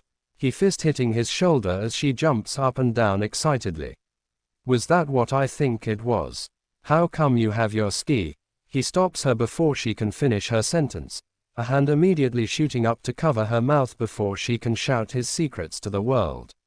I'll explain later, Lisbeth, I promise. He waits for her to nod before he takes his hand away. Did you meet Kirishima, by the way? Klein's brother. He watches in sly satisfaction as her eyes widen and she proceeds to hug the redhead just as enthusiastically. Are you really? Oh my god, where is he? He leaves them just as Kirishima begins to respond and both of them make plans for them to all meet up soon. Trying his best to once again ignore the glare Todoroki aims his way. He will never get used to Liz's levels of energy. The girl was an endless reserve of excitement and dynamism. Midnight calls for them to gather around once more, the R-rated hero, ready to announce the second event just as the final students trickle past the finish line. The first round is officially over. The top 42 from the qualifying round will move on to the next round. And now the main selection really begins. She declares with a flourish of movements. Now on to the next event. I already know what is it, of course. Dying in suspense. Next is the cavalry battle, she reveals smugly, a dark smirk adorning her features, making the hair on his arms stand on end. Participants will, on their own, form teams of 2 to 4 members each and get into a horse and rider formation. The rules are essentially the same as an ordinary cavalry battle. Snag your opponent's headbands while guarding your own, but with one exception. She looks at them and her smirk grows wider. Each one of you gets a point value based on your ranking in the last event. Your point values start at 5, so the 42nd contestant has 5 and the 41st has 10. Get it? But our first place participant gets 10 million points. She declares happily, a grin etched on her features as she points, once again, directly at him. The stadium goes deadly silent. All of them are thinking the same thing. The highest ranked students are the ones to aim for. This survival game is a chance at a comeback. It's anyone's game. Everyone will be out for blood and having the 10 million headband is like having a giant bullseye on the forehead. Everyone will be gunning to take him down. Izuku sighed tiredly, not really surprised at the turn of events. He's used to being the odd man out. Being a beta in Sao made sure of that. Midnight continues her explanation, oblivious to animosity between the contestants that her words are creating. Quirks are allowed, so it's going to be a brutal fight. But this is still a cavalry battle, so attacking the other contestants with the intent to make them fall will disqualify you. You have 15 minutes to form teams. Go. She snaps her whip between her hands, grinning mischievously before stepping off the stage. Izuku isn't surprised when Hatsune appears at his side just as the woman finishes her speech. Her eagerness reminds him of an overgrown puppy as she declares being on his team. Not really giving him much of a choice. Although, he doesn't think he'd have it any other way anyway. They need 2 more members, but he knows that it was going to be hard. He was the target after all. People wouldn't want to be on his team, in fear of becoming one themselves. He thinks of Bakugo but quickly pushes the idea away. He knew the explosive teen well enough to know that the blonde would prefer to go against him. Prove his worth and all that. He doesn't have to think for long though. A tap on his shoulder garners his attention. He turns around only to find himself face to face with Uraraka and Tokiyami. The girl shuffles from foot to foot nervously, the picture of uncertainty. "Hey Midoriya, I was wondering if we could be on your team." He can't help the grin that forms on his face as he looks at them. Not many would risk teaming up with the 10 million pointer. He nods firmly at her, but he's saved from answering by Liz as she suddenly swings her arms around the gravity wielder. "Of course girl, any friend of Kirito is a friend of mine," she declares happily, not even noticing the distraught girl underneath her hold. Kirito, she asks, any previous discomfort, making way for the confusion. "Ah, that's my name in the games, you know." He trails off, meeting Mei's eyes for permission before continuing. Hatsune was in Sao too. Realization dawns on the girl, her face twisting into awe and surprise as she switches her gaze to the pink-haired girl next to her. "Hatsune Mei, better known as Lisbeth, at your service." She introduces herself brightly, shaking Uraraka's hand just as enthusiastically. Just like that, they have a team. The 3 turn his way as he calls for their attention, ready to hear whatever plan he has. Izuku grins as he explains his plan to the others. This was going to be interesting. A blue glow emits from a computer screen, lighting up the darkness of the bar and the occupants within it. "It seems your information was accurate, Tomura." A disembodied voice erupts from the screen, glitchy and deep. "It looks like Subject X will be of use after all. Start with the preparations immediately." The voice orders darkly, no space for argument in his tone. "Yes, Master." Todoroki doesn't know what to think anymore. Midoriya Izuku kept surprising him at every turn, every time their paths crossed and collided. The teen seemed to be the definition of a mystery wrapped in an enigma. The further you dug, the deeper the secrets and the surprises got. The cavalry battle started like everyone expected. Everyone immediately ganged up on the Greenitz team, wanting the 10 million points for themselves. However, what he didn't expect was for said team to suddenly take off, in all their jet-packed flying glory. Somehow, Midoriya managed to hold onto his headband for most of the game, evading and dodging any attempt at his points with expertise that went beyond any of Todoroki's expectations. He could only imagine what kind of trials Midoriya had to go through in that death game to be able to pull off these moves, both tactical and skillful. Now, standing just a couple of feet away from the boys' team, watching with narrowed eyes as the teen eluded once again his opponent, he decided it was time to execute his plan. Waiting for the right moment, he signaled Yaoyorozu, knowing that the girl would understand what he wanted her to do. Midoriya won't be escaping this time. Izuku expected to be faced with many hurdles during this round. He even counted on some of them to be able to fulfill his plan. However, what he didn't expect was the giant, unmovable ice dome that surrounded them, forming in a fraction of a second, almost crushing them with its sudden appearance. Todoroki really didn't pull any punches. The teen was way too serious about this game for Kirito's taste. The stakes in this weren't high. There was no life and death situation. No carnal need for survival pushing their every action. So, why was he so serious? Why was he acting like the sky would fall if he didn't get first place? The sky wasn't falling. His team wasn't in danger. Their lives weren't on the line. For once a game was just that.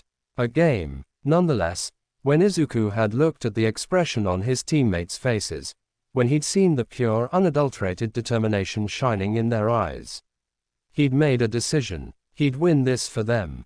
So, when the ice formed around them, trapping them in the cold, harsh ground, he didn't falter. Didn't cower under the intensity of the ice and fire use's glare. Nor did he hesitate to dodge the net that Yaoyorozu has flung at them. Turning on the thrusters on the shoes Lisbeth gave him before the start of the game, he pushed the team forward, hand outstretched and reaching for one of the headbands that adorned Todoroki's neck. However, just as he was about to take it, explosions resounded all around them, almost detracting him from the fire that had suddenly erupted from Todoroki's side, making the shadow entity next to him shy away from the onslaught of light and heat that accosted their senses.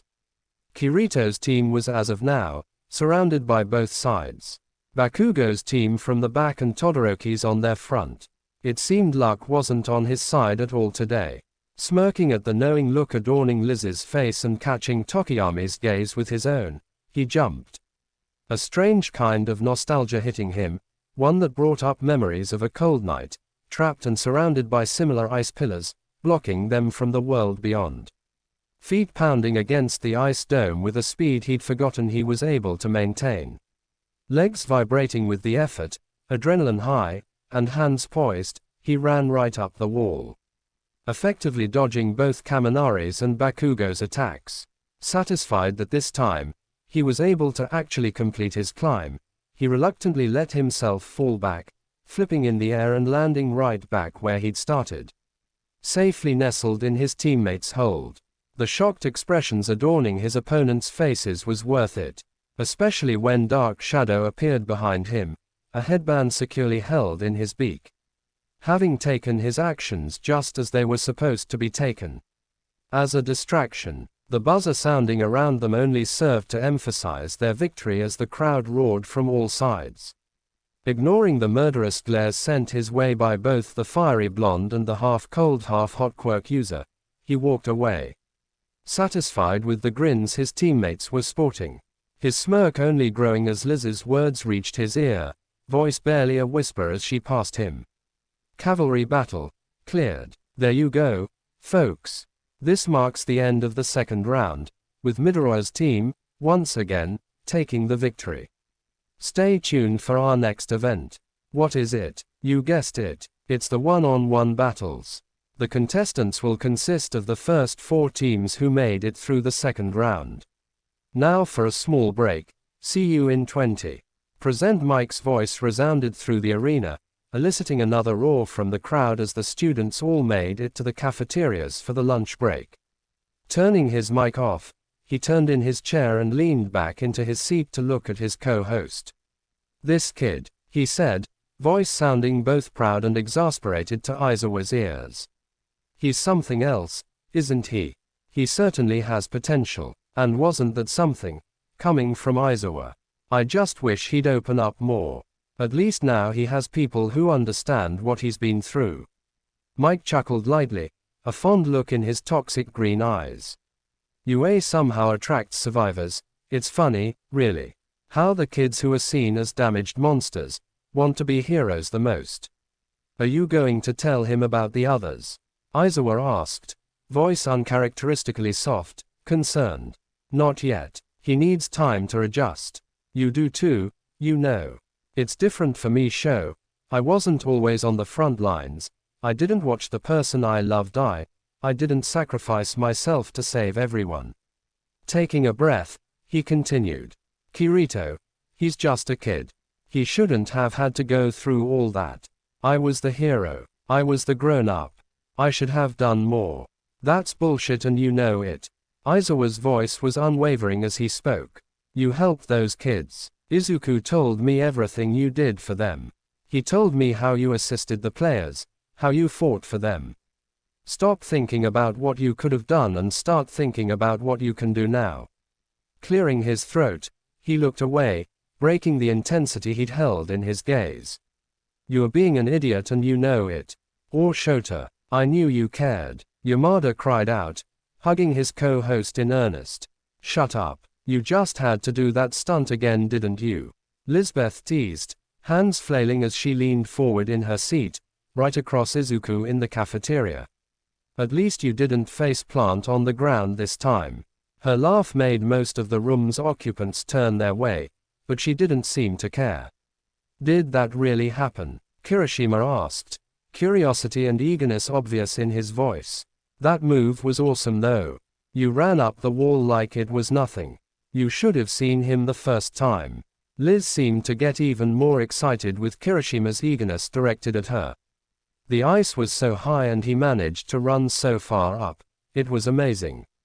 But then bam, he slips and the next thing you know he's falling right back down and into the snow. She gushed happily, eyes distant as if she was seeing it happen right then and there. Any other player would have died from the fall alone. Not Kirito though, his HP was off the roof. That sobered her right back up though, the atmosphere suddenly getting heavier. Loaded. That's so manly, Kirishima exclaimed, not noticing their sudden change in attitude and atmosphere but breaking it nonetheless effortlessly. You're so cool Midoriya. A voice cut in as if continuing Kirishima's sentence. Can I talk to you privately? Turning around, Izuku found himself face to face with Todoroki. The boy looked as stoic and serious as ever, standing there, back straight, posture completely composed. Sure thing Todoroki, Izuku responded before any of the table's occupants could protest. With that, he followed the ice user out into a deserted hallway. The silence stretched in the space between them as they both leaned against a wall, facing each other.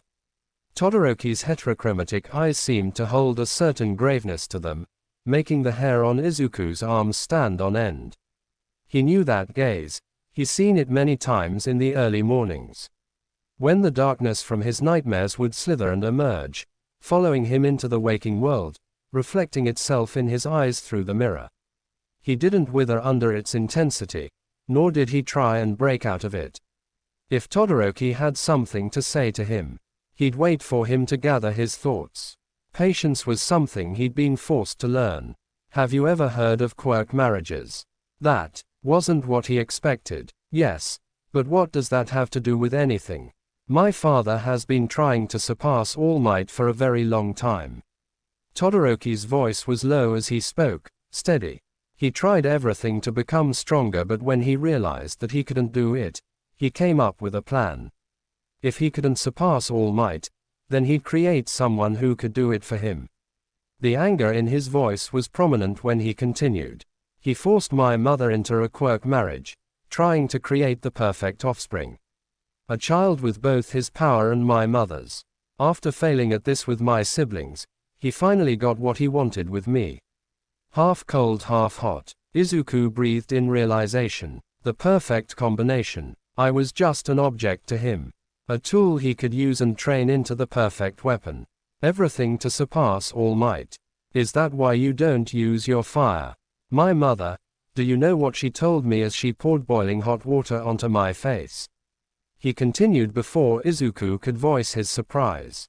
She said my left side was unsightly. So that's why I can never use my left side.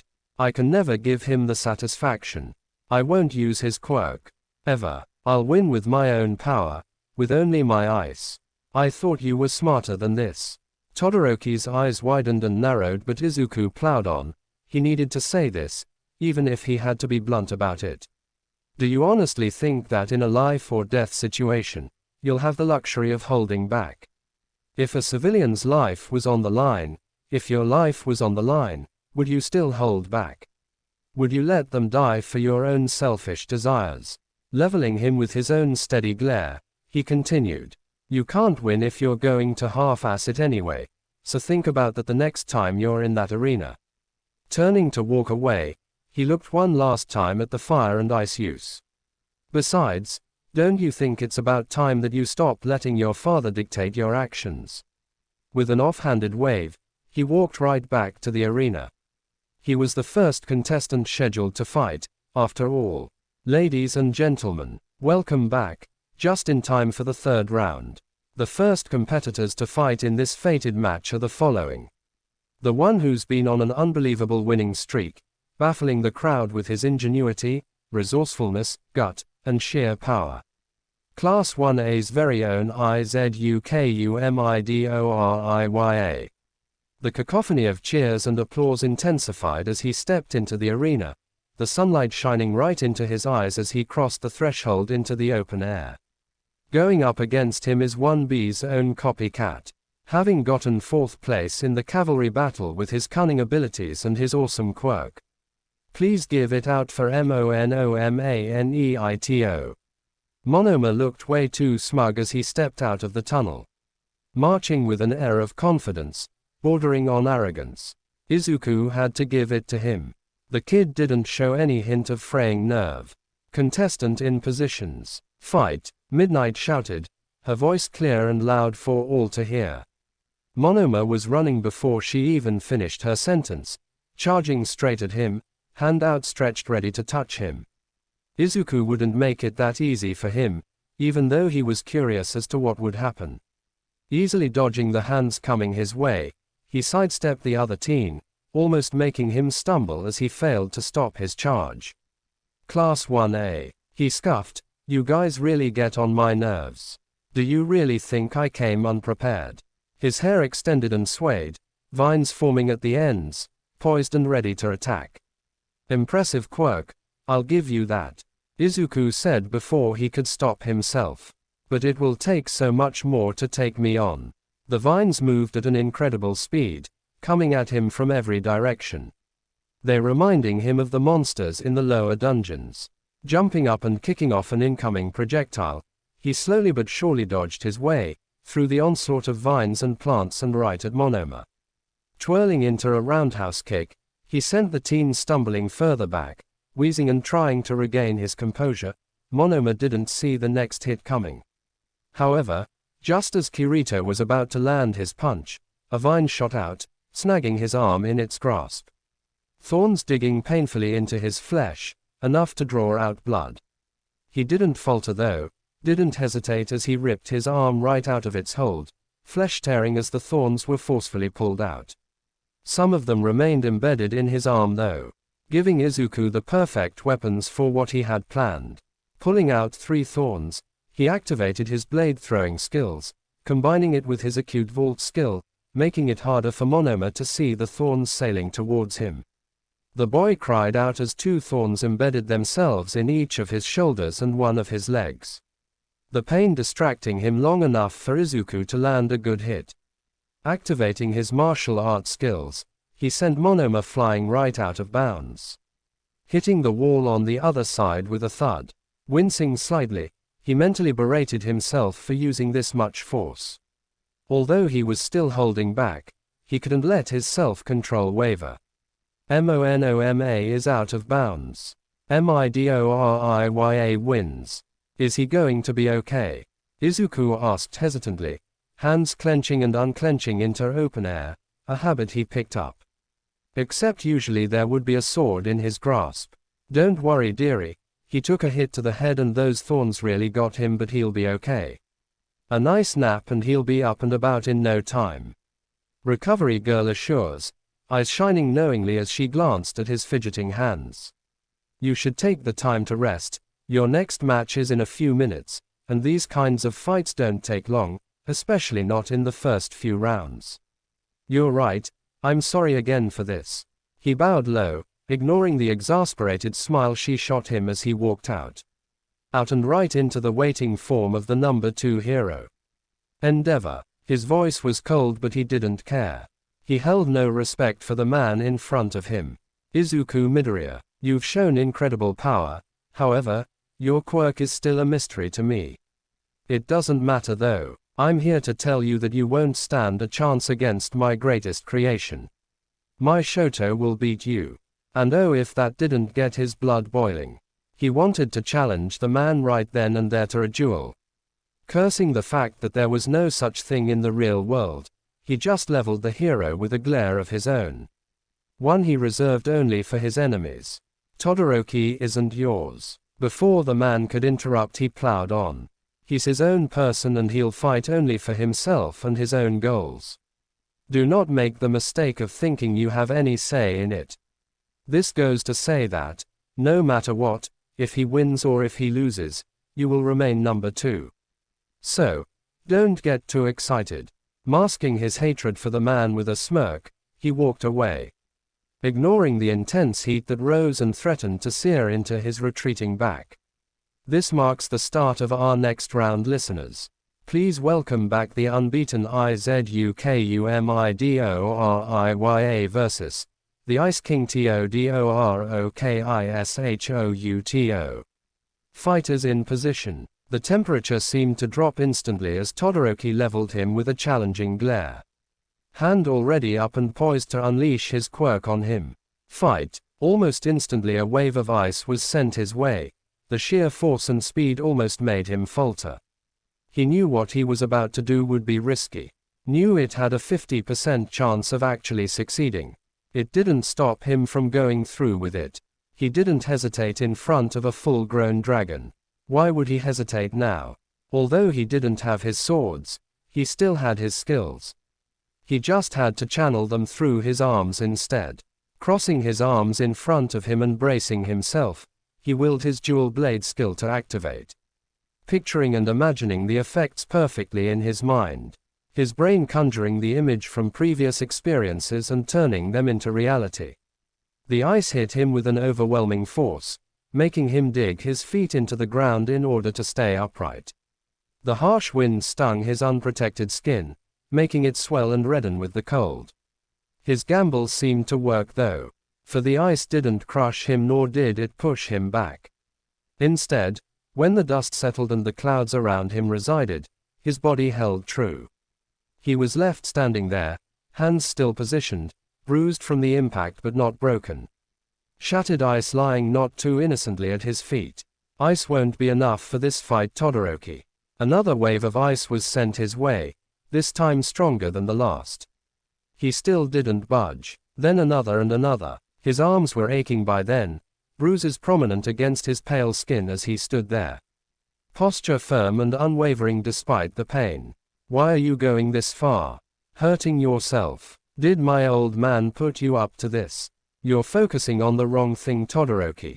Endeavor isn't here. He's not the one fighting you. Stop looking away. His voice sounded harsh to his own ears, emotions prominent in his tone, unyielding determination in his eyes. Another wave of ice, this one weaker than the rest. You're not going to last very long. Look at me, Todoroki. I'm still standing. Stop holding back. I'm not going to use his power. Stop trying to get me to use it. I won't give him the satisfaction. Anger, as clear as the sky above them, shined in the boy's eyes, threatening to take over his entire being. Another wave of ice, but this time Izuku didn't have to use his skills to dodge it. It's your power, not his. Stop holding yourself back. As if a switch has been flicked, Todoroki's eyes seemed to glaze over. His stare looked to be a million miles away. The anger he previously held seeping right out of him, manifesting into an inferno Izuku had never seen before. A fiery hell on earth that spoke of years of unspoken emotion and suppressed anger and sadness. But more importantly, it spoke of a newfound freedom. Of hope. Thank you. Todoroki's voice was barely above a whisper, so much so that Izuku almost thought it was a creation from his own racing thoughts. At that moment, Izuku didn't care about winning anymore.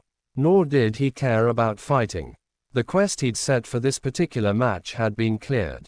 So when the air lit up with both friction and heat, expanding and exploding into an explosion of ice and wind, he let himself be swept away. Let his feet slide until they were out of bound. He was still standing. He could still fight, but he found no reason to. Todoroki looked at him with newfound respect from his position in the ring. Head bowing in a firm nod, eyes never leaving his own for a second. Izuku Midoriya is out of bounds. Todoroki wins. Walking out of the ring, the crowd's roar washes away behind him, a cacophony of excited shouts and cheers resonating throughout the corridor leading out of the arena. Dimming with each step he takes towards the locker room. He should probably go to the infirmary, yet, he can't help but seek a couple more minutes of peace before submitting himself to Recovery Girl's lecture. Looking down at his bruised and battered arms, he figures he probably deserves it. Pushing the door open, He hisses as pain blooms and races across the limb. He had almost been successful in ignoring the ache up until now. Almost. The moment he steps in, someone collides with him. His gut throbs at the impact and his fall is abruptly stopped by an outstretched hand, twisting and wrinkling the fabric with the effort to keep him upright. Angry red eyes glare down on him, almost shining with intensity. Katsuki, it seems, has been waiting for him here. What the hell was that out there? The blonde hisses, low and dangerous, almost fuming as he pulls Izuku towards him, knuckles white as he tightens the grip around the rumpled gym shirt. "Are you looking down on us, damn nerd?" he shouts. Izuku sighs, already feeling the headache he's been sporting intensify as the teen's voice resounds through the room. He just wanted a few moments of quiet. Was that too much to ask? Raising his hands in mock surrender, he hopes the boy in front of him realizes just how tired he was. "I'm not sure what you mean, Kaken." He sees the explosive teen's eyes hone in on the bruises marring his arm and feels the deathly grip loosen as Bakugo suddenly decides to let him go. Stepping back as if he's been burnt. "Why did you throw the fight?" His voice is low as he speaks, an echo of the angry shouting he's been doing mere moments ago. He takes a moment to think about his answer. He knows why, he just can't find the right words to convey his reasoning. This was just a game, after all, a school tournament. There were no higher stakes, no lives on the line. So there was no logical reason for him to go all out. It's not like he didn't fight. Besides, it wouldn't be fair to his opponent. In the end, nobody wanted to fight with a monster.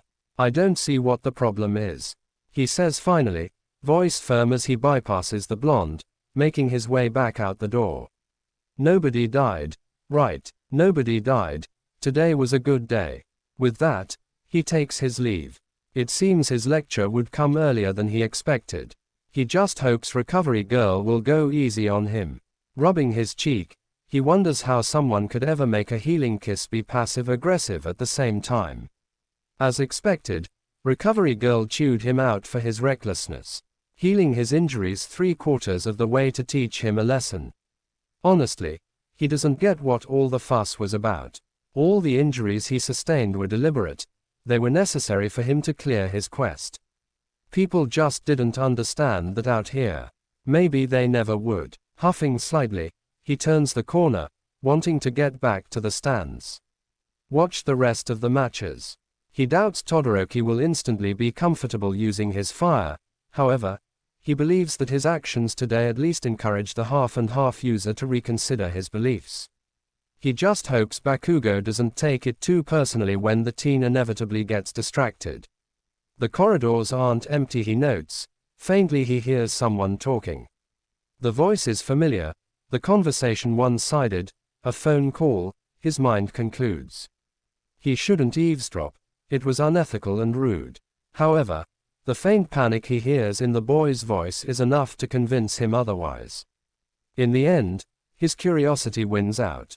Rounding the corner, he activates his listening skill, senses almost immediately heightening as he leans back against the wall. He instantly recognizes Ida's voice, now that the sound was clearer. The boy sounds distressed, as he talks to whoever was on the other end of the line. "Happened. Is Ni-san okay?" the teen asks, voice breaking as he speaks. His brother. Wasn't his brother Ingenium? Did he get hurt on duty? "I'll be right there," he says finally, a new sense of urgency in his movements as he hurries out of the hallway in the opposite direction. Opening the news application on his phone, a quick search gives him what he wants. The headlines read in big, bold letters, the following. Ingenium. Career-ending injury. Hero killer stain still at large. Guilt gnaws at him, making him painfully aware of his transgression. He shouldn't have done that. Ida was hurting right now. He didn't need an invasion of privacy on top of it. The hero killer, he's heard of him in passing. Not really kept up with the news since his return. It seems the world was as dark as he remembered it. The sports festival goes without a hitch. As predicted, Todoroki doesn't use his fire properly. His hesitation leads to his loss. Bakugo takes first place. The boy is oddly quiet during the awards ceremony. His eyes are trained on his feet as All Might places the medal around his neck. The teen doesn't react. He stays unresponsive until the end of the event. Izuku is the only one there, when Bakugo, the moment he steps out of the arena, rips the medal from its resting place and shoves it into his pocket. The hostility in his actions is palpable. The low growl he lets out makes him wince with sympathy. He may have stolen something important from Bakugo today. All the teen wanted was a fair fight. A good win. Sighing for what feels like the 100th time today, he walks away. Aizawa expected him to be in class, probably intending to go over their performance. Hero names. They were supposed to choose hero names. He watches, silently contemplating his options as one after the other, his classmates present their chosen codenames. A hero's name was supposed to be special, a way for them to determine their identities, the image they want to give to the public. A hero's name is supposed to inspire hope and the feeling of safety when heard or uttered by a civilian. However, Izuku doesn't think he'll ever be that, a symbol of hope, or anything close to that. Uraraka chooses Uravati. Asui, Suyu as she repeatedly requested he calls her, chose Froppy. The rest of the class had similar names to offer. Good heroic names. Well, everyone except Ida and Todoroki, that is. When it's Izuku's turn, he steels himself and marches towards the podium at the front of the class. He already had 2 identities. Did he want a third one? Izuku was the name of a child. A naive, quirkless kid who wanted something unreachable, who longed to prove himself. Kirito was the name of a swordsman, a fighter who would do anything and everything for the people he loved. Who would do anything for them to survive. A killer. Did he want that to be his hero name? Or maybe this was his chance to turn his mantle around. To change the meaning of the word. Shinji knew him as Kirito. He fell in love with him after all. His heart ached at the mere thought of discarding that part of himself. He writes the name down. Kirito wasn't just a part of him. He was an unyielding, almost primal force of nature within him. He knew he wouldn't be able to change that anytime soon. With that thought in mind, he twists the board until the name is clear for all to see. The swordsman hero, Kirito. Toshinori didn't know what to think. Ever since the battle training exercise, he's been keeping a close eye on Midoriya Izuku. The boy showed great skill and even greater potential. Up until the one-on-one battles his mind had been made up. However, seeing the boy gives up his chance at victory made him hesitate. One on hand, the boy was clearly doing it to help the Todoroki kid. However, on the other hand, he seemed to be constantly holding back. He remembers the recount stories and the brief conversation he had with Scouchy after the USJ incident. He knows how much power is hidden within the teen.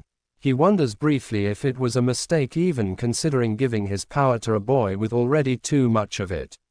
One who's seen horrors and has already been through his own kind of hell. The Sao incident was infamous. The suffering of those involved was made public for everyone to know and talk about. Not to mention the fact that most of them were kids who were forced to fight in a death game for 2 years. Midoriya has probably had to kill before. He knows this, even if he can't be certain. So, he did the only thing that seemed logical. He contacted his old master. Hopefully, Gran Torino will be able to assess the kid and see if he was a good candidate after all. The future of One for All depended on it. That is if the kid even accepts the internship offer. The bar's lights flicker. The warm glow coming from the lamps hanging on each side of the walls bathes the room in soft orange light. The warm atmosphere is greatly contrasted by the cold, unforgiving aura that emanates from the figure hunched over the counter. His fists are clenched, knuckles white as he glares at the screen ahead. Snippets of the sports festival play on a loop. All of them show one person only. Kurogiri. His voice is steely as he calls for the man. What did the doctor say? Is it ready yet? Patience Shigaraki. The good doctor will have it soon enough. The villain fights against the urge to throttle the man before him. Barely resisting the impulse, he opts to disintegrate the glass cup held tightly in his grasp.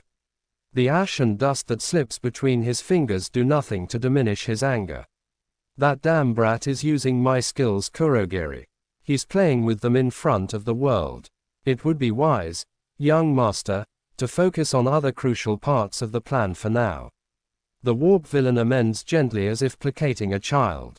It does its intended purpose, distracting the villain from his frustration. Making his focus, instead, on a new goal. How's the other brat anyway? He snarls cruelly, his voice devoid of any compassion. I don't get why we haven't killed him yet. He's useless to us now. He doesn't even have it.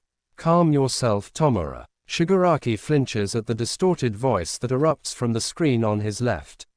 He may not be valuable to us now, but I believe he will prove to be invaluable in the future, given the connections he has with the desired target. Leverage is, after all, instrumental in any given strategy. You should know that by now. Yes, of course, master. The villain hopes the slight tremor in his tone isn't noticeable. Kurogiri, have the doctor start the physical therapy for Subject X. We'll need him to be in good shape in order to proceed with our plans. Of course, Kurogiri replies, with a steady difference. Shinsu always liked silence. He used to look for an ounce of it, any moment of peace he could find. His foster home was always rowdy, the chaos ever present with all the kids his guardians took in. It wasn't bad. In fact, he grew to quite like it when his foster siblings weren't being too annoying. Now, sitting here, a worn-out mattress under him, cold, hard metal at his back, and bathed in unbreakable stillness. He longed for it, to hear the noise. Any sound at all. It was the first thing he noticed all those months ago when he woke up. The quiet. He's been trapped here for so long, he wondered how much time passed in the real world. All he could see beyond the metal bars surrounding him was a forest.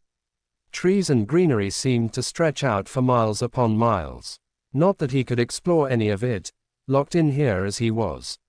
The silence threatened to chip away at his sanity, little by little until all that was left was quiet. An unbearable silence, as if he was the only living thing in this world. And, maybe he was. He wondered if his body was starting to waste away. Waning and wilting under the stillness it was being subjected to. Maybe it would have been better, kinder if he had died that fateful night. Closing his eyes he can see it, memories of that night still sharp as photographs, as if he was back there once again. The pain and horror he remembers seeing on Kirito's face makes his heart clench painfully in his chest. Dying to save his love. He figures it was a good end. An honorable one. Not that he cared about that. All he remembers feeling back then was the overwhelming urge to move. To save. His body stirred on its own, running and intercepting the blow before his mind caught up with his actions. Was Kirito even alive? He can imagine the toll his death might have taken on the smaller teen. The game had been cleared. Shigaraki's presence alone was a testament to that. So, why was he? He died that day. Then, how was he here? What did they want from him? Sighing heavily, he leaned back against the bars, wishing once more he was out in the real world. If only to get the answers his mind so desired. His last thought before his eyes closed of their own accord, sleep overtaking his senses and pulling him in, was of emerald green eyes, and a bright smile. He needed to stay strong, if only to see that smile once more. To be continued. I hope you guys enjoyed this video. Please make sure to hype this video as it helps a lot, and now we will see you in the next video.